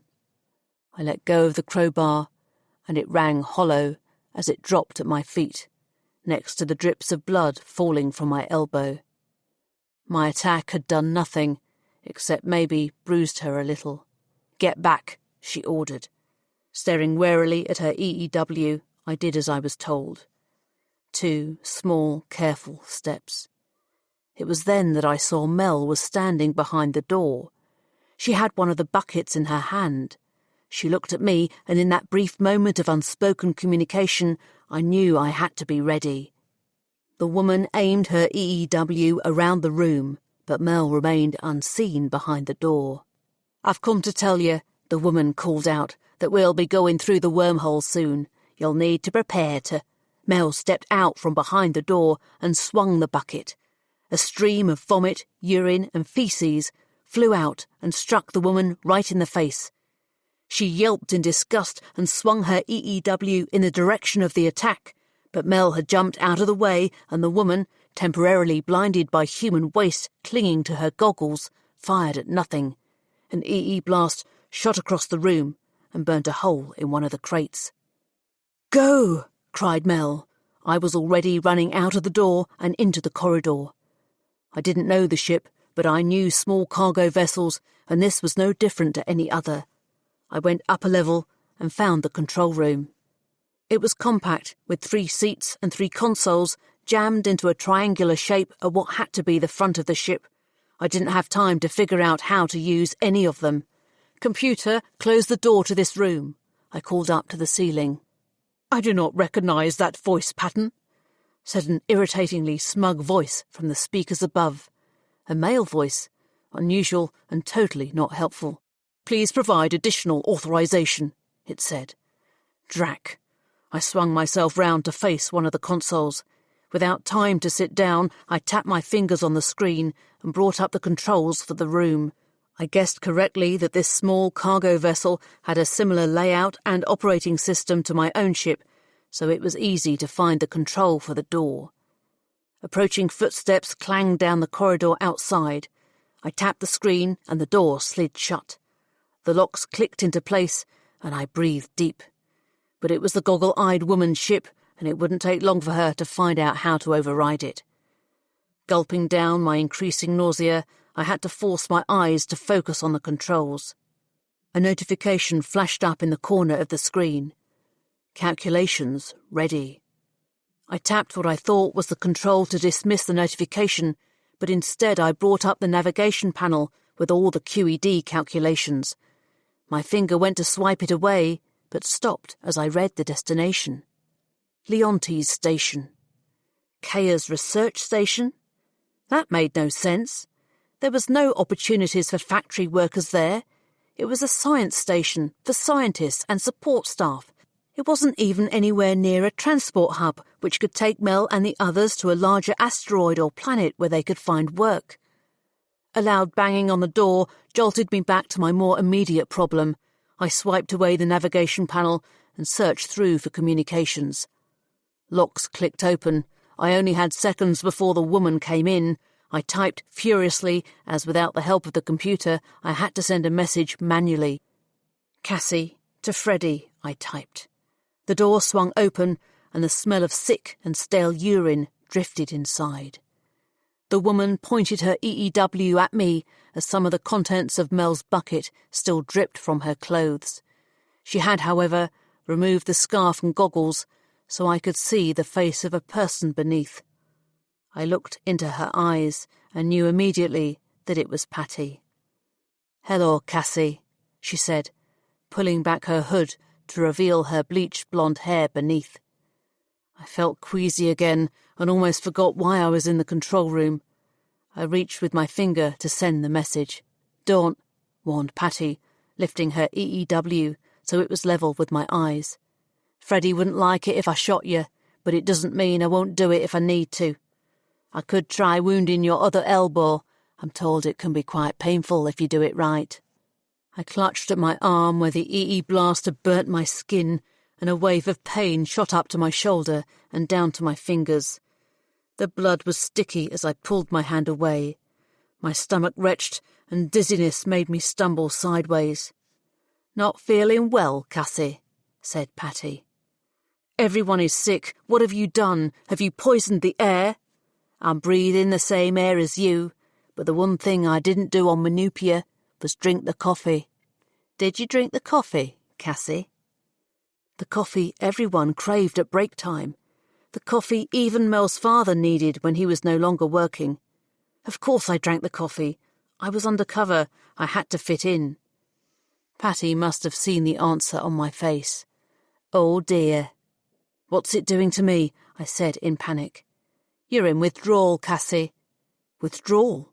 Did you not realise? Why do you think Manupia has a reputation for such loyal workers? You said working in the factory was fun.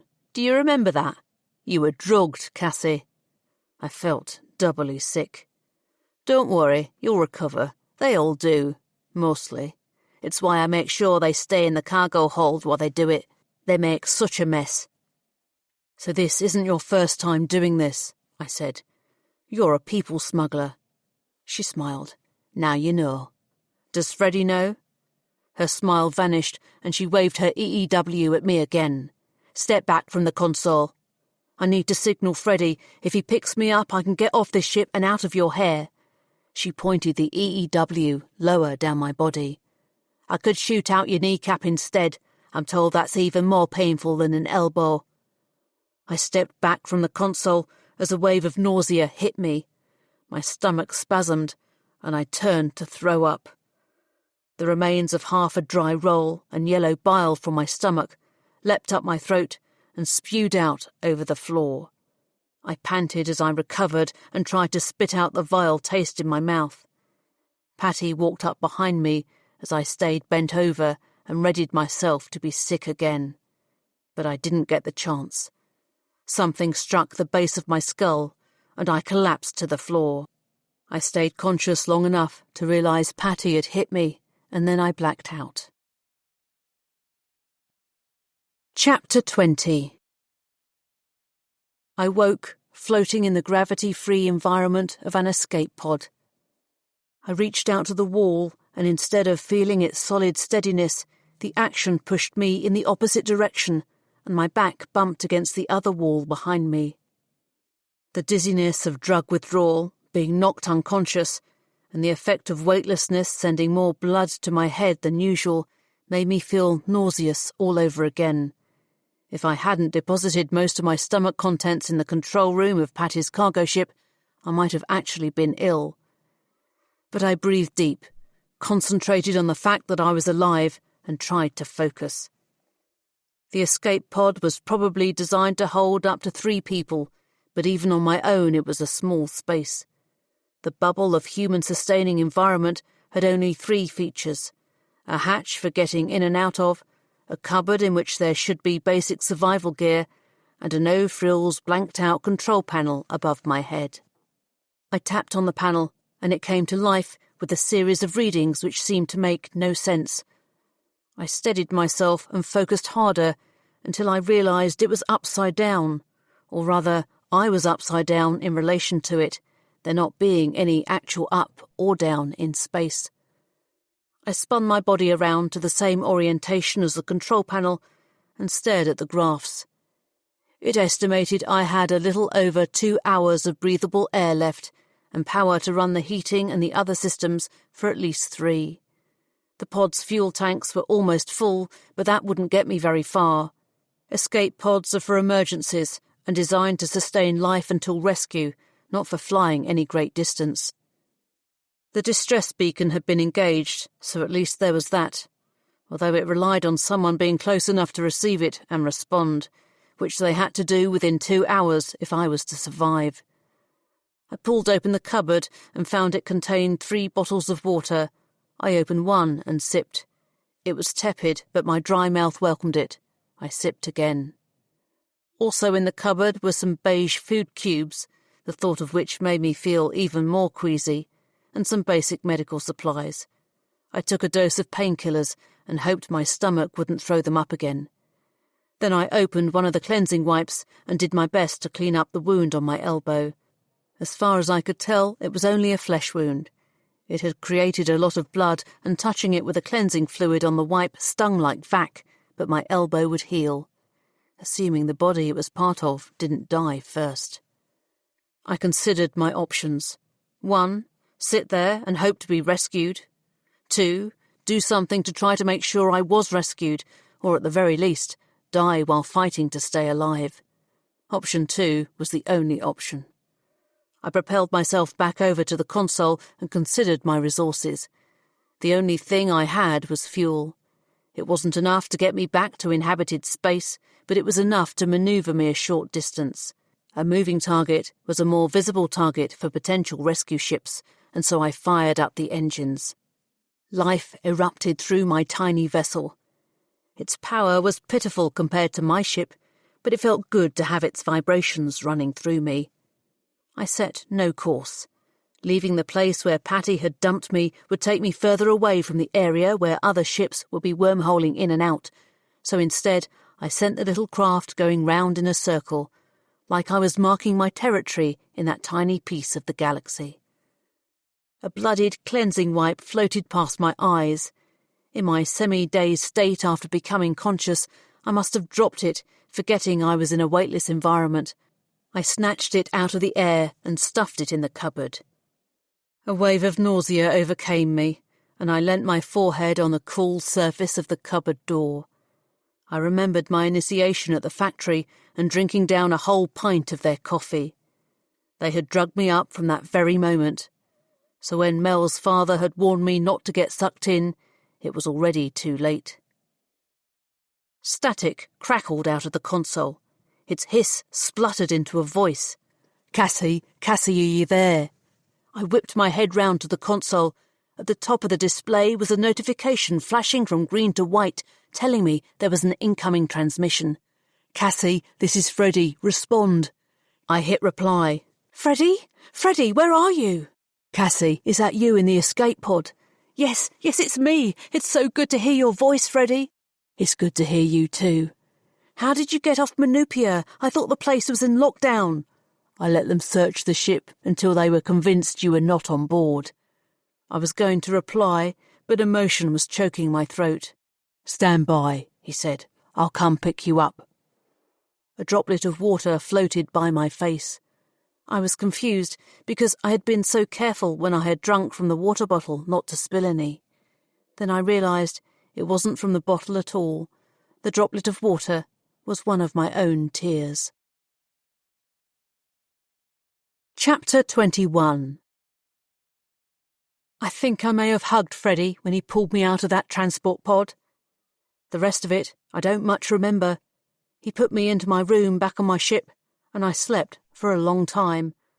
I got up at one point and went to the control room to take charge, but he simply led me back to my room again. I must have looked a mess. We wormholed to Fatilla, where Stephen saw to it that I received the best medical treatment. The medics patched up my elbow, checked me over, ran some tests, and checked me over again. No one asked any questions. They let me rest. Time became elusive. I'm not sure how long it was between the time I was rescued and when I was fully recovered and relaxing on Stephen's golden sofa in his ostentatious sitting room in Londos House, waiting for him to come to discuss what we were going to do next. Freddie was there with me, wandering around the room, looking at every single object he could lay his hands on, and some he couldn't. "Sit down, Freddie," I urged him. "Have you seen this place?" he said. "Yes, I've been here before. It's amazing." He picked up a delicate ceramic vase from a shelf and turned it in his hand to reveal the whole hand-painted flower pattern which snaked around to the back. "What is this even for?" "Put it down, Freddie. Stephen will be here in a moment." If he didn't want me to snoop around, he should have turned up to his own appointment on time. He picked up a framed photograph from a table. "Is this King John?" he said. The tall, proud man in the picture was dressed in fine clothes and standing outside on a planet with a breathable atmosphere. It was indeed King John, the nominal father of Stephen, James, and King Richard. "That's him," I said. Freddie peered at the photograph more closely. "Is that the one your mother was having an affair with?" "Freddie!" "What? You can be so indelicate sometimes." "Do you think he looks a bit fat?" Mercifully, I didn't have to answer as the door opened and Stephen came in. Freddie hurriedly put the picture back on the table where he'd found it and clasped his hands behind his back as if he had touched nothing. Stephen smiled at us both. "I've ordered tea for everyone, if that's all right." "Sounds good," I said. "Or I can ask them to bring some coffee if you prefer," Stephen offered. "Coffee sounds," began Freddie. "A bad idea," I interrupted. "Tea is good. We should definitely drink tea." Stephen sat on the sofa next to me, and Freddie joined us on the other, identical sofa. Tea was brought on a tray by a member of household staff and was set down on the calf-height golden-brown table between us. I watched Freddie with amusement as he stared at all the ritual that went with having an afternoon drink at the royal household.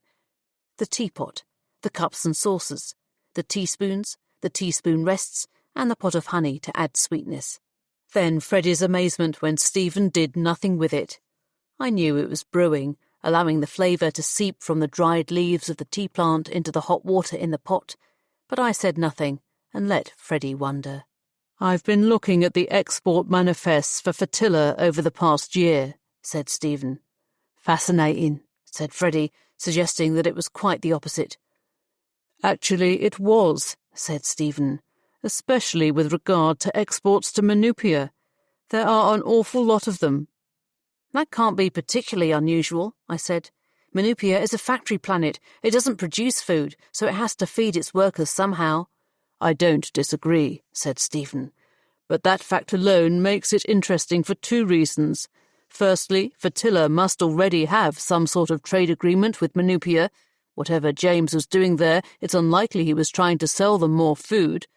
More interestingly, the manifest also shows there is one farm almost entirely dedicated to growing produce for Manupia."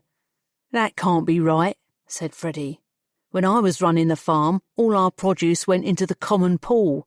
Well, apart from what we ate as a family and shared with the labourers. The system is designed that way, so if one farm has a crop failure, the impact can be smoothed out by the supplies coming from the other farms. Fatilla takes its share from the pool, and the rest goes to export." "Not this farm," said Stephen. "Tea?" He picked up the teapot and poured a cup for each of us. As the golden liquid flowed from the white china, ribbons of steam twisted away until the vapour cooled and disappeared into the air. Stephen took his tea plain. He picked up his cup using the saucer underneath and rested it on his lap as he sat back in the sofa. I added honey to my tea. The iridescent syrup slipped in a globule from the spoon and sank to the bottom of the cup. I stirred until it melted, then offered the pot to Freddie. He dug out a large spoonful, which he dumped into the cup, and stirred vigorously, so the metal of the spoon chinked against the ceramic glaze inside. "What's this farm got to do with automating the factories on Manupia?" I asked. "Possibly nothing," said Stephen. I sipped at my tea and hoped its sweetness could help join the dots in my brain. "After all the trouble you went to, I can't believe that's all you found out, Cassy," said Freddie. "That the factories are going to be automated." "All?" I said. "Thousands of people will be made workless, and that's just at the Johnsonii factory. Maybe millions if it's replicated across Manupia." "Why would that involve Prince James?" asked Freddie. "I don't know, but he went into a meeting room where a presentation was all set to go and explain how much more efficient everything will be if they replaced people with machines. In theory, I recorded it all on the P-tab I left strapped to the table, but I can't see how we could go back to retrieve it now." "Assuming someone hasn't found it already," said Freddie. "Indeed," said Stephen. "It's unfortunate because the recording might help to explain what all this has to do with my brother." "I'm sure I can find out another way," I said. "You'll do no such thing." Stephen put down his tea to give me his full attention. "You've risked your life too much already." "You're not kidding," said Freddie. "I didn't put myself through all that to give up now." "You nearly got yourself killed, Cassy," said Stephen. "It's a warning sign, and one you should take note of." Freddie put his tea down hard on the table, and some of it spilled into the saucer. "If you won't listen to your prince, listen to me. We've been through a lot together, and that's the first time I've had to pull you out of an escape pod with less than 2 hours of air left. I say, let Stephen pay us. Say thank you very much, Your Highness. Fire up the QED and go to somewhere else in the Rim where we can take a safe, boring job." "What about Patty?" I said. I saw him flinch, even though he tried to hide his reaction. "What about her?" "Don't you want to find out what she's up to?" "She's a people smuggler. What else is there to know?" "She was taking people to Kaya's station, where there are no jobs for factory workers. Why would she do that?" "You don't know she was doing that. You were going through drug withdrawal, Cassy, and you were bleeding from an EE wound. You don't know what you saw on that display." "I wasn't hallucinating, Freddie." His stare became more intense. "What is it about Patty that you don't like? That she was sleeping with me? It's all right for you. You've got your prince lover waiting for you in your comfortable palace. What have I got?"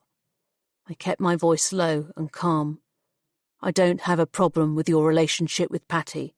What I have a problem with is locking people up in a cargo hold while they throw their guts up. What I have a problem with is people being made workless on Manupia so they feel they have to pay someone like Patty to take them away." His face reddened with anger. "Patty was the one who put you in an escape pod and signalled me to pick you up. She needn't have done that. She may have been taking people off Manupia, but it was what they wanted, and it was what they paid for.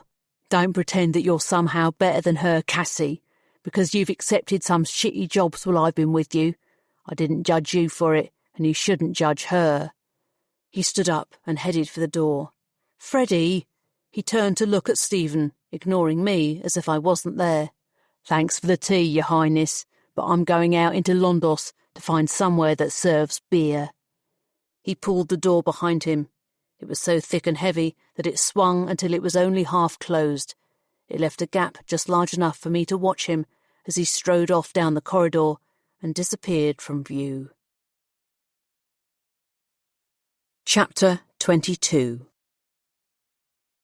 Cocooned under the bedclothes, the warmth of Stephen's body mingled with my own.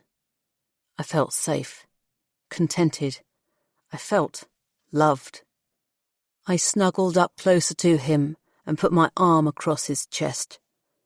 I touched the first of his ribs on the opposite side and allowed my fingers to run down across each rib, like a vehicle traversing the bumps of an uneven road, until I found his slender waist. "What are you doing, Cassy?" asked Stephen. "Nothing," I said. The word was innocent, but my tone was entirely suggestive. He picked up my hand and brought it back to his chest, where he laid it flat across his breast, a lot further from his groin than I had intended. "What are you doing, Stephen?" "Thinking," he said. "Ah." I turned back over and lay with my head flat on the pillow, looking up at the ceiling just as he was doing. There was no point in trying to interest him in sex if his mind was elsewhere. "What are you thinking about?" "My family." "So they are more tempting than my naked body?" I said sarcastically. He propped himself up on one elbow, leant across me, and kissed me on the lips. "Your naked body is always tempting, Cassy." But the kiss was fleeting and perfunctory, and before it had a chance to excite my desire, he had withdrawn it, and he lay back on the pillow. "What about your family?" "Perhaps it's time you met them. Officially." I laughed out loud. "I've already met your brother, remember? He dragged me into Londos House by the collar and called me a whore." "All of my family," said Stephen. "If Richard and my mother can accept you, then James will have to come round." "King Richard? You want me to meet King Richard?" "And my mother. She's the key." "I thought your mother was—" I tried to think of a polite way of saying it. The rumour on Fertilla was she'd lost her marbles not long after her husband, King John, had died. When her son Richard took to the throne, she disappeared from view entirely, and there was a second, more scurrilous rumour that she had killed herself and the family had hushed it up. "Her mind is not as sharp as it once was," admitted Stephen. "But she lives happily in her own rooms here at Londos House, where she has her good days and bad days. A blessing on our relationship from her would do a lot to pull my brothers into line." "That sounds—" It sounded very scary. "It sounds very formal, Stephen." "We can't keep going on like this, Cassy. You going off and nearly getting yourself killed, then coming back for a session in bed with me, then flying off again." "Maybe I like coming back for a session in bed with you." I pulled myself up to sitting and swung my leg over his body so I was straddling his hips. "Cassy, what are you doing?" he said, suspiciously, even though he knew exactly what I was doing. "I'm bored of talking about your family." I leant forward, allowing my breasts to hang above his chest as I slid my hands onto the bedclothes either side of him. Then I lowered myself and brought my lips to his lips. I kissed him, long and tender, allowing my tongue to wind inside his mouth to tease him before pulling away and savouring the taste of him. "Are you trying to avoid the subject?" he said. "I don't know what gave you that idea." I looked down at his groin, where I could see his body was just as happy to avoid the subject as I was. I ran my fingers down his side, and this time I kept going, beyond his slender waist, until I touched the bone of his pelvis. I drifted over its contours to his stomach and the part of the body that wanted to be inside of me. I traced my fingertips until his penis grew longer and straighter. I smiled as it reminded me of one of his Vertillan guards standing to attention. Except, this time, I was in command. Stephen could resist no longer. He clasped my two bum cheeks and pulled me closer. His body was as hungry for me as I was for him, and he slipped easily inside of me. Our desire took over. Heat tingled as we pushed and pushed until every part of me was on fire. Stephen sat up, grabbed my arms, and suddenly we were rolling, entwined across the bed, until I felt the cool of fresh sheets under my back. He was on top, where he worked to take me higher. My panting became sighing, became moaning, became shrieking as I burned brighter. "Shh," he said gently. "People will hear." It made me giggle. He giggled, but it was only a blip in our momentum. At last, the exhilaration exploded and my insides were alight with 1,000 supernovas firing in a scream of ecstasy. Stephen reached across for a pillow and stuffed it in my face, but this only encouraged me to scream louder. I heard my own muffled cries as the final supernova burned bright and then subdued to a warm glow. I reached for the pillow and flung it off my face. Above me, Stephen was smiling, and his body still had the glow of sex in the soft light of the bedchamber. "You were loud today," he said. "Yes," I giggled. He turned over and flopped back on the bed beside me. his head flat on the sheet where the pillow had once been. He started to giggle too. I don't know what was so funny, but we both laughed anyway. I lifted the pillow from under my own head and scooted it across so we both could share. As soon as he rested down on it, a heavy knocking on the door startled us. I looked across at Stephen, annoyed that our intimate moment was being interrupted. "Who is it?" he called out. "Apologies, sire," said a muffled male voice from behind the closed door. "Your vehicle is ready. You asked me to let you know when it arrived." "Thank you," he called out. "Shall I arrange a driver?" "No, I can manage, thank you." Stephen looked at me and sighed. I'd forgotten about that. "Going somewhere?" I said. "I thought I could investigate the farm. Want to come? You should bring Freddie." "Sure," I said. I stifled a giggle. "Do you think they heard us?" He laughed. "I think they did, but I don't care." Stephen called out from the driver's seat. "You can see the farm in the distance." Freddie and I clambered up from the back of the vehicle and stood clinging onto the back of Stephen's chair to look out at the front window as the vehicle rocked across the rough terrain.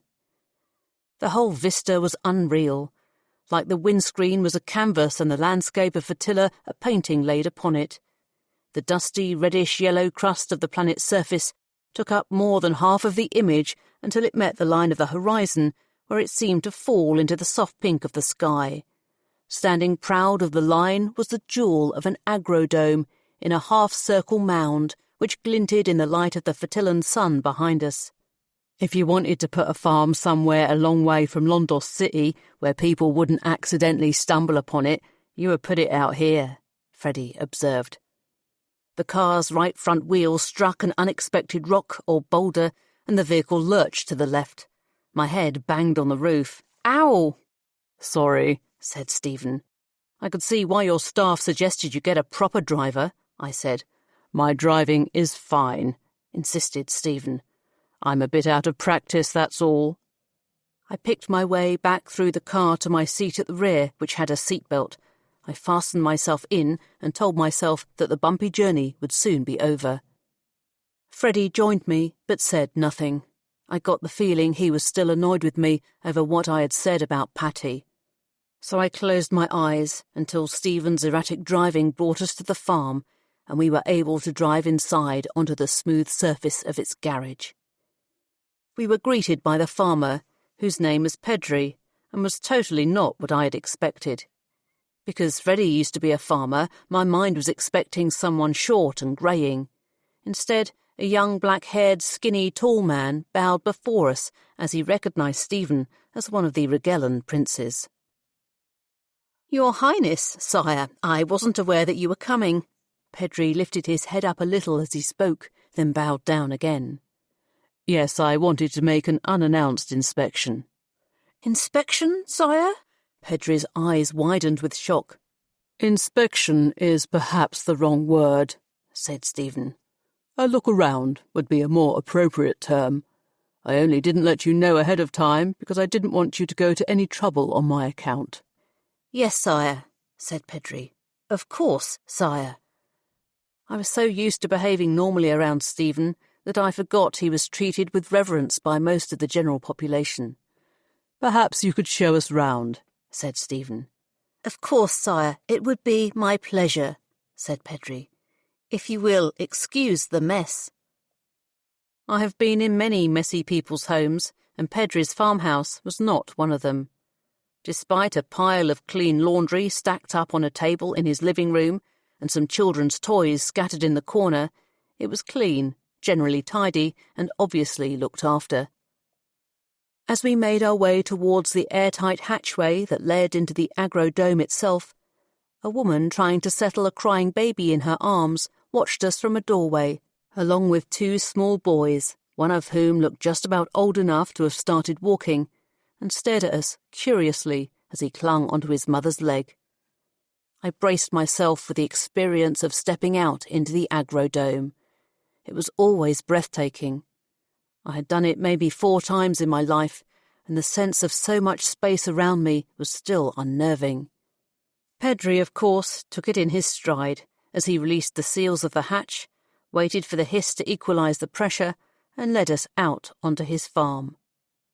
I tried to hide the sound of my gasp as my feet crunched onto Fatilla's dust, and I breathed in the fresh smell of agriculture.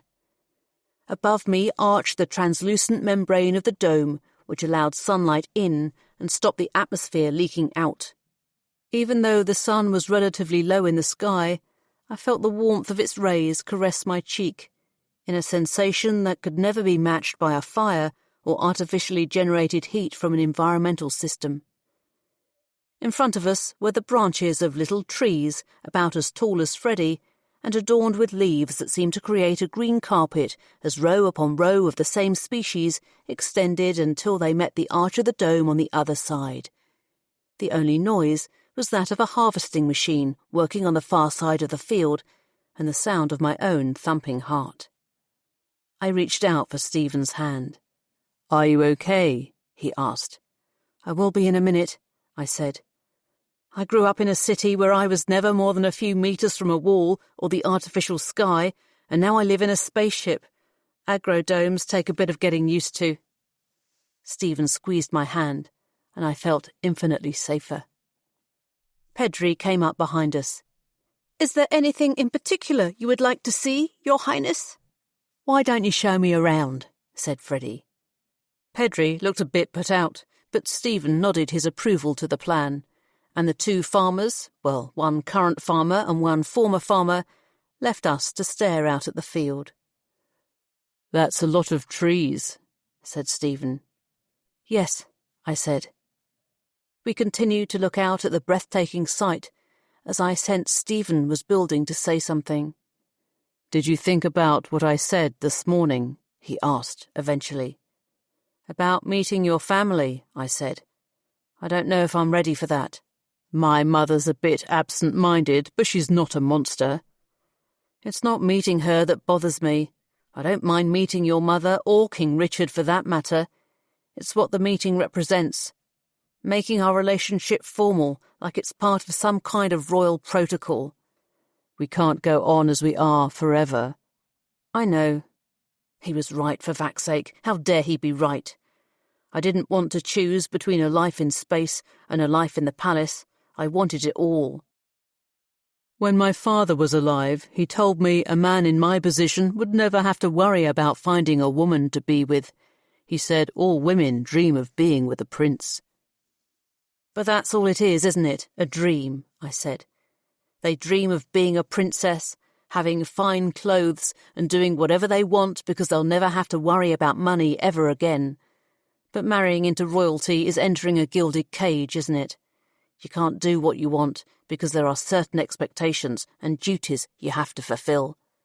"It isn't as bad as that," said Stephen. "You're the head of the Fatillan Guard. Is that really what you wanted to do when you grew up?" He shrugged. "It's what I was assigned to do. What I wanted didn't come into it." "Exactly." He looked crestfallen. "All I'm saying is I fell in love with you, not your job. I want to be with the man, not the prince." "And I want to be with you, Cassy." I blushed a little bit, and to hide my embarrassment, let my hand slip from his fingers and stepped out into the line of trees. "What do you think these are?" I said, in a blatant change of subject. "Trees," he said. "Obviously they're trees. What sort of trees?" I touched one of the leaves and rubbed it between my thumb and forefinger. It felt waxy. "I thought they might be fruit trees," said Stephen. "But Fatilla hardly produces any fruit. It takes too much sun and water." I reached in among the leaves again and pulled off some of the berry-like fruits from one of the branches. Most of them were red, but some were green, while others were half green and half red. "What are these?" Stephen shrugged. "I suppose they must be tree fruit, but it's not like any fruit I've ever seen." "You've seen a lot of fruit, have you?" Fruit was considered so much of a luxury, it was regarded as almost a myth in some parts of the Rim. "It's one of the advantages of living in a gilded cage," he said. I heard footsteps and saw Freddie was approaching from alongside the line of trees. Behind him, Pedri had turned to go back into the farmhouse. "Well, that was interesting," said Freddie when he reached us. "Did you find out what they grow here?" said Stephen. Freddie stood sideways and held out his arm to indicate the vast plantation in front of us. "I thought that was obvious." "Trees," said Stephen. "That have these little things growing on them." I held out my palm to show him the red and green berry fruits I'd picked. Freddie looked from me to Stephen and then back to me again. "You don't know what they are, do you?" We were both too embarrassed to answer. Freddie shook his head. "I don't believe both of you grew up on a farming planet and you don't barely know anything about farming. Look." He took one of the red berries from my hand and pressed his thumbnail into the flesh. He peeled it to reveal a greenish-white pip or stone inside. "You know what this is now?" he asked. Stephen peered at the stone. "Let's pretend that we don't." "It's a coffee bean," said Freddie. I looked at it again. "But coffee is black." "Roasted coffee that they make the drink from is black. Raw coffee looks like this." "The whole farm is growing coffee," said Stephen. "More or less," said Freddie, "which makes sense if you think about it. People on Manupia drink a lot of coffee, and it has to come from somewhere." "Is it possible my brother did a deal to grow coffee especially for Manupia?" "Probable, I'd say," concluded Freddie. "Pedri is a big fan of Prince James.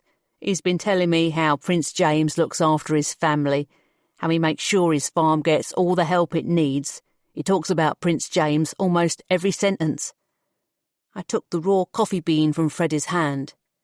"Then this is special drugged coffee?" Freddie shook his head. "No, I don't think so. Pedri says his family dry and roast a little of the stuff to drink themselves. There's also a small shipment that gets sent to the Fertillan produce pool after every harvest. I think this is regular coffee." "But the coffee I drank was drugged," I said. "Which brings me to the other thing they grow here."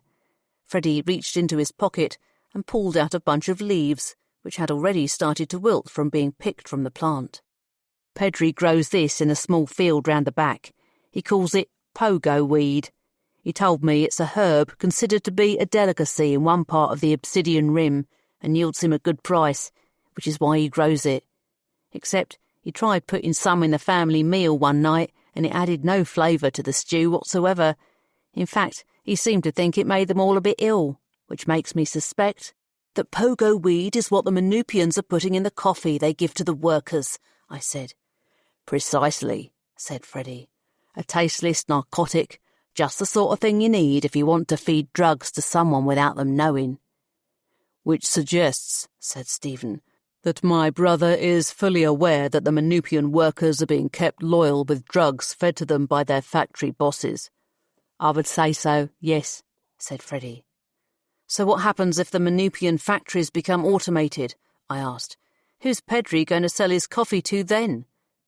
At that point, Pedri came out of the farmhouse and waved across to us. "Your Highness, would you like some of our homemade soup? My wife makes it. It's very good." Stephen looked across at Freddie, who nodded that it was probably a good idea. "Yes, thank you," Stephen called, and headed back inside. Freddie and I followed. "I can't believe this whole thing is to do with the trade in coffee," I said to Freddie. "There has to be more to it." "I hate to agree with you, Cassy, but I think you're right."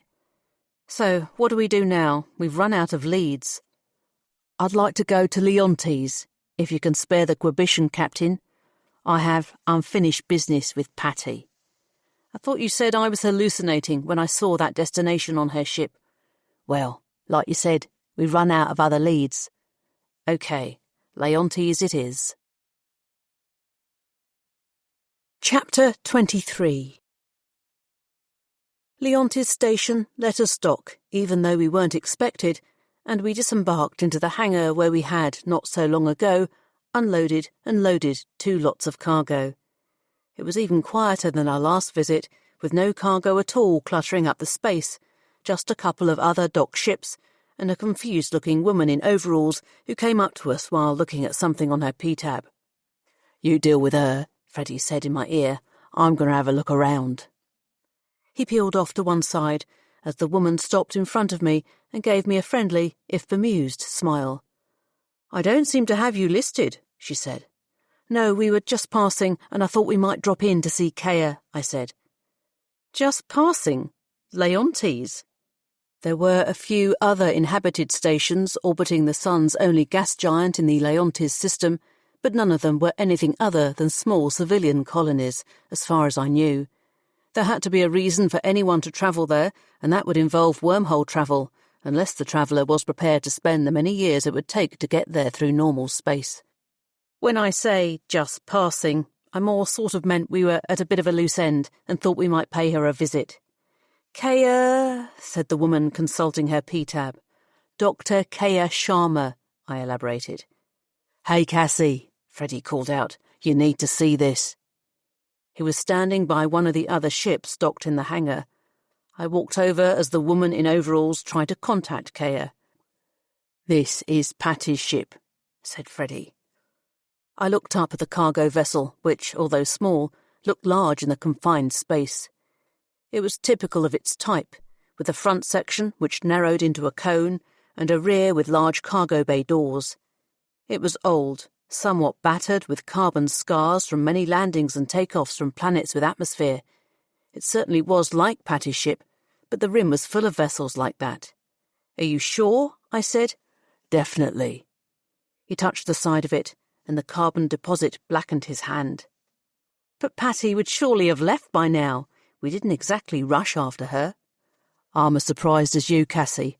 I thought we would find out what she was doing here and what she did with your Manupian factory friends. I didn't expect her to actually be here." "And yet," said a female voice behind us, "here I am." We spun round to see Patty, her hair as bleach blonde as ever, walking towards us and pushing an upright trolley with 3 identical boxes stacked up on it. She brought the trolley to a halt and let it rest on its base as she stopped in front of us. I don't know which of the 3 of us was more surprised, and we stood staring at each other for some time before any of us spoke. "I see Freddie rescued you from that escape pod, Cassy," said Patty eventually. "Am I supposed to thank you?" I said. Patty smiled. "Thanks would be nice, but it's not necessary." "What you doing here, Patty?" Freddie's tone was accusatory and stripped of whatever emotion was lying underneath. "It's good to see you too, Freddie." "That doesn't answer my question," he retorted. Patty reached into her pocket and pulled out a small remote control like the one we had for our own ship. The metal of the cargo bay doors groaned and released its locks as the doors opened to reveal the hold that I had come to know too well during my incarceration. It had the faint odour of disinfectant from where it had been cleaned of vomit. Patty picked up the top box from the stack she had wheeled over. "I'm taking medical supplies back to Manupia," she said as she passed us and went inside her ship. I think she must have seen my disbelieving expression because she came back out again and stopped in front of me, giving me a superior look. "What, don't think I'm capable of being humanitarian? Just because I used to be a pirate, Cassy, doesn't mean I'm without morals." She strode right past me and picked up the second box. "Look," she said, and turned it round so I could see the universally acknowledged red crescent symbol of medical supplies. She held out her hand to Freddie. "Can I borrow your knife?" Freddie reached inside his jacket and pulled out the 15-centimetre blade that he kept there.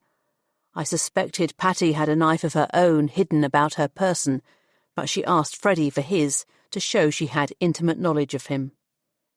She took the knife, cut through the box's packing tape, opened the flaps, and revealed around 24 sealed medical vials with the code P1N5 written on a white sticker on top of each of them. "See?" She handed Freddie's knife back to him. "Medical supplies. I had to wait for them to be ready, which is why I'm still here. Otherwise, as you say, I would have been long gone by now." "What about the factory workers from Manupia?" I said. "The ones who threw up all over my cargo hold," said Patty, "delivered safely to this very station." "What does a science station want with 3 factory workers?" I said. "You should ask them," said Patty. "Cheap labour, I imagine. A science station isn't only full of scientists, you know. They need people to clean and cook and maintain the place. Just ask this person here." Patty pointed to the woman in overalls, who had been standing at a discreet distance and watching everything with increasing confusion.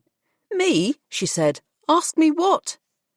Patty folded back the flaps of the box and took it to join the other one in the cargo hold. I watched her load the third and final box, not knowing what to say. I was angry at her for locking me up in her ship. I was angry at her for shooting me in the elbow, and I was angry at her for leaving me unconscious and drifting in the escape pod. But none of what she did, on the face of it, seemed unreasonable. Having collected her trolley, Patty wheeled it towards Freddie. She whispered to him, like it was a private conversation between the two of them, but spoke loudly enough so I could hear. "If you ever want to crew with me, Freddie, you know you only have to ask." "Patty." I could see that he was tempted. She turned to me. "He's very loyal to you, Cassy. You have no idea. I don't understand what you see in your prince. You have all the riches you need on your ship already." Patty leant forward and planted a kiss on Freddie's lips. She put her hand around the back of his neck and drew him closer. Freddie stood there and allowed her embrace, but didn't kiss her back, like he was embarrassed to in front of me.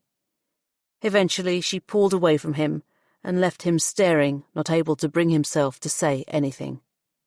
"So very loyal," said Patty, with a self-satisfied grin, and wheeled her trolley away. Kaya came down to the hangar looking immaculate, as she always did in her scientist whites. She hugged me, and then she hugged Freddie, but she did so with less enthusiasm than I remembered from when we had arrived with cargo. "Are you okay?" I asked her. Even through her expertly applied makeup, she looked tired. "I should be on rest cycle," she said, "but I've been working in the lab to finalize proposals for a new project after my last one was taken away." She shook her head as if to shake herself free of her work problems. "Anyway, what are you doing here? I thought you had gone back to Fatiller." "We're looking for 3 factory workers," said Freddie. "They came here on board that ship over there." He pointed towards Patty's vessel, still sitting in the hangar with its cargo bay doors wide open. "Factory workers? On Leontes?" said Kaya. "What use would we have for them?" "They were under the impression they would find jobs here," I said. "Not science jobs, obviously, manual labour, that sort of thing." "I don't think so," said Kaya. "All ancillary workers are vetted before they arrive and chosen to do a specific job. I can't imagine factory workers would fit into that category. At least, they certainly wouldn't when I was running Octavia Research Station. I'm just an employee here, of course." She called over the woman in overalls and got her to look up the arrival and departure logs for the station.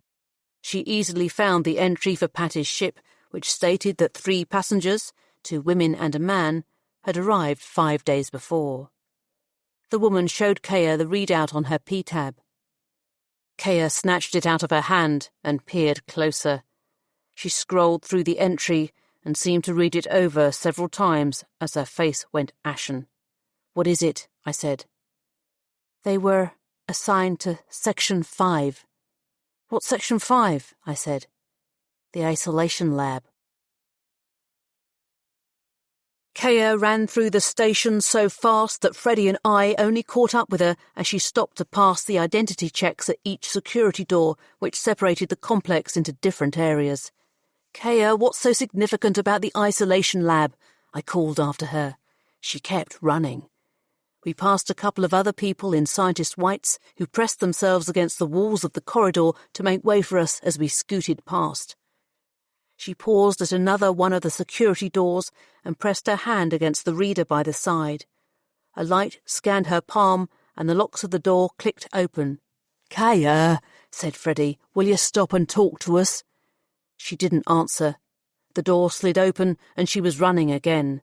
I chased after her, with Freddie struggling to keep up due to his bad hip. I paused as we reached a sign to Section 4 and looked back, but Freddie signalled me to keep going. I ran faster and caught up with Kaya as she turned a corner to where a security door marked the entry point to, according to the sign above, Section 5. I slipped past Kaya and stood in front of the reader so she couldn't access it. "Out of the way, Cassy," she said, breathing deeply from running.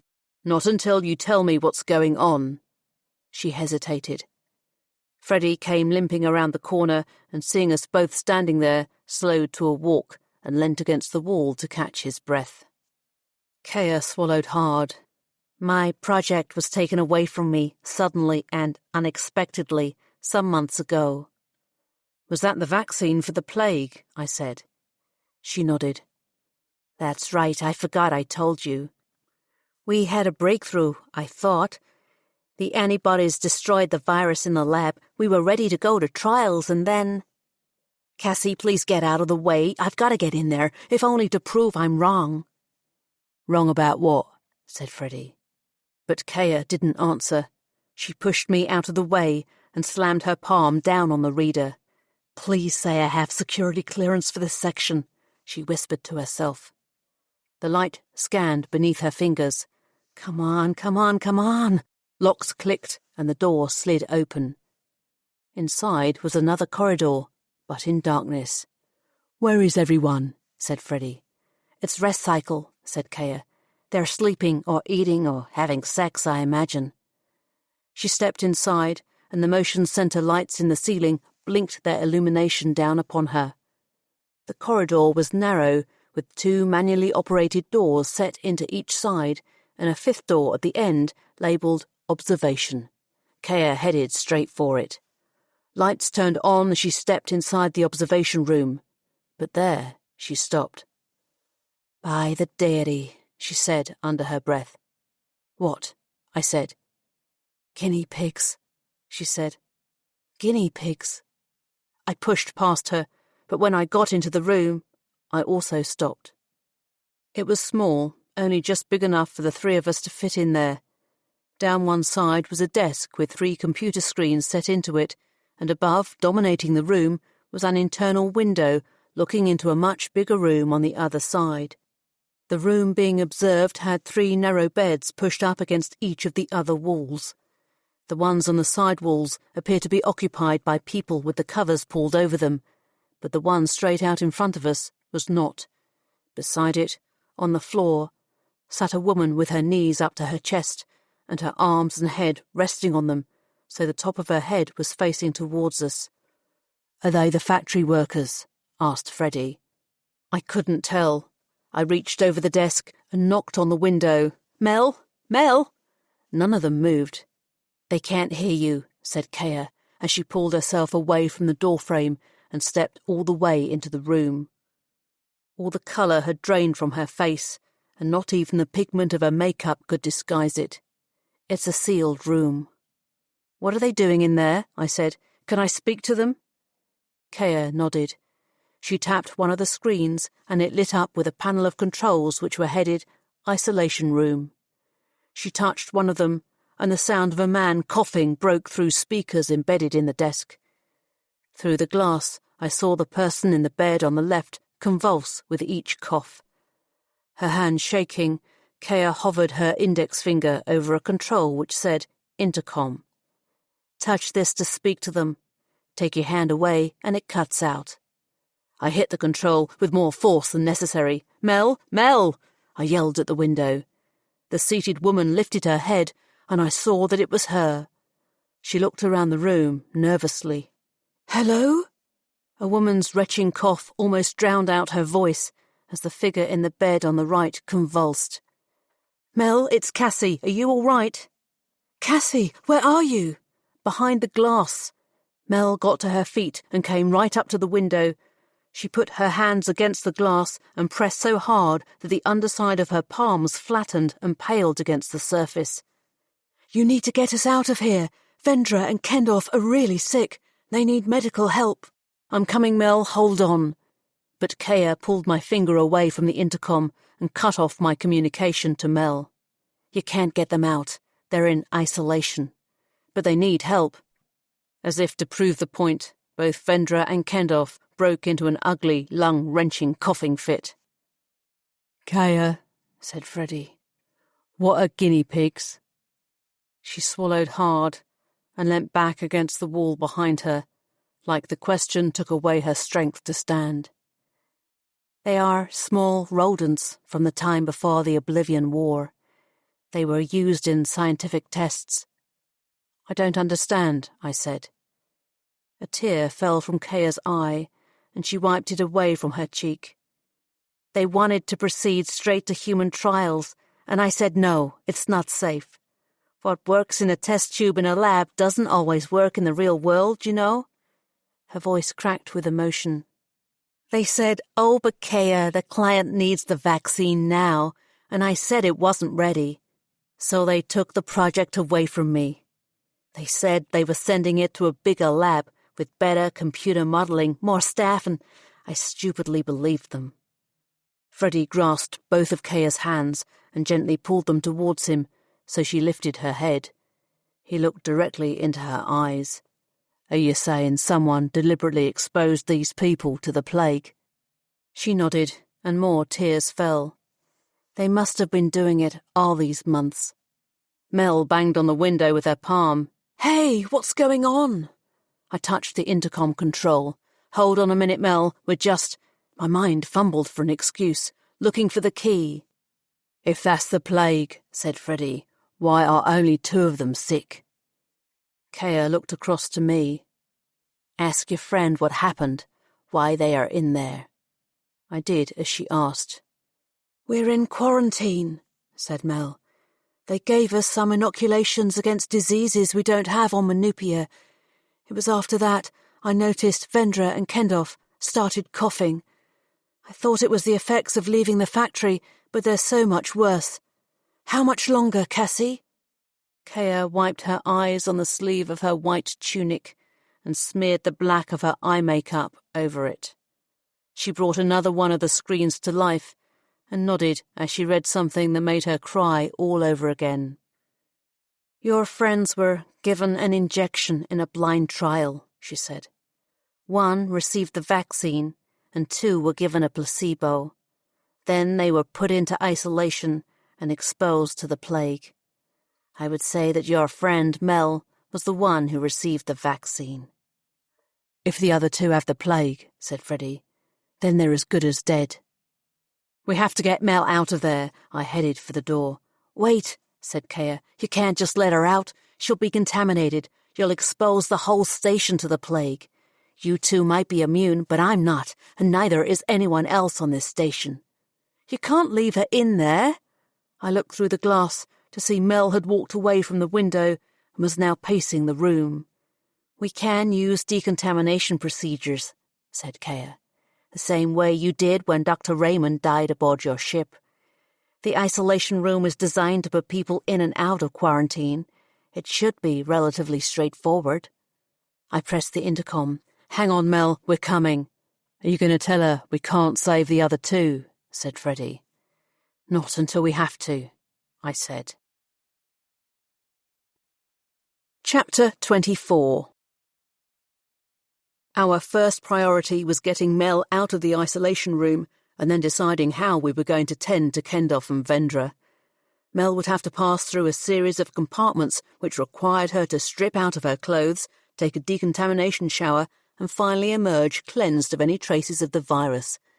But as the room was locked from the outside, it required one of us to go in and get her. "I'll go," I said. Kaya looked me up and down in my regular shirt, jacket and trousers. "Not like that, you're not. You've already tested me and know I'm immune to the plague. No reason to take any chances. You'll need to wear a biohazard suit." She looked around, but the only thing in the annex to the isolation room was the entrance to the room itself, via a door marked Decontamination Chamber. "There'll be some in Section 5. No one works with deadly viruses without one to hand." "Then we'll go find one," said Freddie. There were 3 unexplored doors in Section 5 and 3 of us, so we took a room each. I was the one who picked the right room. It was some sort of storeroom entirely full of scientific equipment, most of which I'd never seen before, but just inside the door was a rack with 3 yellow EV plastic biohazard suits hanging from it. "Got one," I called out and pulled one down from its hanger. A woman's scream rang out in the corridor. "Kaya?" I dropped the suit and ran out of the room. No, no, no!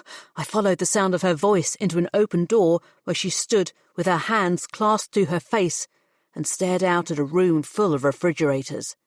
Freddie came in moments after me. He looked around at the seemingly innocuous array of glass-fronted cooling cabinets, many with vials of labelled scientific samples. Other than a bench with a couple of computer screens embedded in it, the room contained nothing else. "What happened?" said Freddie. "That fridge should be full," said Kaya. She pointed a shaky finger at the glass-fronted cabinet next to her.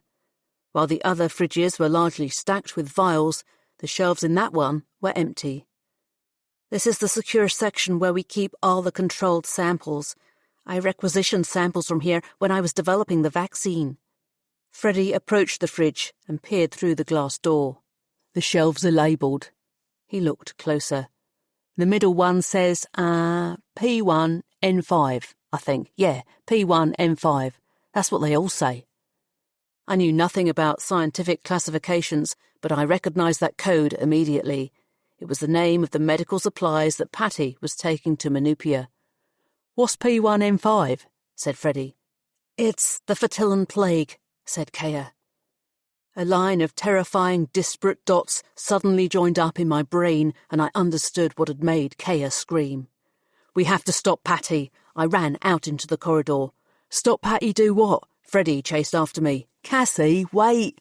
I had to stop at the exit to Section 5 to activate the closed door. Fortunately, security clearance was only required to get in, not to get out. Freddie caught up with me. "Stop Patty do what?" Freddie asked again. "Take the plague to Manupia."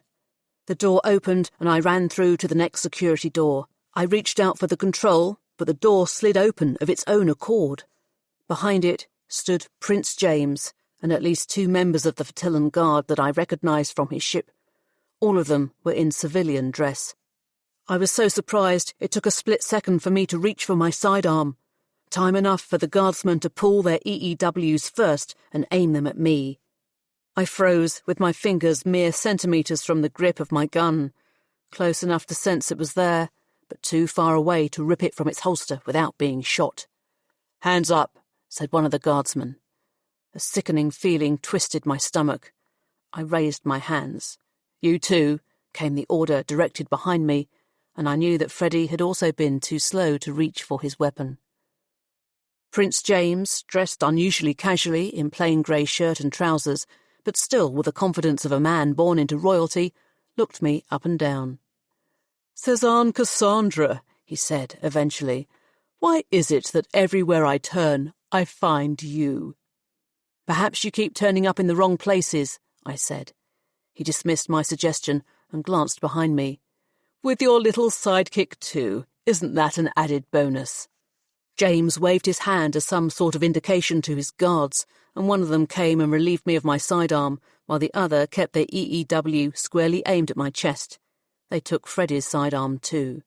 "Zelensky," ordered James, and a woman in civilian dress behind him snapped to attention.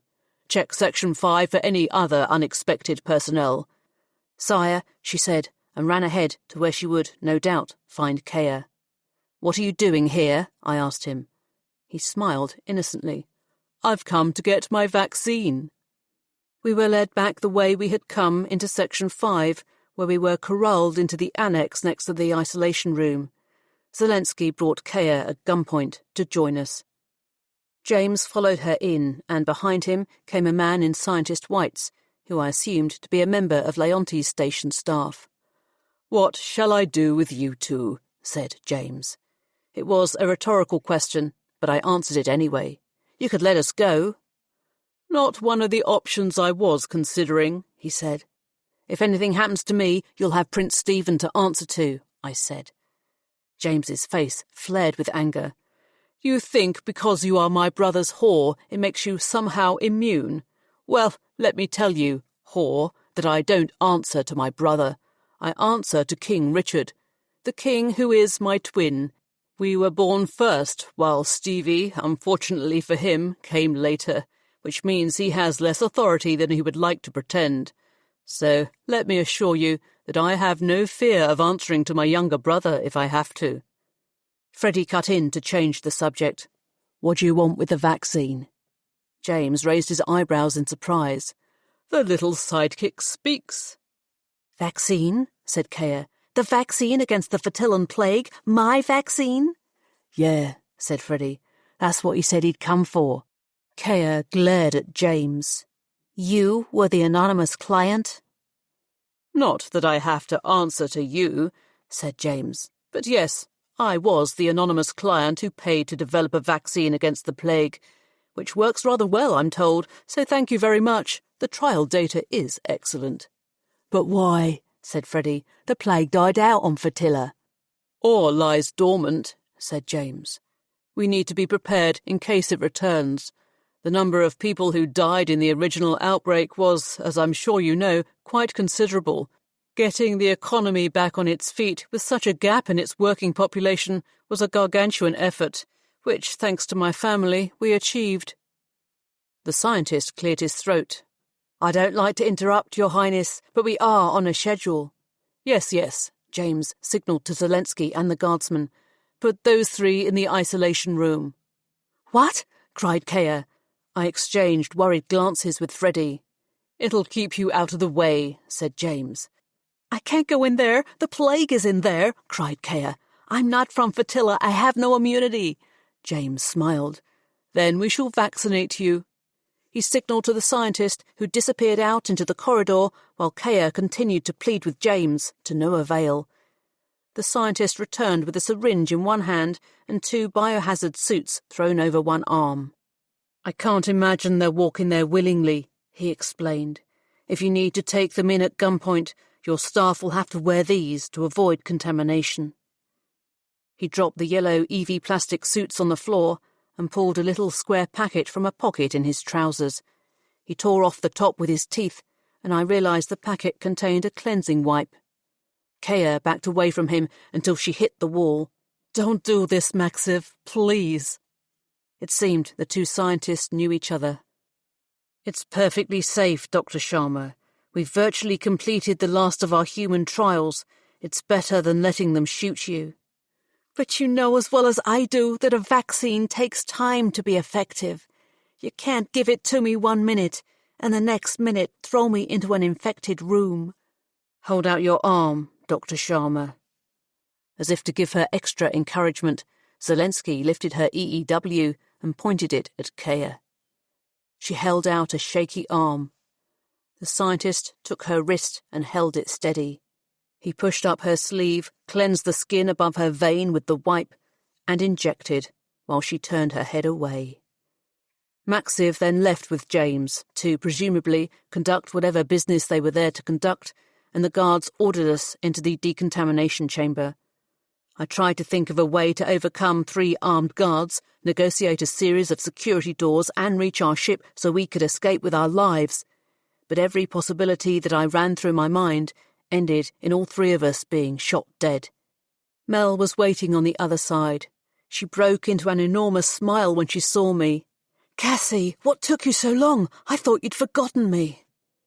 Then she saw the suited armed guards behind us, and her excitement evaporated. 3 ration packs were thrown in after us, and the guards backed out. "Hey, Zelensky," I called after them. "Do you know everyone hates crewing with you because you snore in your sleep?" Zelensky, enveloped in protective EV plastic, didn't so much as react. She and the other guard backed out and closed the door behind them. Its locks clicked into place, and we were trapped. "What was that about?" Freddie asked me. "It was the only ammunition I had," I said. Mel came up to us. "What's going on?" Kea literally jumped back from her and skittered across to the other side of the room. "Keep away from me!" Vendra stirred in her bed and coughed a weak and rasping cough. Kendorf lay still, his laboured and wheezy breath clearly audible in the enclosed room. "This is bad, Cassy," said Freddie. I nodded. There was nothing else to say. A voice came out over the speakers hidden somewhere in the room. It took me a moment to realise it was James's voice. "Oh," he said, "just to reassure you that you're not going to be shut in there forever. When I get home, I'll ask Stevie to come and fetch you." Nothing else came over the speakers. and I was left to calculate how long before Stephen could rescue us. With at least a day's travel in normal space at either end of the journey, even allowing for the possibility that James would send a message to his brother when he'd reached the Fertillan system, rather than waiting until he got back to Londos House, we were talking more than 3 days, assuming, of course, he went back to Fertilla straight away without going to Menupia first. 3 days, stuck in a room with 2 people dying of plague, 1 vaccinated person, another possibly vaccinated person, and the 2 of us relying on the immunity we had from previously being exposed to the virus. Yeah, it was bad.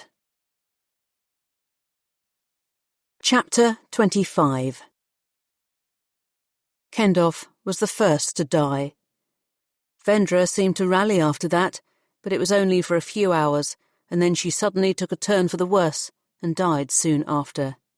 Mel remained uninfected.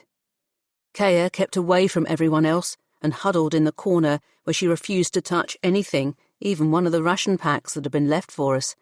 I think she would have stopped breathing if she could have. I sat with my back against the wall with a one-way glass in it, which looked black from the inside of the isolation room, and watched Freddie trying to break out of the door. They had taken our guns, but they hadn't searched us, and Freddie still had the knife he always carried around with him. It was useless to try to open a door sealed so completely that not even germs could escape, and all he seemed to be able to do was scratch the door and the frame around it.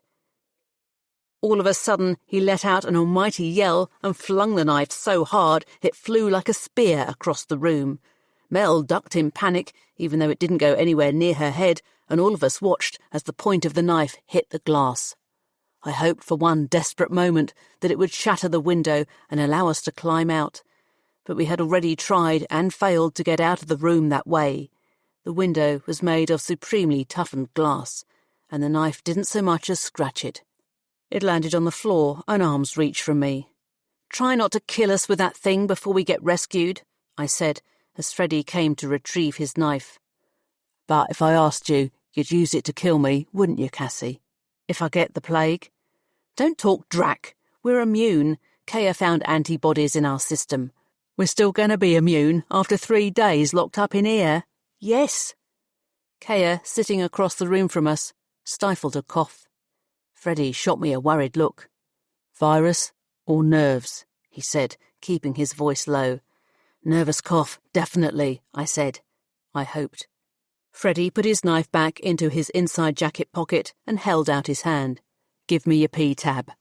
"We've already tried that. This room is shielded. We can't get a signal out." "Don't argue, Cassy. Just give it to me."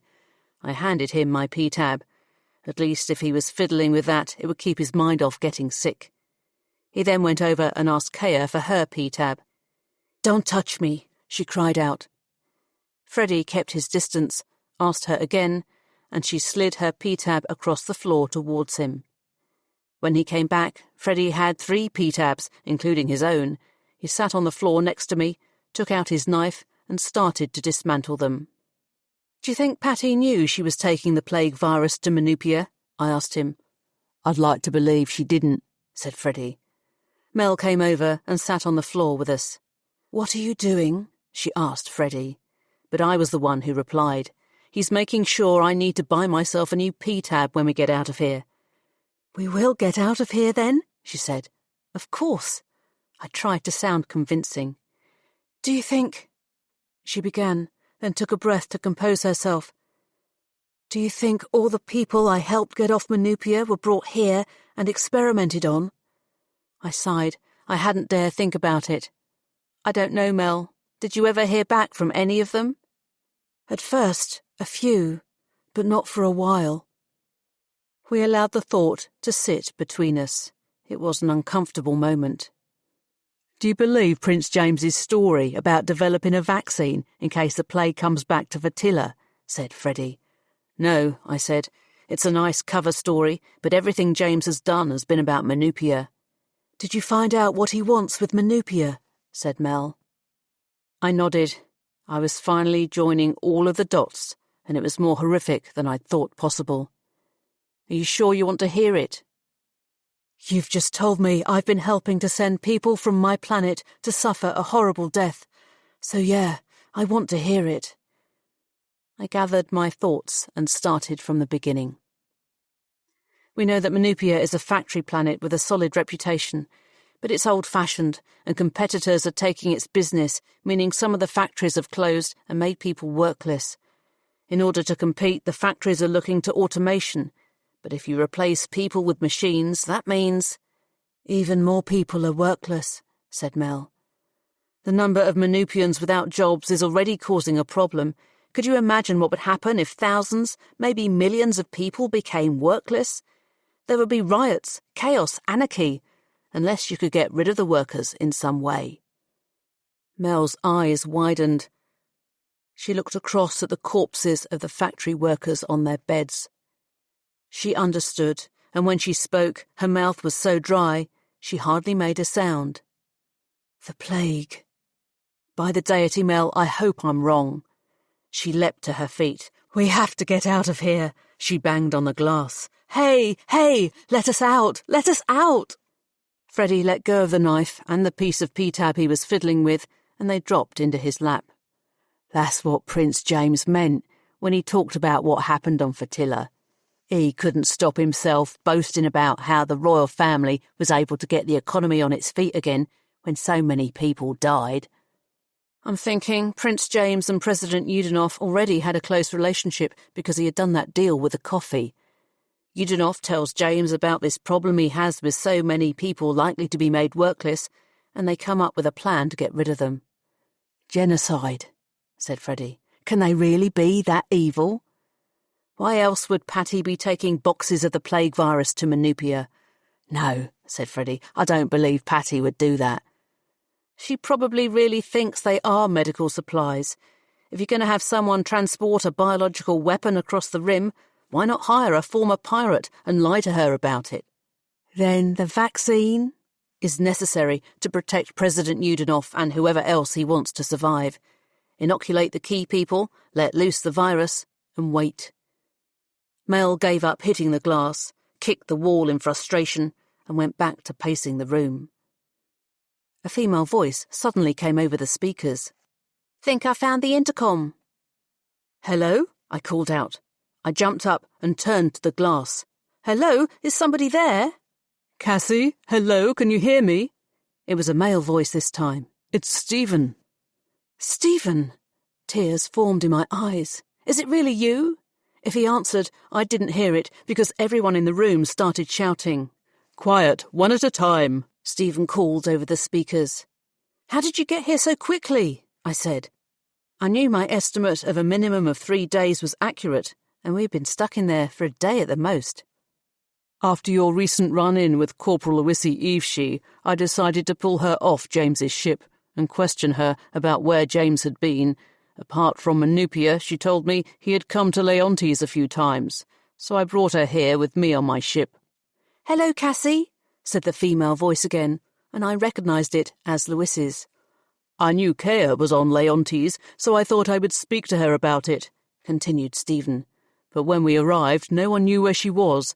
That's when I got someone to check their internal security logs, which said the last place she'd been... For Vac's sake, Freddie interrupted, throwing the pieces of the dismantled P-tabs to the floor, now that his attempt to boost their signal was unnecessary. Who gives a vac how you got here? Just get us the vac out. Chapter 26. We waited by Patty's ship in the docking area of Shangi Port on Menupia. Stephen, Mel, and myself. Ironic that 2 of us had suffered so much to get off the planet, and less than a week later, we were right back where we started. At least the place was not crawling with Menupian security officials searching for me. Either they had given up, or I had dropped way down their priority list. Even so, we had taken the precaution of travelling in Stephen's ship and bringing the shuttle down, rather than take the risk of arriving in a ship registered in my name. We heard Patty and Freddie talking before we saw them. I'm tired of Menupia, she was saying. This is yesterday's world. Yes, said Freddie. Together we could find somewhere that's moving forward into tomorrow, with more opportunities to do something different. She came round the side of an abandoned wheeled transport, her blonde hair standing out as ever among the grime of the docking area, and stopped.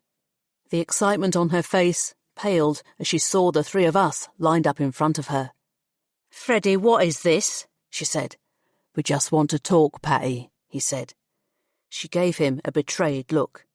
"You never intended to take up my offer of crewing with me, did you?" "No," he admitted. "Can you let us in, Patty?" I asked her. "What we need to say to you should be said in private." She regarded us all with suspicion. "This isn't a ruse to steal my ship." Stephen broke into laughter. "This ship?" He turned to look at its battered and carbon-smeared exterior. "And who are you?" she said. "I'm Prince Stephen Regellan of Fertilla," he said, giving her a little introductory bow. She rolled her eyes. "Of course you are. The whole vacuum planet's crawling with Fertillan princes." "We're wasting time out here," said Freddie. "You need to let us in so we can talk." She glared at him, angry that she'd been duped, and for a moment I thought we were going to have to force her. But then she reached into her pocket, pulled out the remote control, and opened the cargo bay doors. As we all filed in, I looked around for the boxes of medical supplies she had loaded up at Leontes, but the hold was empty. Mel and I sat down alongside one of the walls, and I saw her body tremble as, like me, she remembered being locked inside for the journey to become human guinea pigs. The others remained standing. "Are you going to tell me what this is all about?" said Patty. "What did you do with the medical supplies you brought from Leontes?" Freddie asked her. "I delivered them." It was the answer I was hoping she would not give. The tension from the others increased around me.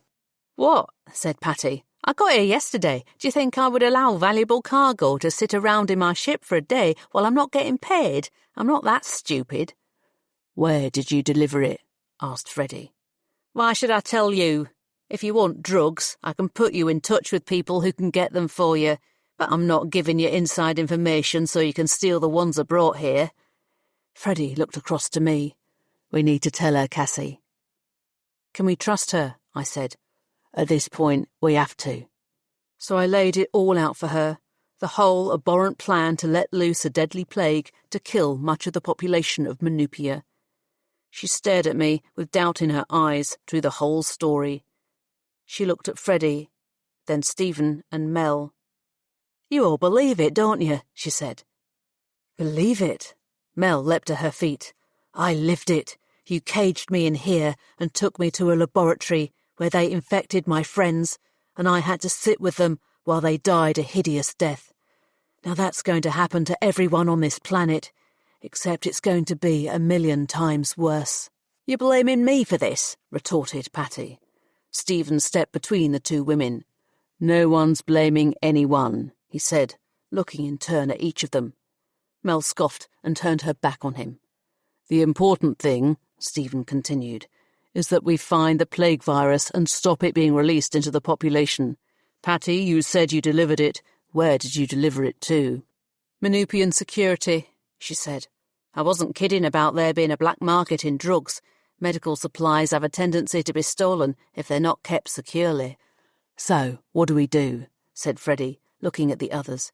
"Because I don't want to be here when they let loose that virus, even if I do have some immunity."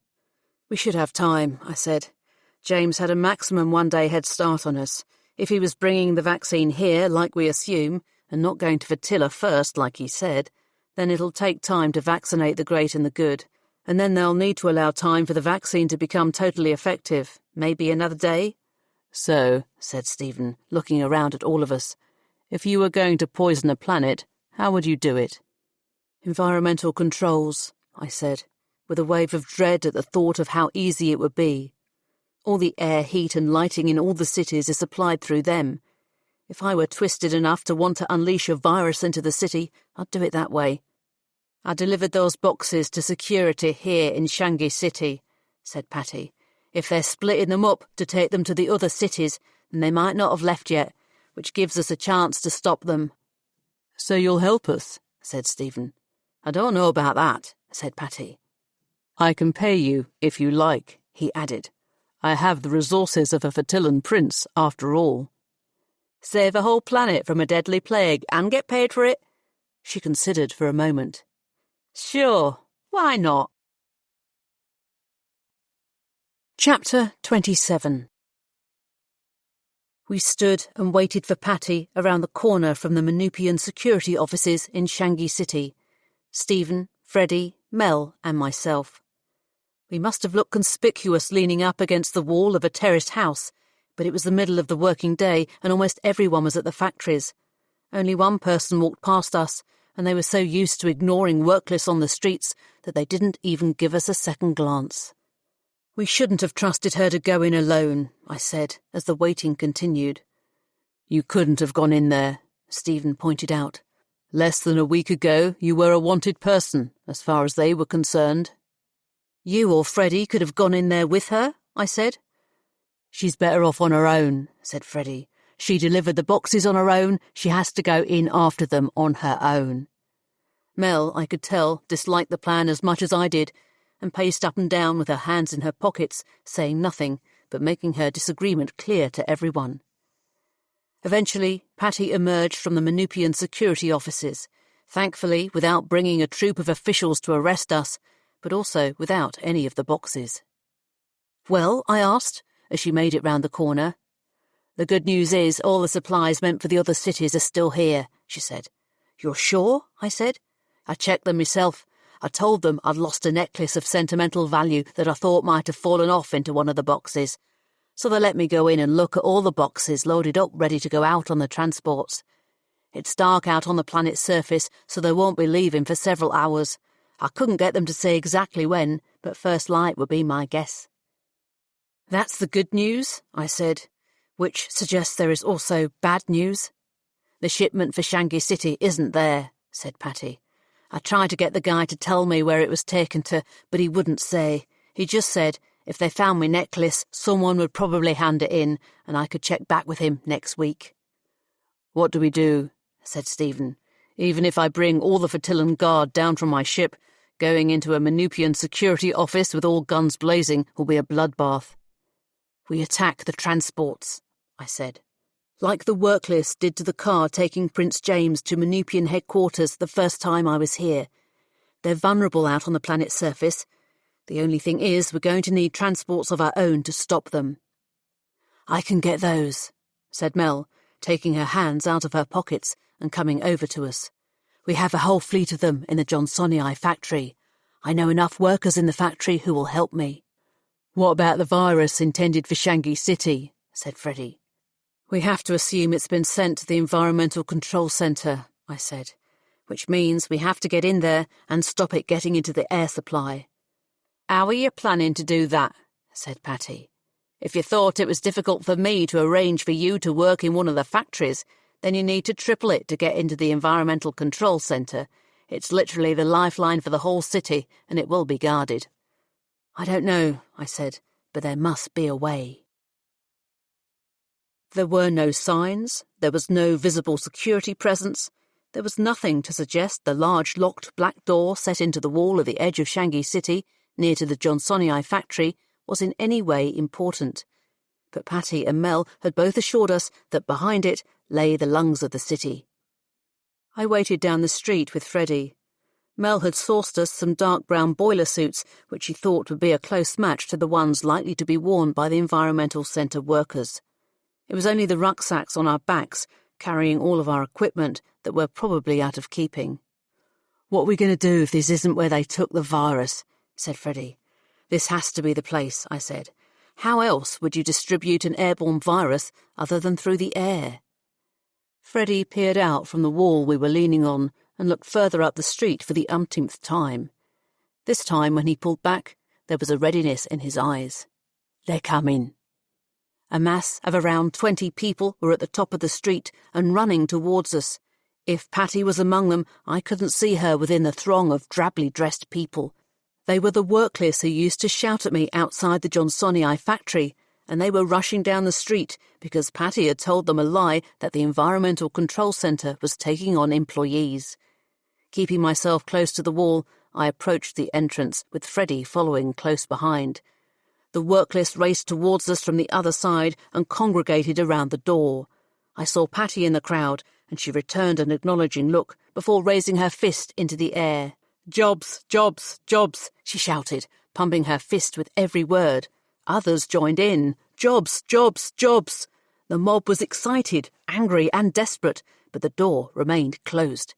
Patty pulled something from her pocket, a heavy metal clip from a cargo harness, I think, and chucked it at the door. It pinged uselessly to the ground, but it riled the mob.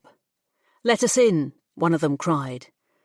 Let us in," mixed with cries of "Jobs, jobs, jobs," until it was a mass of unintelligible shouting. Someone opened the door a crack from inside, and I readied myself.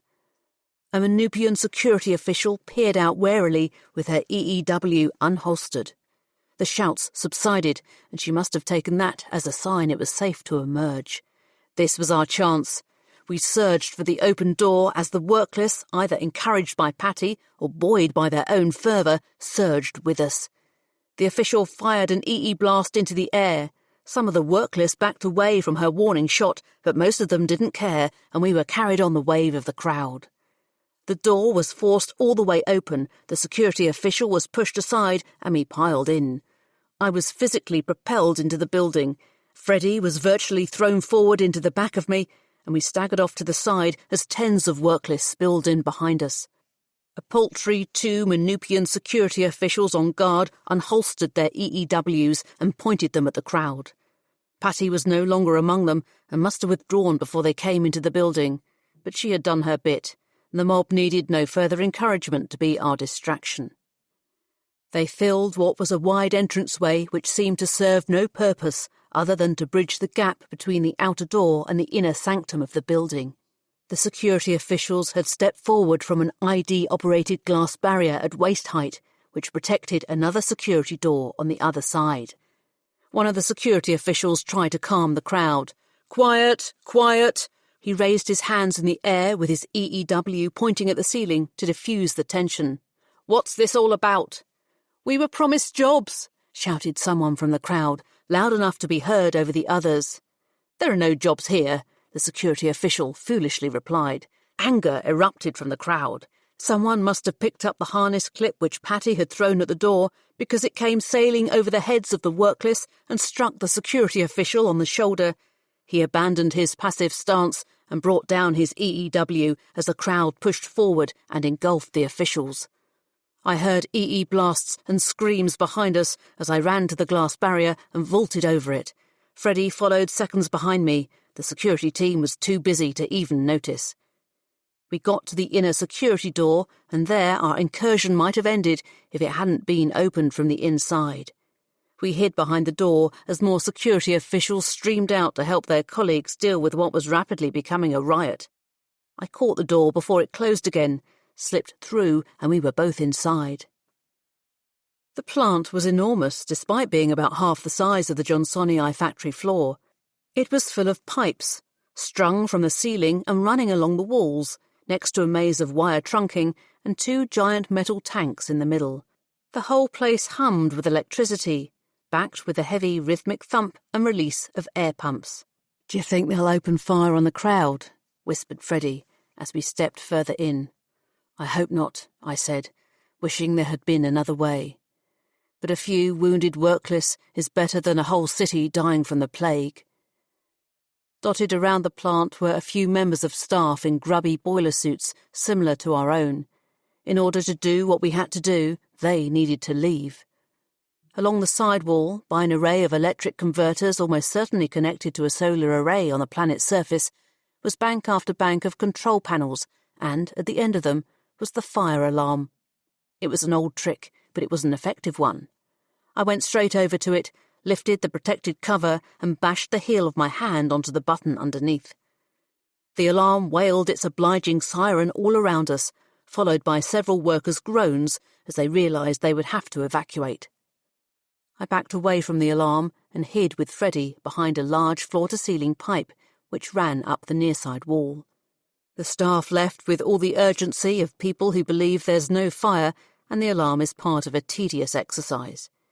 It wouldn't take long for them to realise it was a false and possibly malicious alarm, so we had to work quickly. "You look around," said Freddie as we emerged from behind the pipe. I'll set the charges. He headed to the far end of the plant, with his rucksack bouncing on his back as he ran, while I looked out into the vast space and evaluated the enormity of my task.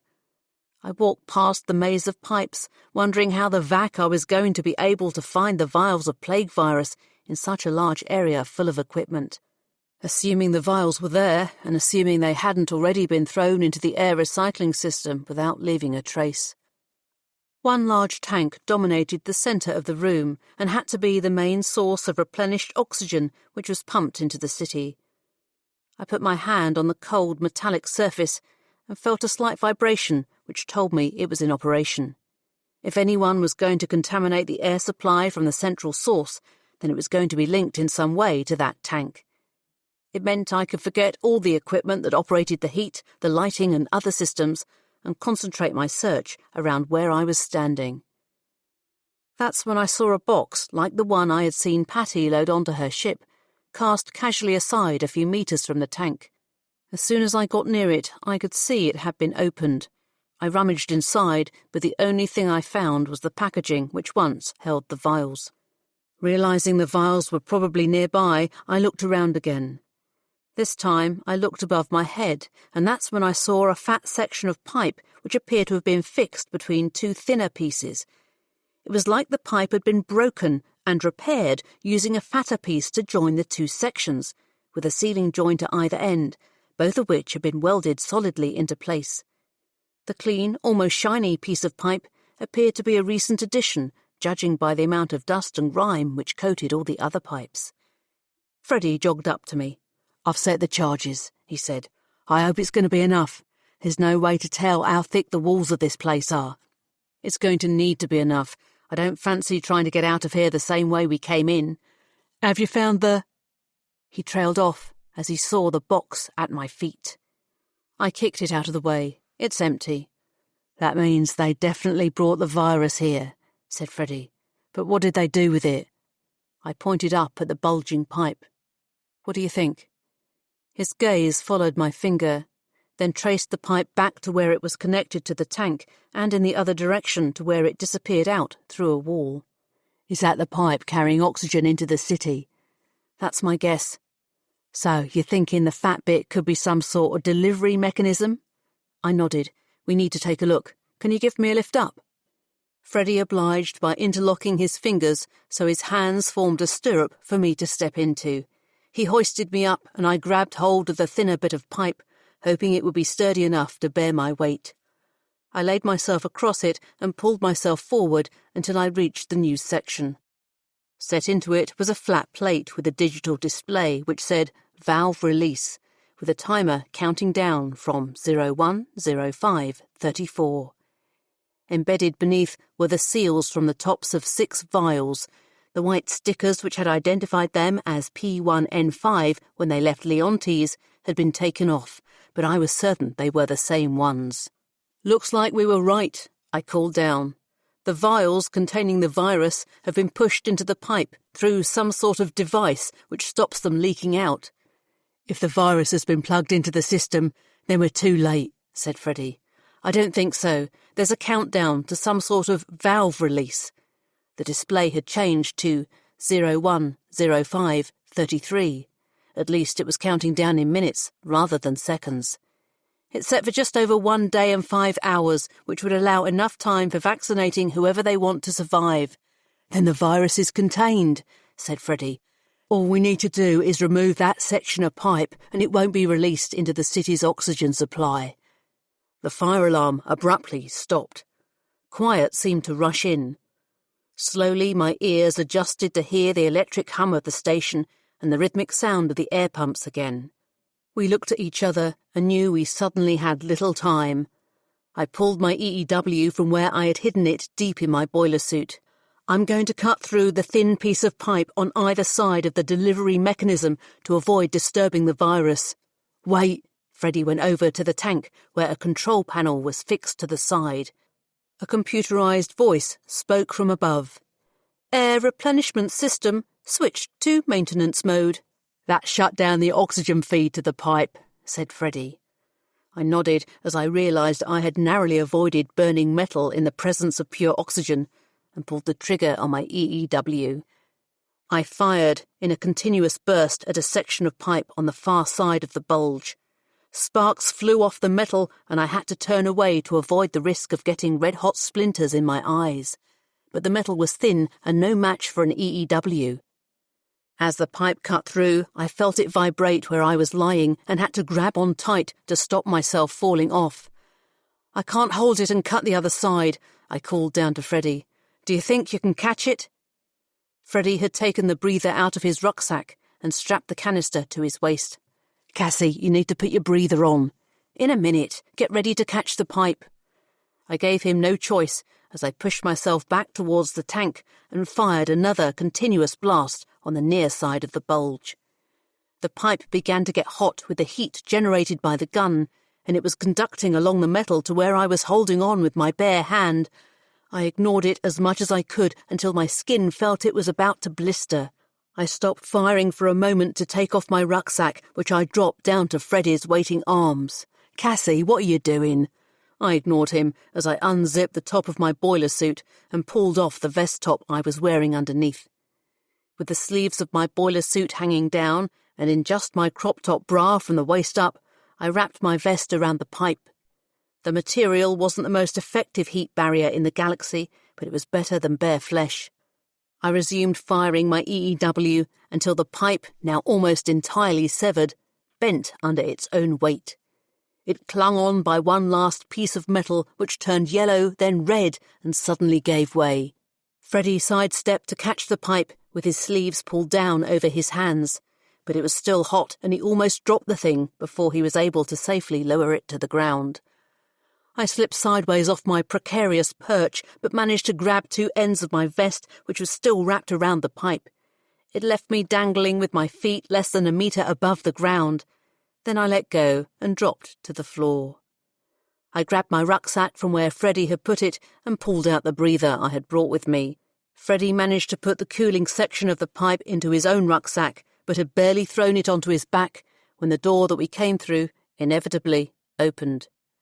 A Manupian security official, with his EEW drawn, stepped cautiously inside. "Now, Freddie, now!" I urged. Freddie reached into his pocket for the remote control he had hidden there and pressed its only button.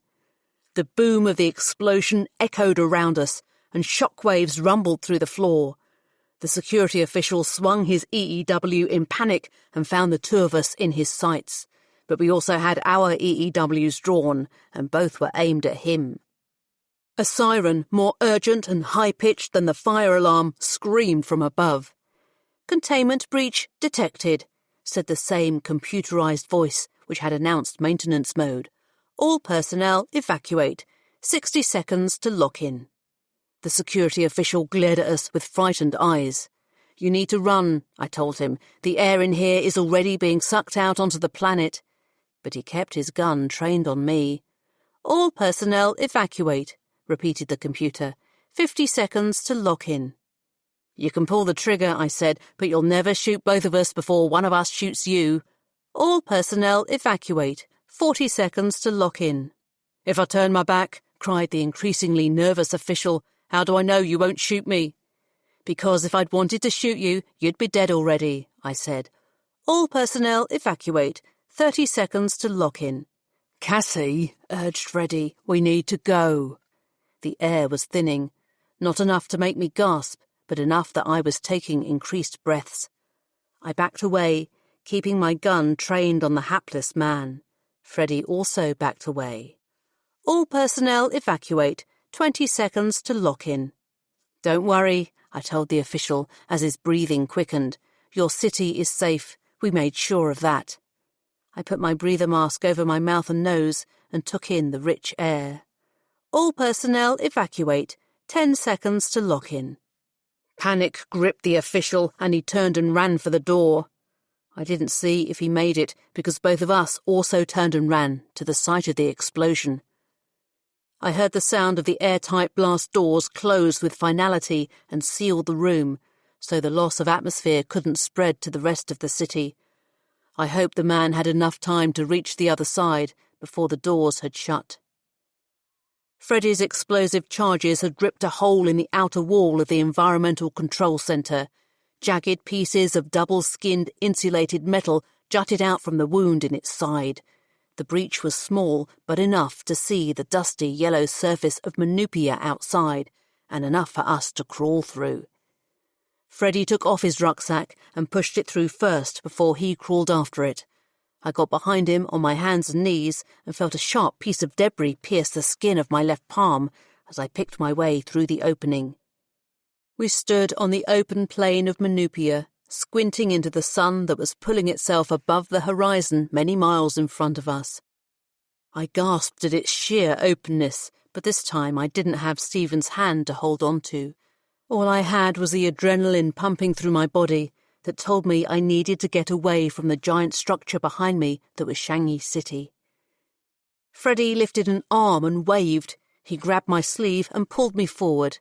That's when I saw the white shape of a transport vehicle ahead of us and the long black shadow it created as it was hit by the emerging sunbeams. As we closed in on it, I could see Patty waving at us through the windscreen. She disabled safety protocols to open the door of the climate-controlled cab and let us in. We scrambled up next to her to share the generous passenger seat and removed our breather masks. "Got what you wanted?" she asked. Freddie tapped the rucksack on his lap. "Yep," he said. She gave him a smile, and we drove away.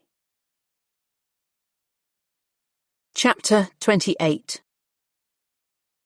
We raced across the plain of Manupia with Patty driving. She liked to drive fast, and she didn't care what rocks or boulders we hit or how much we were bounced around in our seat. I clung onto any bit of the transport cab interior I could to stop myself being totally knocked around and bruised, while Freddie protected the vials of virus in the pipe in his rucksack from any undue shocks. We asked Patty to slow down and take it easy, of course, but she just laughed and kept going. We skidded to a halt atop a shallow mound in the Manupian planet's surface. It was too small to be described as a hill, but it provided enough of a vantage point to see across the dusty yellow plain beneath and the dark, metallic structure of Shangi City that we had just left. Patty pointed towards the city. "We're in time. The transports have left Manupian security." I looked again, and this time I saw 5 plumes of yellow dust streaking out across the plain, all in different directions, fanning out from a central point back in the city. Another 5 plumes approached from 3 sides on an intercept course. They were travelling faster, creating large clouds of dust in their wake, which the strengthening sunlight lit up into a sparkling yellow haze. The transports near us were the first to intersect, quickly followed by the ones furthest from us and then the others in the middle. The clashing vehicles created a veil of dirt that made it difficult to see what was going on, but the debris soon settled and revealed the brown figures of Fertillan Guard in uniform out on the planet's surface. As they crowded in on the transports which had fanned out from the city, figures in black Manupian security uniform emerged to confront them. It was like watching a ballet from the furthest seat in the theatre as the dancers carried out their moves to unheard music. When the dancers stopped and the dust literally settled, Patty restarted the engine. "It should be safe to approach now," said Patty, and drove down the slope of the mound. When we got there, 2 Fertillan guards in breathers were holding 2 Manupian security officials at gunpoint.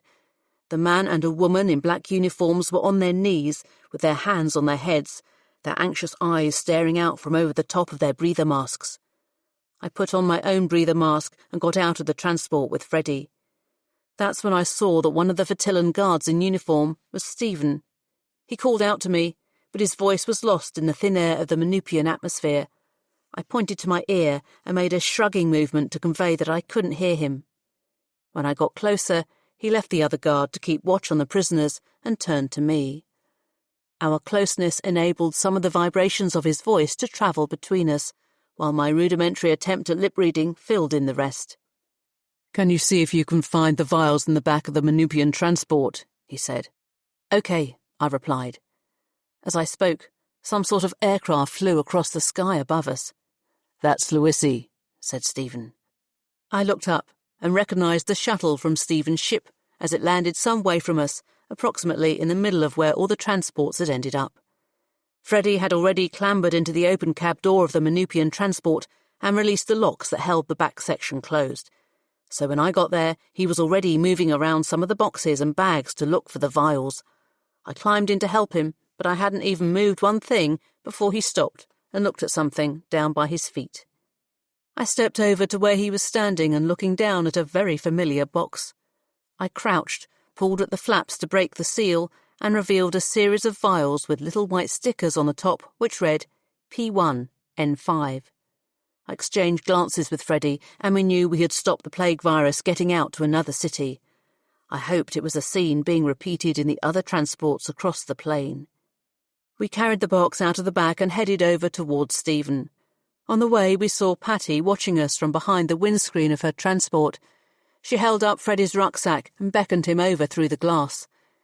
When he opened the passenger door and leant in to collect it, I sensed that something passed between them. Freddie had his back to me, so I couldn't see what he did or hear what they were saying, but he stayed long enough for it to be more than merely collecting a bag. Freddie kept his face passive when he joined me again. He didn't so much as look back round as Patty started up the engine, spun her back wheels in the dust, and headed back towards Shanky City. Stephen gestured for the guardsman to take the box from my arms and carry it back to the transport they had used to intercept the Manupians. It left Stephen as the only one in charge of the prisoners. He raised his EEW, and they flinched as they knelt, helpless, on the dust of the planet with their hands on their heads. He aimed his weapon not at them, but at their transport. He squeezed the trigger and an EE blast struck their near-side front tyre. It burst without resistance, and the vehicle collapsed down onto the rim of its wheel. With that, Stephen holstered his gun and strode off in the same direction as the guardsman. It was only then that the Manupians realised they were being let go. Tentatively, they got off their knees. When no one tried to shoot them, they scrambled over to their handicapped transport. It would take them a while to sort out their tyre, but not longer than the air left in their breathers. We joined Stephen in the transport he had used to intercept the Manupians. He was in the driver's seat, leaving me to squeeze onto the single-passenger seat alongside Freddie. The guardsman was relegated to wearing his breather in the unpressurised rear compartment and looking after the box of vials. Stephen's driving, although erratic, turned out to be less wayward than Patty's, and we sped towards the rendezvous point without getting battered and bruised. Through the windscreen, I could see the dust trails of the other transports converging on where Lewisi had landed the shuttle. 4 other transports arrived, and 4 other boxes of vials were brought out of them. I was relieved to see all the ambushes had been successful, partly because they had had the element of surprise, and partly because Stephen had been able to bring down a force of highly trained Fertillan guard from his ship. There were just a few walking wounded, although one of the guardsmen had been seriously injured and had to be carried up the ramp into the gaping mouth of the shuttle's landing bay. Mel was there. She jumped out of the cab of one of the other transports and ran over towards us. I opened the cab door and stepped down onto the planet's surface to greet her. With a big smile on her face, barely disguised by the breather mask covering it, she gave me an excited hug. "Did you get the vials?" she said, her mask close enough for me to hear her words. I nodded and glanced across to where the guardsman had got out of the back of the vehicle and was walking into the shuttle. She broke away from me and ran after him. At the same time, Lewisi came out wearing her own breather. She went straight over to Stephen and, with some urgency, said something to him that made his expression change from victorious to thoughtful. I went over and tapped him on the shoulder. He turned away from Lewisi to me. "What's going on?" I said, leaning into him so he could hear. But it was Lewisi who responded. Not that I could catch what she was saying. I had to mime to ask her to repeat. She started to, then gave up with frustration and urged all of us to go into the shuttle. Freddie came up the ramp behind us and she hit the control to close the bay doors. It was an interminable wait for them to shut, to form a seal, and for the inside to begin to repressurise. But gradually, as the air poured in, I became aware of the groans of the seriously injured guardsman who was lying on the floor a couple of metres from me. Lewisi pulled down her mask. "Can you hear me now?" she said, looking around at Stephen, Freddie, and me. "Yes," I said. The others nodded. "I saw Prince James's ship on the flight over here," said Lewisi. It's on the ground, not far from the Manupian headquarters. If you want to catch him red-handed with the vaccine, sire, this might be the opportunity." "We need to destroy the plague virus first," said Mel, coming over to us. "Did you get the vials from Shangi?" "I've got them here," said Freddie, pulling off his rucksack and clasping it in front of him. Mel held out her hand. "Give them to me." "No," said Stephen. "We take them off Manupia, jettison them out of an airlock and fire them into the sun." "Too risky," said Mel. "We destroy them here, right now, where I can be sure it's been done. What happens if you're stopped by Manupian security before you leave the planet?" "The factory worker has a point, sire," said Luisi. "If the Manupian security officials didn't manage to send a message when they were first attacked, they will have done so now you've let them go. Reinforcements are very likely on their way. For the safety of your crew, sire, I need to get them off the planet and back to the ship. We should be able to plead some diplomatic privileges under the Fertillan Royal Seal, but the Manupians will be within their rights to search the shuttle before letting us into orbit. If you want to be sure the virus doesn't get back into the hands of the Manupians, I would respectfully suggest you destroy it here if you can." "You make a compelling argument, Corporal," said Stephen, and nodded to Freddie.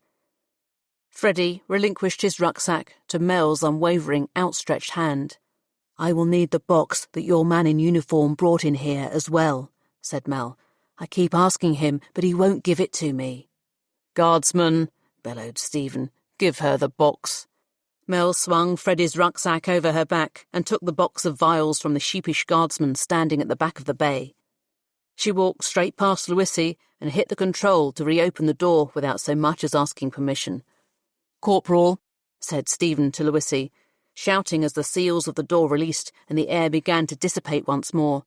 "I'm going to go after my vac-ass brother. Are you sure you're okay to get my crew back to the ship?"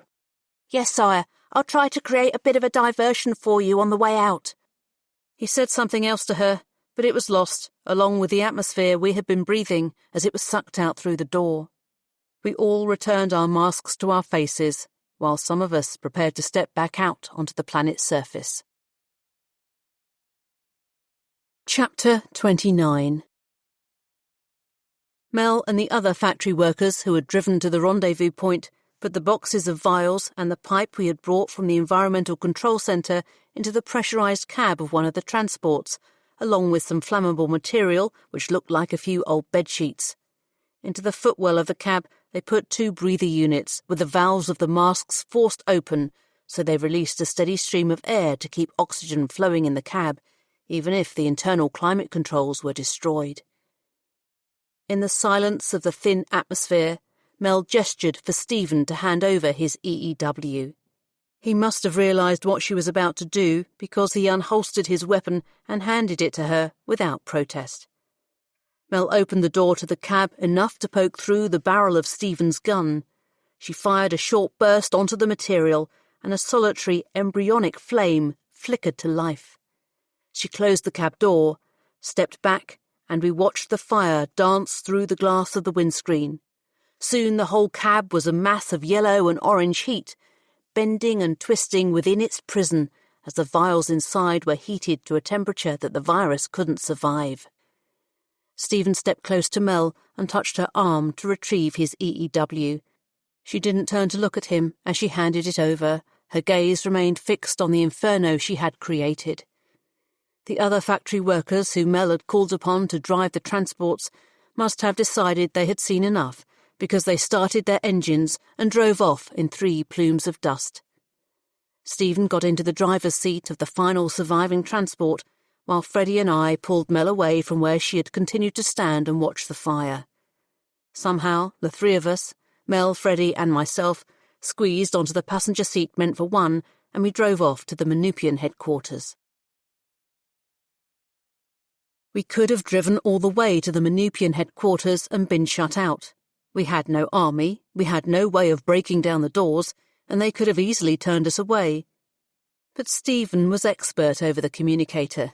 He stated that he was Prince Stephen Regellan of the Fertillan royal family, and he had come to join his brother in a meeting with President Yudenov, and he said it in such a way that it gave very little room for his request to be rejected. The polite but somewhat confused voice on the other end thought about it, supposedly went away and checked with someone else, and then let us in. Inside the building, we were met by a complement of 5 armed Manupian security officials in their black uniforms. At gunpoint, they ordered us to exit the transport with our hands raised. They took our EEWs from us, and then passed a handheld metal detector over us, which was when they found and confiscated Freddie's knife. After that, we were marched, again at gunpoint, down the wide, opulent hallways of the headquarters until we reached the double doors with 2 Fertillan guards from James's ship standing outside. They did not seem concerned to see us, and I had to believe we were expected, as they continued to stare ahead while standing at ease. One of the security officials knocked on one of the doors and listened for a reply. The doors were opened, and we were taken inside. The room was much like Stephen's ostentatious sitting room back at Londos House, except much grander, and with a high ceiling that gave it a spacious feel. Drapes of finely embroidered material hung down from the back wall, while large family portraits dominated the walls at either side. It had no comfortable sofas, but imposing tall-backed armchairs covered in plush maroon velvet, each with an ornately carved side table of real wood, which sat upon a beige carpet that felt spongy underfoot.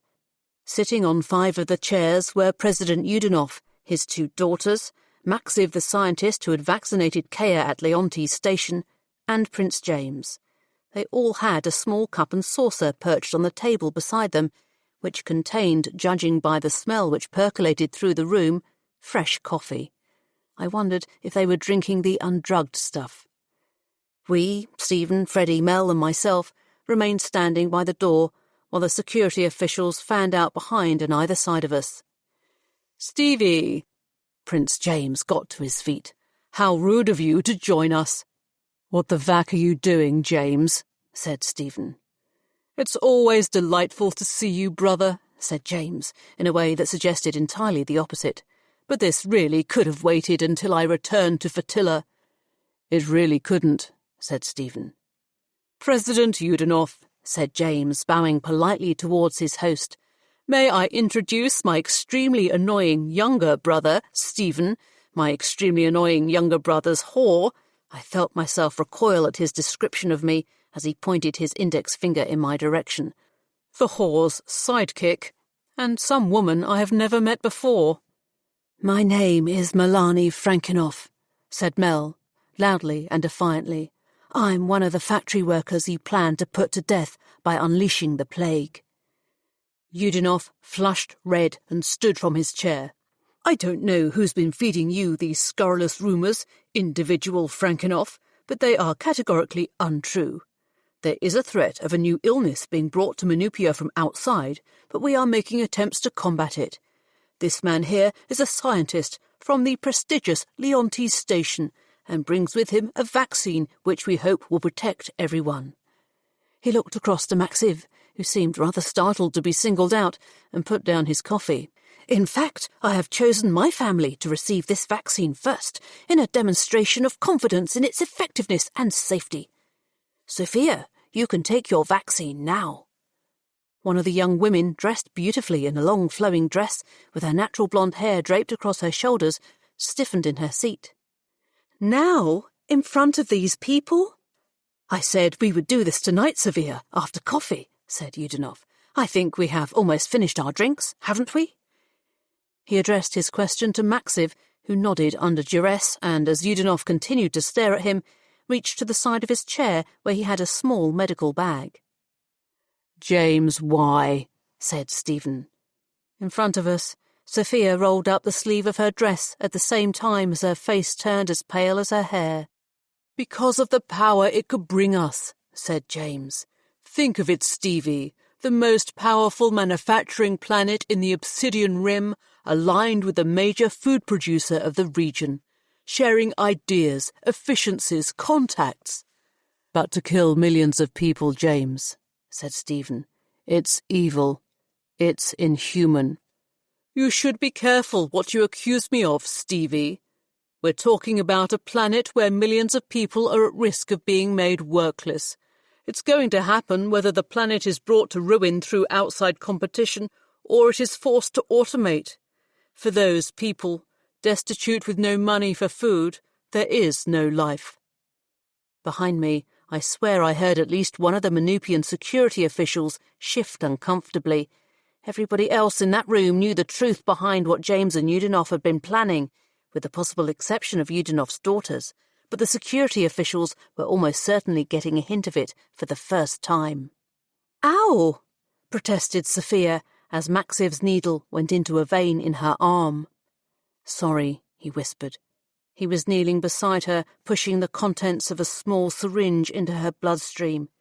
"Nearly done." Stephen approached his brother and stood defiantly in front of him. Even though the heel of James's shoes made him taller, it was Stephen who had the moral superiority. "It won't work," said Stephen. "We have intercepted all the supplies of the plague you had brought to this planet." "I did no such thing," said James. "Maybe you paid someone, who paid someone who, somewhere down the line, paid an ex-pirate to bring the vials here under the guise of medical supplies. Maybe you made sure the chain can never be traced back to you, but I know it was you, James." James reached for his sidearm. The 5 Manupian security officials reached for theirs. James pointed his gun squarely at his brother's head. 5 other EEWs were suddenly trained on all of us. Stephen raised his hands and backed away from his brother's gun. "I'm unarmed," he said. "You wouldn't shoot your own brother, would you?"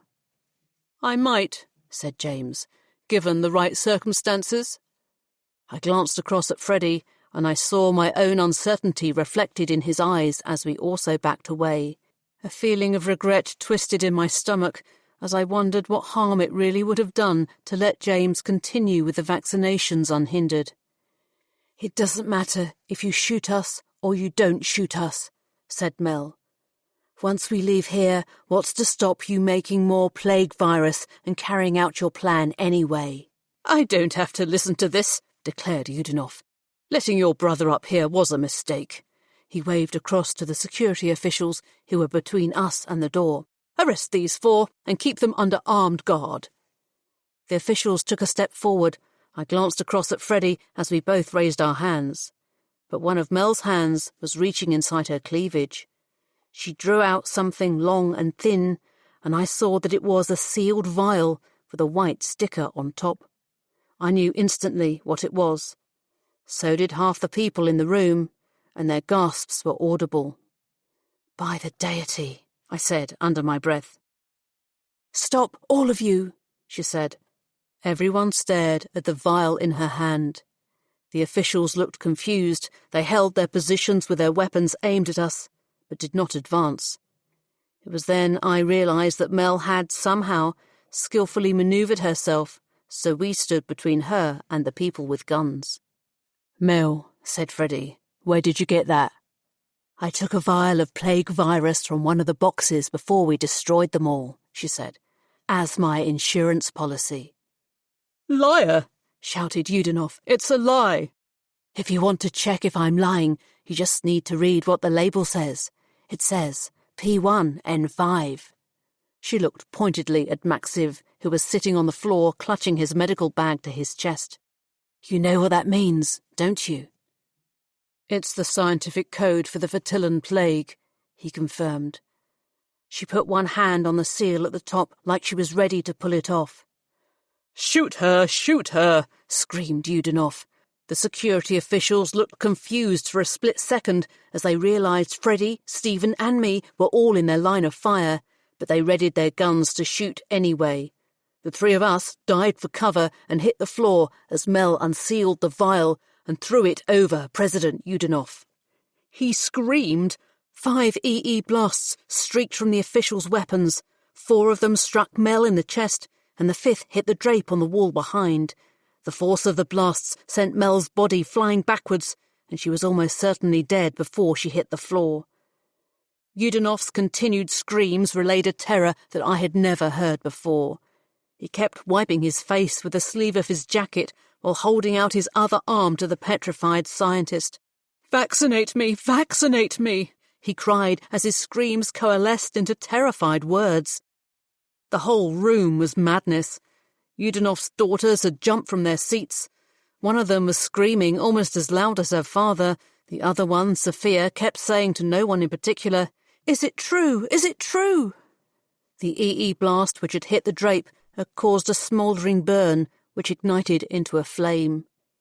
The 2 Fertillan guards had rushed in from their sentry duty and kept switching the aim of their EEWs from one Manupian security official to the other to cover the room. None of them seemed to know who the enemy was. Perhaps because the enemy was a microscopic virus which Mel had set free when she opened the vial. I scrambled to my feet. "We have to get out before we're all exposed," I yelled above the chaos. Freddie and Stephen were also on their feet, but 5 terrified Manupian security officials and 2 confused Fertillan guards still had their weapons drawn and stood between us and the door. James also held his weapon, but it hung loosely at his side. "Did she really have the virus?" he asked Stephen. "She was willing to be killed to throw it in Yudanov's face, so yeah," said Stephen. "I think she really had the virus." Something snapped in James, like he suddenly understood what was going on. "Everybody out," he yelled. "Now, now, now!" The Fertillan guards were first to obey. The Manupian security officials seemed to pick up on the sense of panic and ran after them. With weapons no longer pointed at us, we were finally able to get out into the hallway with Yudanov's daughters and Maxif close behind us. James was the last to leave and stood looking back from the doorway as Yudanov staggered away from the fire which was leaping up the drape. He looked totally disorientated, with his eyes bloodshot from either the plague virus or his desperate attempts to rub his eyeballs clean. James didn't step back to allow him through. Instead, he lifted his EEW and pointed it at Yudanov. "You're infected. You can't come out," he said. "But, James," said Yudanov in disbelief, "I'm the president." "I'm told the plague is a terrible way to die," said James. "It's a kindness if you don't suffer." An EE blast shot out of the end of James's gun and hit Yudanov in the forehead. Blood sprayed from the wound, and his lifeless body collapsed to the floor. Yudanov's daughters screamed. James came out into the hallway and closed the doors behind him, as the sirens of a fire alarm wailed around us, this time triggered by a real fire. Chapter 30. I looked at myself in the mirror on the back of Stephen's wardrobe door and saw a woman who wasn't me.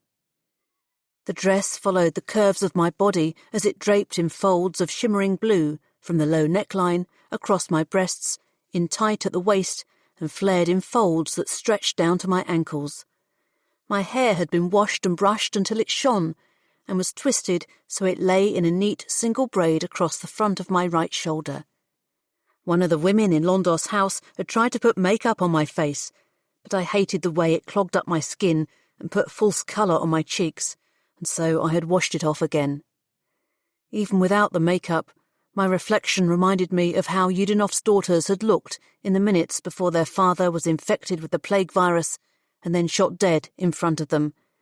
It brought back the memory of how they acted afterwards.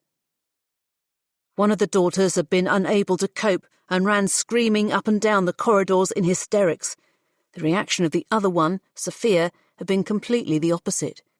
She had put aside her terror and grief and taken charge. She let the fire alarm seal the room where Mel had released the plague, but stopped the automatic systems from venting the atmosphere so the fire could consume the whole room and kill the virus. She completely locked down the headquarters and prevented anyone from leaving in case they had been contaminated and carried the plague to other parts of Manupia. That included us. Stephen, James, Freddie and me were forced to wait it out in a transport until quarantine was lifted. It was during that time that the two princes enacted a truce and promised not to kill each other. In the mirror, I saw Stephen come up behind me. He placed his chin on my shoulder and put an arm around my waist, so I felt the smoothness of his newly shaved skin nuzzle into my neck, and his embrace draw me into his body. "You look amazing," he said into my ear. "I feel overdressed," I said. "That's the idea of a party," said Stephen. "It gives you the chance to dress up." "Will it be enough to impress your mother?" "I'm hoping that you will be enough to impress my mother, but I think the dress will help." He spun me around on the spot, so I turned away from our reflection, and I was looking into his real eyes. They were gentle, loving, and made me want to kiss him. My lips caressed his lips, and warmth tingled through my body. I wanted to take off the dress, strip him of his elegant black suit and white shirt, and return to the bed in which we had lain only hours before. But I knew we had no time, that somewhere else in Londos House the party had already started, and I had promised I would attend. As our lips parted, I thought how much more difficult kissing would have been if I had been wearing the lipstick the woman from the royal staff had wanted me to wear. I broke into a childish giggle. "What?" said Stephen. "Doesn't matter," I said. "Tell me what's so funny." I shook the thought from my mind and composed myself. "Come on, let's get going." I took Stephen by the hand and led him out into the corridor. From there he took over, as I didn't know where we were going, and we went down several passageways to a room I hadn't been in before. It was stunning. Like the room at the Manupian headquarters, it had a high ceiling and drapes of fabric which adorned the walls. It wasn't lit by ambient lighting like I was used to experiencing on planets, asteroids and space stations, but a single fixture of sparkling cut glass that hung down from the ceiling and sent out rays of warm light in all directions. It was almost devoid of furniture, apart from a few tall cushioned stools to perch upon around the sides, and one single upright armchair where a very old woman was sitting, attended to by a male member of staff. There were up to 20 people milling around, most of them dressed in finery to rival my dress and Stephen's suit, casually chatting to create a gentle murmur which mingled with the sounds of soft music playing from hidden speakers. There were a few people dressed more conservatively, and I concluded they were members of household staff. One of them offered me a tall, thin glass of pale yellow liquid, which I took from them out of curiosity. Stephen was also given a glass, from which he took a perfunctory sip. I sniffed at my drink and detected the tang of alcohol, but when I tasted it, it was strangely bitter and nothing like beer. So I took to holding it as some sort of accessory, which many of the other guests also seemed to be doing. "You should be careful of those drapes," I said to Stephen as we went further into the room. "They could be a fire risk." He chuckled. "I think the idea is that we avoid weapons fire in here." I smiled and tried to settle my nerves as Stephen steered me towards a man with a full but neatly trimmed brown beard who was holding hands with a tall, skinny woman. I recognised him immediately as King Richard. The family resemblance was clear in the shape of his wide Ragellan nose, dark brown hair and blue eyes. But if someone had asked me to guess which of his brothers was his twin, I wouldn't have been able to say. I could see traces of both Stephen and James in him, although his choice to grow a beard clearly set him apart. "Richard," said Stephen, "I would like you to meet Cezanne Cassandra." I attempted to curtsy like I had been taught on my first visit to Londos House, and wobbled a little bit in the delicate shoes I had been given to wear. When I brought myself to standing tall again, I realised Richard was looking me up and down like he might do to an object in a shop that he was considering for purchase. "Do you love her, Stephen?" said Richard, once he had seen enough. "I do," said Stephen. "Then good." King Richard smiled. "Have you met Triana?" The tall, thin woman turned to Stephen, uncoupled her hand from the king, and curtsied. There followed an exchange of bowing, curtsying, and shaking of hands, as everyone was introduced to everyone else. "I'm thinking of marrying her next year and starting a family," said Richard conspiratorially. "That will really put James's nose out of joint." "Congratulations," said Stephen. Richard drank the rest of the pale yellow liquid in his glass and took Triana with him as he went to find a member of staff for a top-up. "That went well," said Stephen. "It did?" I said. "Oh, yes." What did he mean by put James's nose out of joint?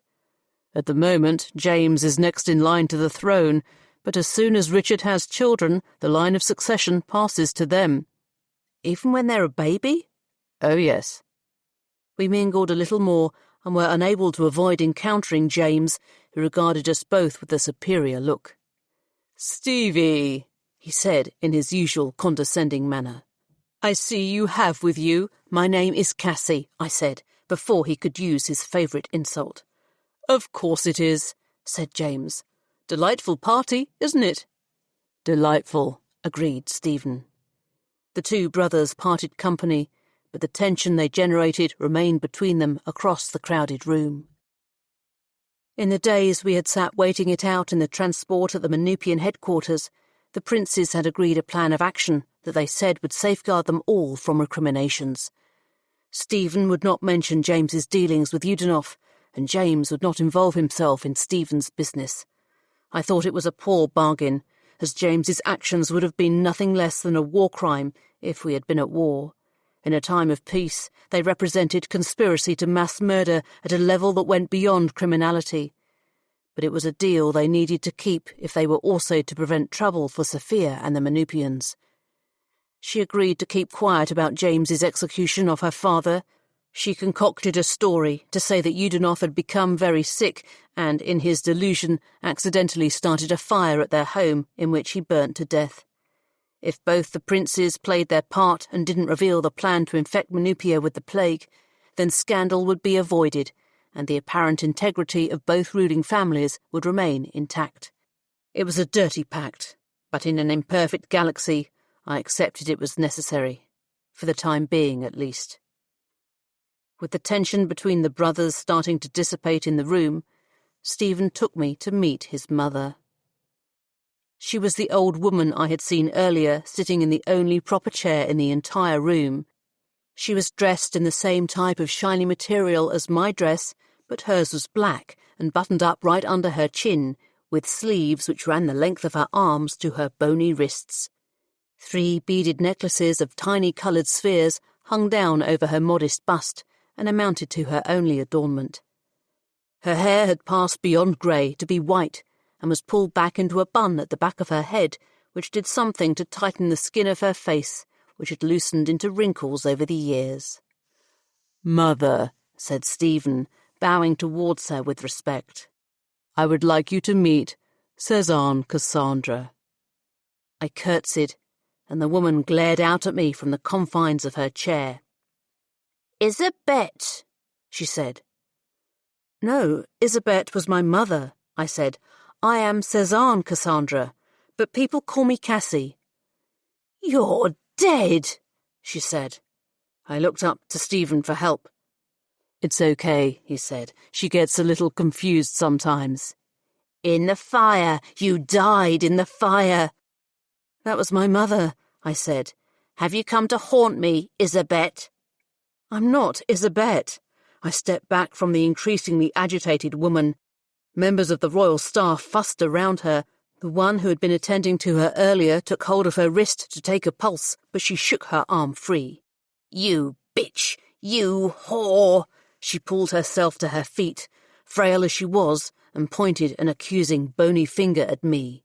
"You slept with my husband behind my back. You deserve to die. Go ahead and haunt me, ghost Isabet, because I have no regrets about setting fire to your house, and given half the chance, I do it all over again."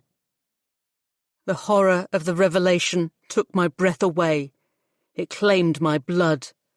I felt the colour drain from my skin and retreat inside of me. Members of staff hushed her and pulled her back into her chair. Stephen approached me. "She's an old woman. She doesn't know what she's saying." But I flinched from his outstretched hand. I turned and ran. Other party guests stared and clasped their delicate glasses of pale yellow alcohol as they parted to get out of my way. I heard Stephen's voice calling, "Cassy, Cassy," but I ignored him. I hurried out the door, and my ankle twisted as I tried to turn in the corridor in the stupid shoes I'd been given to wear.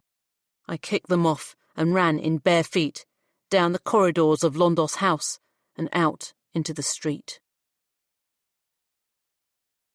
Freddie found me. It might have been many hours later. I wasn't sure. I stood in the street outside the offices of Edsom's Exporters and stared at the building that had replaced the house where my mother had once lived, where my mother had once died. Freddie touched my shoulder. I didn't flinch. I had sensed he'd been standing next to me for a while. He was the only one in the street who didn't stare at me as I stood, sweaty from running, in a shimmering blue dress and bloodied, naked feet. "How did you find me?" I said. "Stephen messaged me," said Freddie. "He didn't have the guts to come himself?" "He said he thought you might not be receptive. He also thought a prince coming to the street might attract attention, although, in that dress, you seem to be doing quite well with that on your own." We stopped speaking for a while. I kept staring at the building. "They killed her, you know," I said. "Who?" said Freddie. The answer was obvious. Too horribly, hideously obvious. That's what James meant when he said that I should think about what happened to my mother. All those years ago, when I was a child, her relationship with King John became too close. It angered his wife, and so she had her killed. "You can't be sure of that, Cassy."